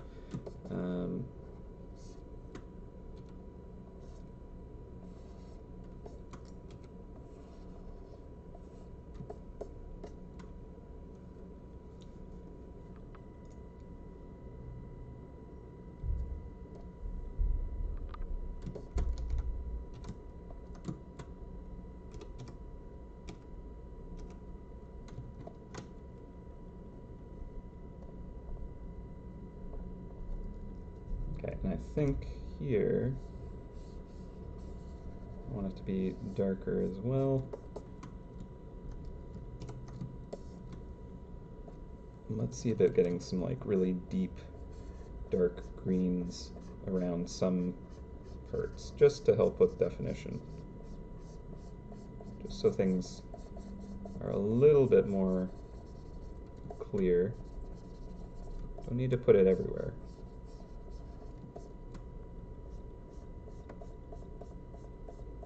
Just in a few places where I just want it to pop.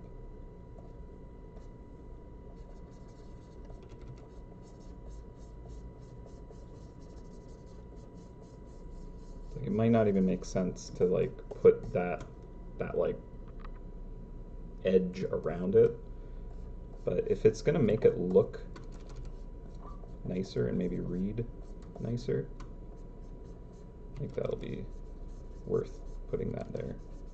Again, like, this is something that I'm trying to also teach myself to do more, is not be too hung up on like, it's more realistic if I do it this way. If it has this property, that's how it would work in the real world. Just kind of embrace what could help it to read easier, even if it's at the sake of kind of how it normally looks. So yeah, I think I'll darken it all behind here even.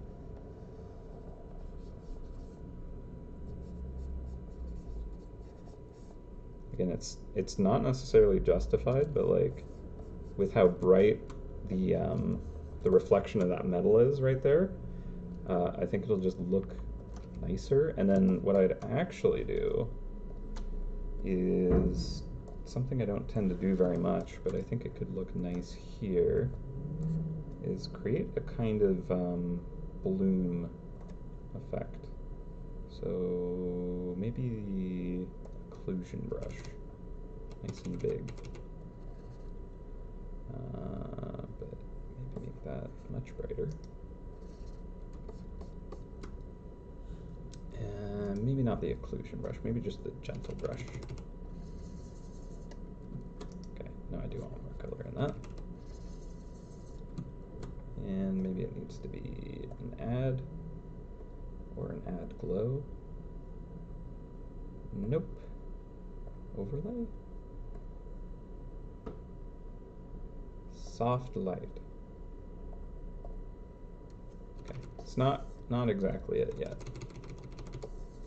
I basically just want to give it a bit of a light blooming kind of. Okay, it's not that one. Also, these layers aren't going to work well with a transparency, so I better not actually try to use some fancy layer. Just use a normal layer and just paint what I want it to be. So let's do, it should be above absolutely everything, to be honest.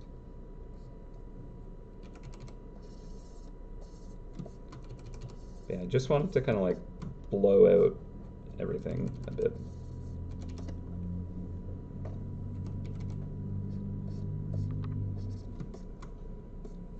Let's see if that does it. Just kind of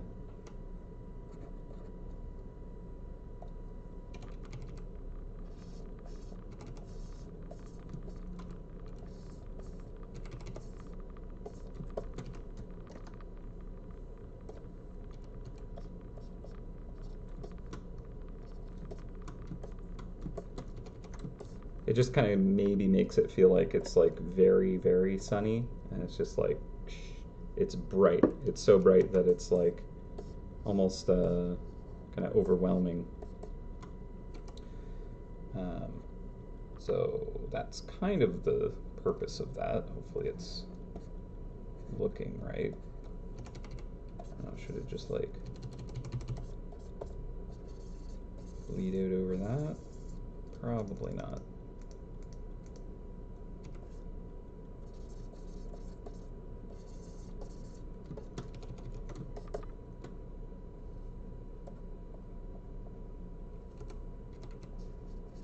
I don't want to overdo it.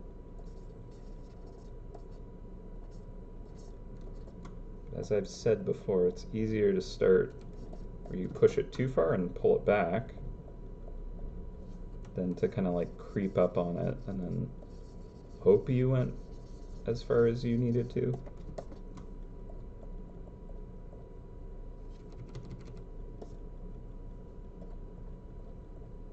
It's the beauty of a digital medium is you can actually do this kind of experimenting. Trying weird stuff like this in like watercolor or like, heaven forbid, oil paint, you just kind of have to commit to it and hope it works. There's no undo. Okay.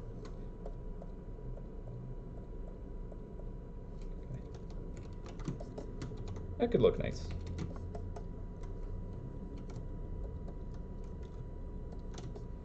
Okay, so let's get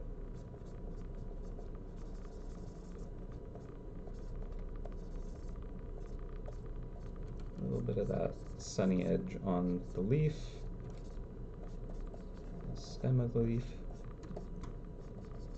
Oh yeah, I have my foot on the like baseboard heater, and it is on. My building, I tell you, they are cruel, capricious owners. Since they took over owning my building, everything that they seem to put any effort into is to like drive us tenants insane and make us move so they don't have to pay us to leave so they can knock it down and build a condo. I will not be intimidated, however.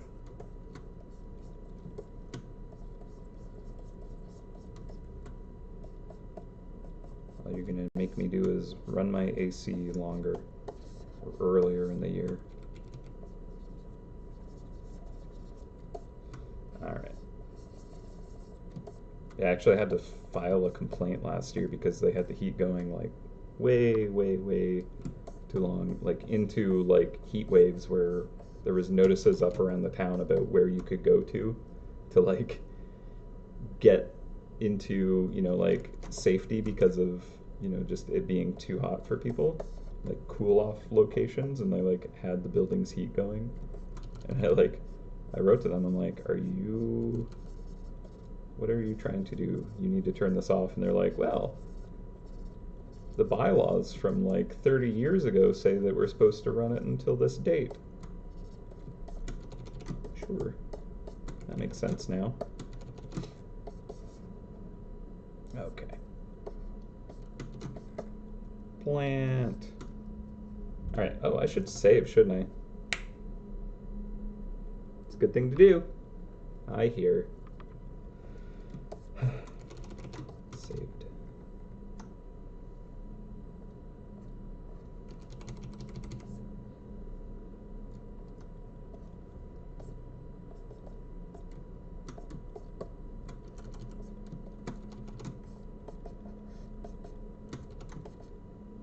Alrighty.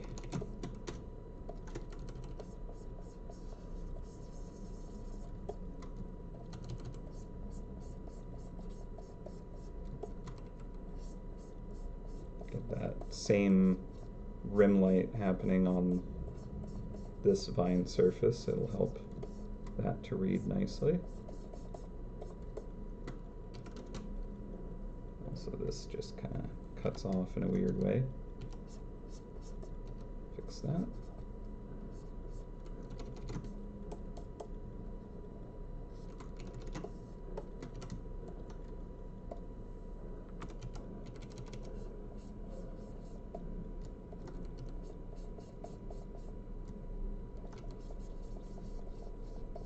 You can get some of that warm gold glow, I should imagine, happening on these leaves and vines. Okay, not there, but here. Nope, not there, but here.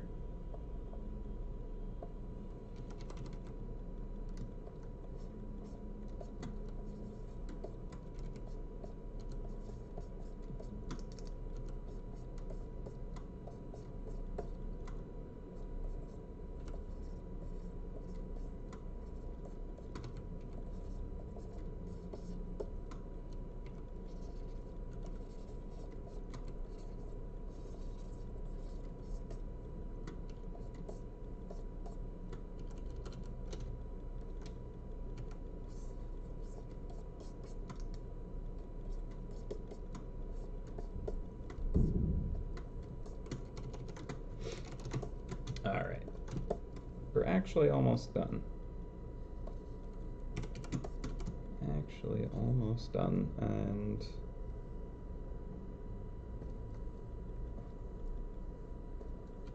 do not quite as dark a shadow here, but maybe it needs to be a little bit darker.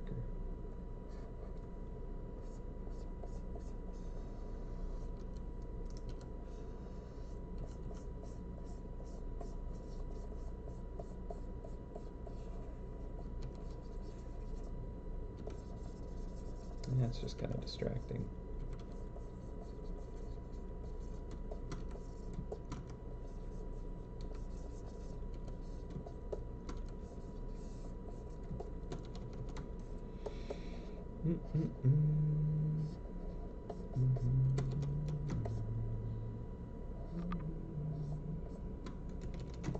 Okay, I want to get some of this light on this chunky vine here.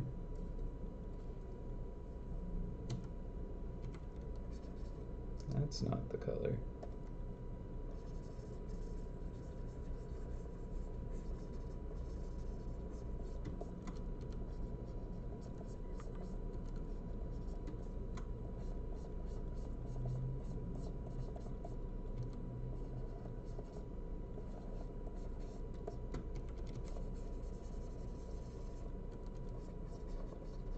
This part's out, kind of like in the sunlight here. Alright.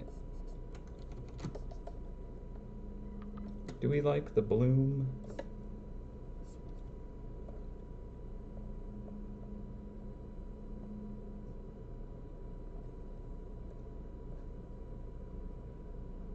knock it down by a quarter. I don't dislike it. I think it works. It does feel distinct from the other scroll cases. That's great. Let's see it on its own. And yeah, I think we can just add in the that kind of dusty backdrop, and we'll probably be done. So let me get to the correct layer to do that. And import an image.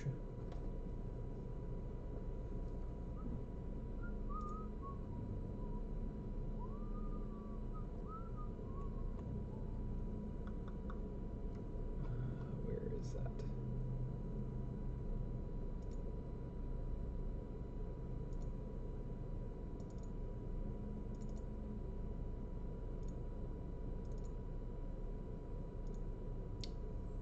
I think that's it. Hope so. Yes. Okay, good. All right. So knock this down to, let's say, 30%, and then I'll use a clipping mask.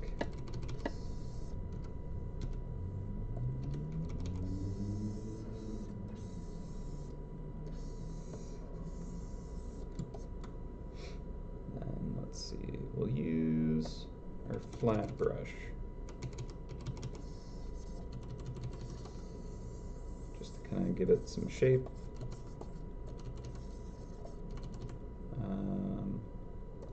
Actually, the texture bristle, yeah, that's maybe a bit better. Okay, and then I think I'll raise the opacity of that a bit more, and then we'll just kind of erase it back to where we want it.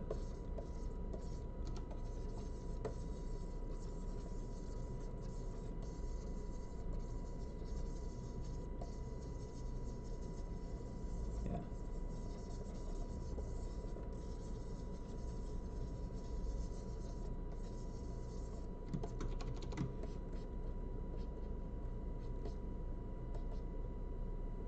And then actually, I'll do an overlay here and take some of that gold glow and just paint that onto it, just to kind of make it feel like that bloom has extended. Probably nearly just undiscernible, but when I do that, you can kind of see what it's doing. Okay. Cool.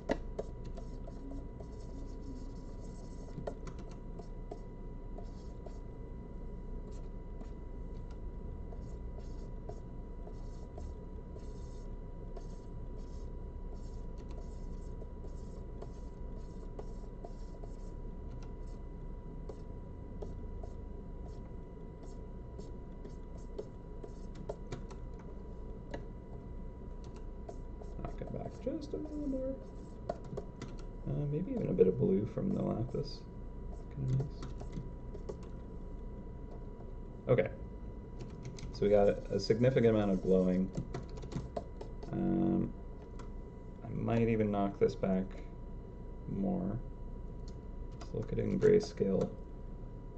It's kind of got a little bit of a read issue on that edge, so I'm thinking if I do wash it out with the bloom, that helps.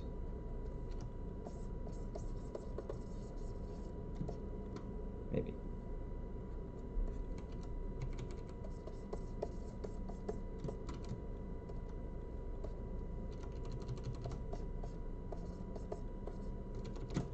Okay, so grayscale, that's a little better. Right? But I just need to make sure that when it has a backdrop, it's not going to look super wonky. So let's just throw this on like a dark gray or even black, and that's not bad. Let's see, kind of, well, we can't really go lower than that, I don't think. Technically, I could create more of an edge on this side of it, and that might be nice actually. So I'll do that. So I'll use the same layer, and we could use a bit more of that kind of cyan, but it's just like very bright.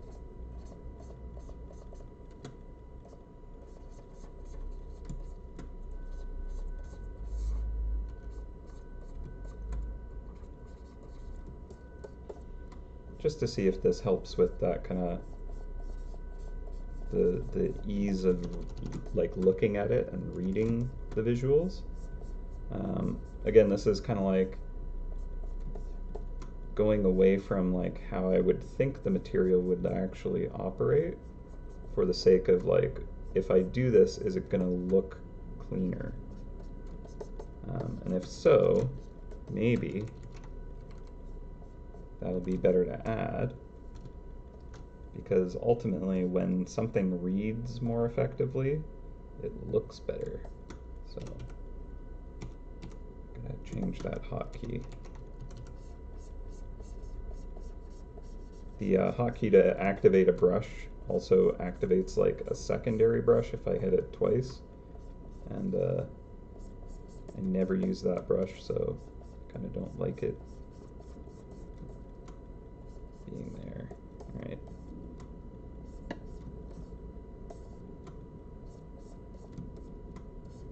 Now it's kind of a sky blue. Maybe it should actually be the like the sun gold, but let's see how this looks. So that helps it read on like a darker backdrop, but if I take away the backdrop, is it now going to be an issue? So that looks okay. You can barely see the difference before and after. Feels a little more round. Grayscale.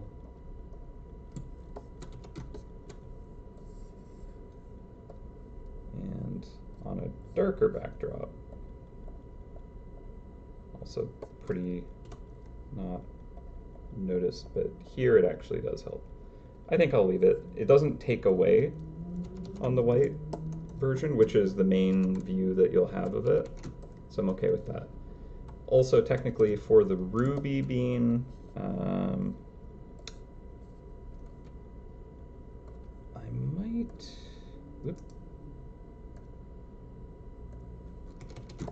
just kind of quickly fix this, because now that we've adjusted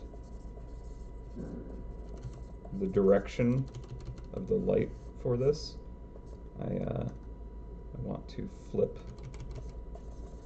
how the light is acting on it.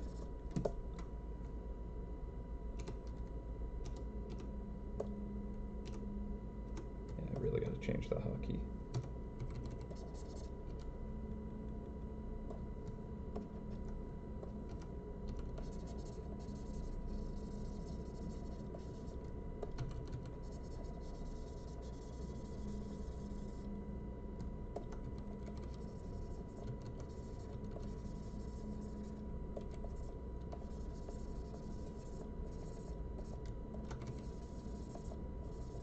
Because the gemstone, we have the light coming through it, so it's actually kind of more like the back side of it that lights up, because the light kind of goes through it and then hits the back facets and bounces back up to our eyes.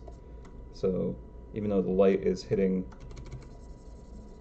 the top portion here, that's actually going to be the darkest.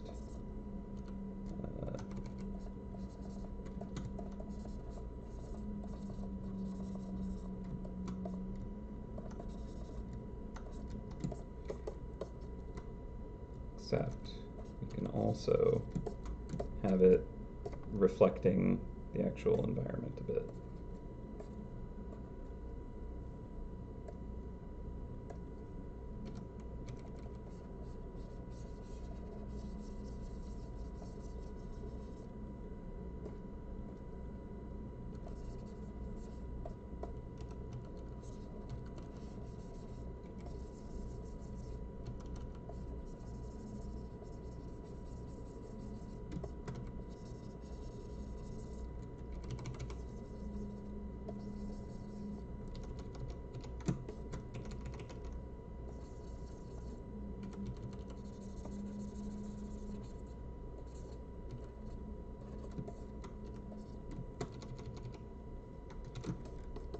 Ruby. Okay, save. Anything else? I think maybe the dust could be stronger. Should it?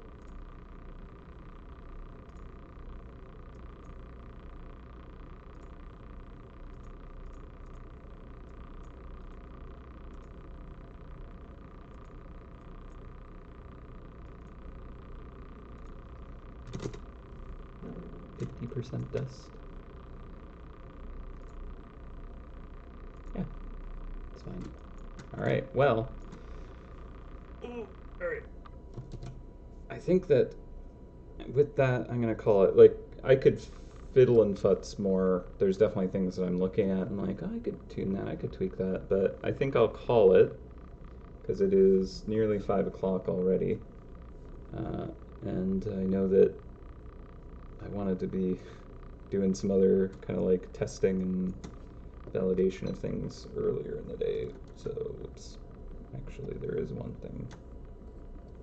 I just want the highlights on the bean to kind of match this a bit better.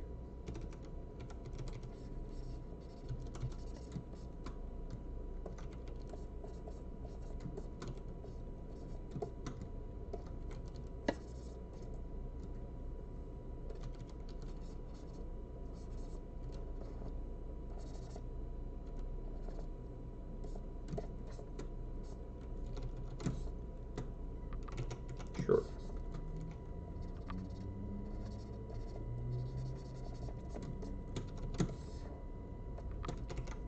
Okay, but like also one more thing. Just one more. Also, that hotkey is getting on my nerves now. Just want that portion to be just a little lighter. And this shadow here to be just a little darker. That feels more like it's casting a shadow onto it now.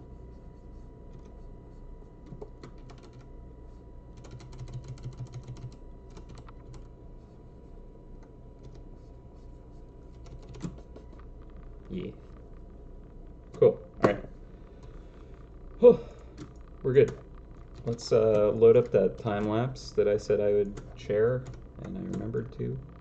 And we'll just call it, I think. I think it was pretty good, pretty successful. I did kind of expect it to go a little faster, but some days it's just how it is. But here we go. Let's enjoy the process. So I hope that you've all enjoyed the stream today.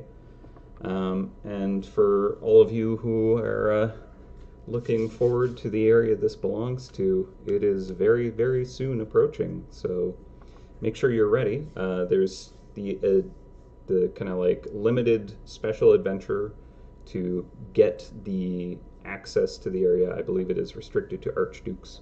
So you do need to be appropriate rank to go and do it, but it's a little kind of Easter egg scavenger hunt kind of challenge for you all. I'm sure anyone here knows well about it, obviously, but definitely if you haven't done it, it's certainly something you might want to try accomplishing. It's a lot of fun, and if you aren't interested in trying to solve it yourself, there is definitely some player guides out there. The Discord, I believe, has the Beanstalk channel has in the tabs a solution posted or in the pins. And for those who don't have your print spot, that's my personal suggestion. It might be worth trying to acquire that if you can before heading off to the next area. It certainly isn't a bad trap to go into it with. But yeah, it's gonna be fun.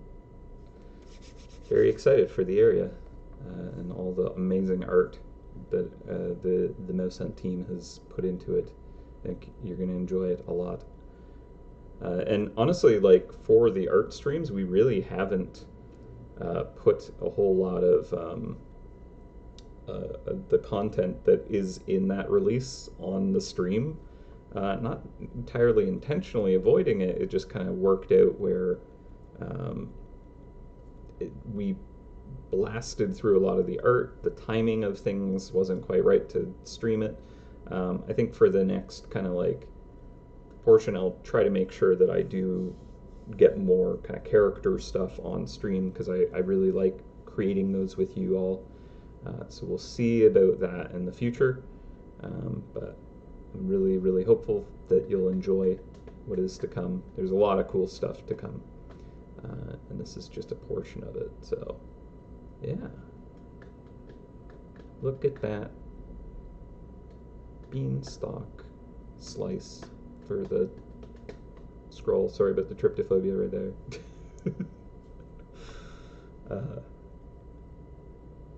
It looks kind of fresh, like you could just kind of like take a good crunch out of it. Like it'd have a nice satisfying snap when you open it up to get the map out of it. Just you kind of have like a little bit of drying that you have to do for the map after you pull it out. Those delicious beans. Tasty, tasty beans. Might not want to bite down on the ruby one. That could definitely absolutely break your teeth. You don't have the enamel for that. Yeah, so there we go. Complete. All right, well, thank you all very, very much for hanging out with me on stream. That's not what I wanted to do. I wanted to do that in the actual application that I'm drawing in. Thank you all very much for hanging out. It was a lot of fun. Hopefully it wasn't too chaotic for you all, although I'm sure you're quite used to that with my streams. Yeah. Beanstalk. You can hear it rumbling already. It's on its way. So hope you're ready and have a lot of fun in it. And I'm pretty sure it will be Dave next week. And that's it. We're going to wrap. Okay, well, have a awesome weekend, everybody. Take care of yourselves, take care of each other, and I shall see you next time. Till then, happy hunting, and I'll catch you later. Okay, bye-bye.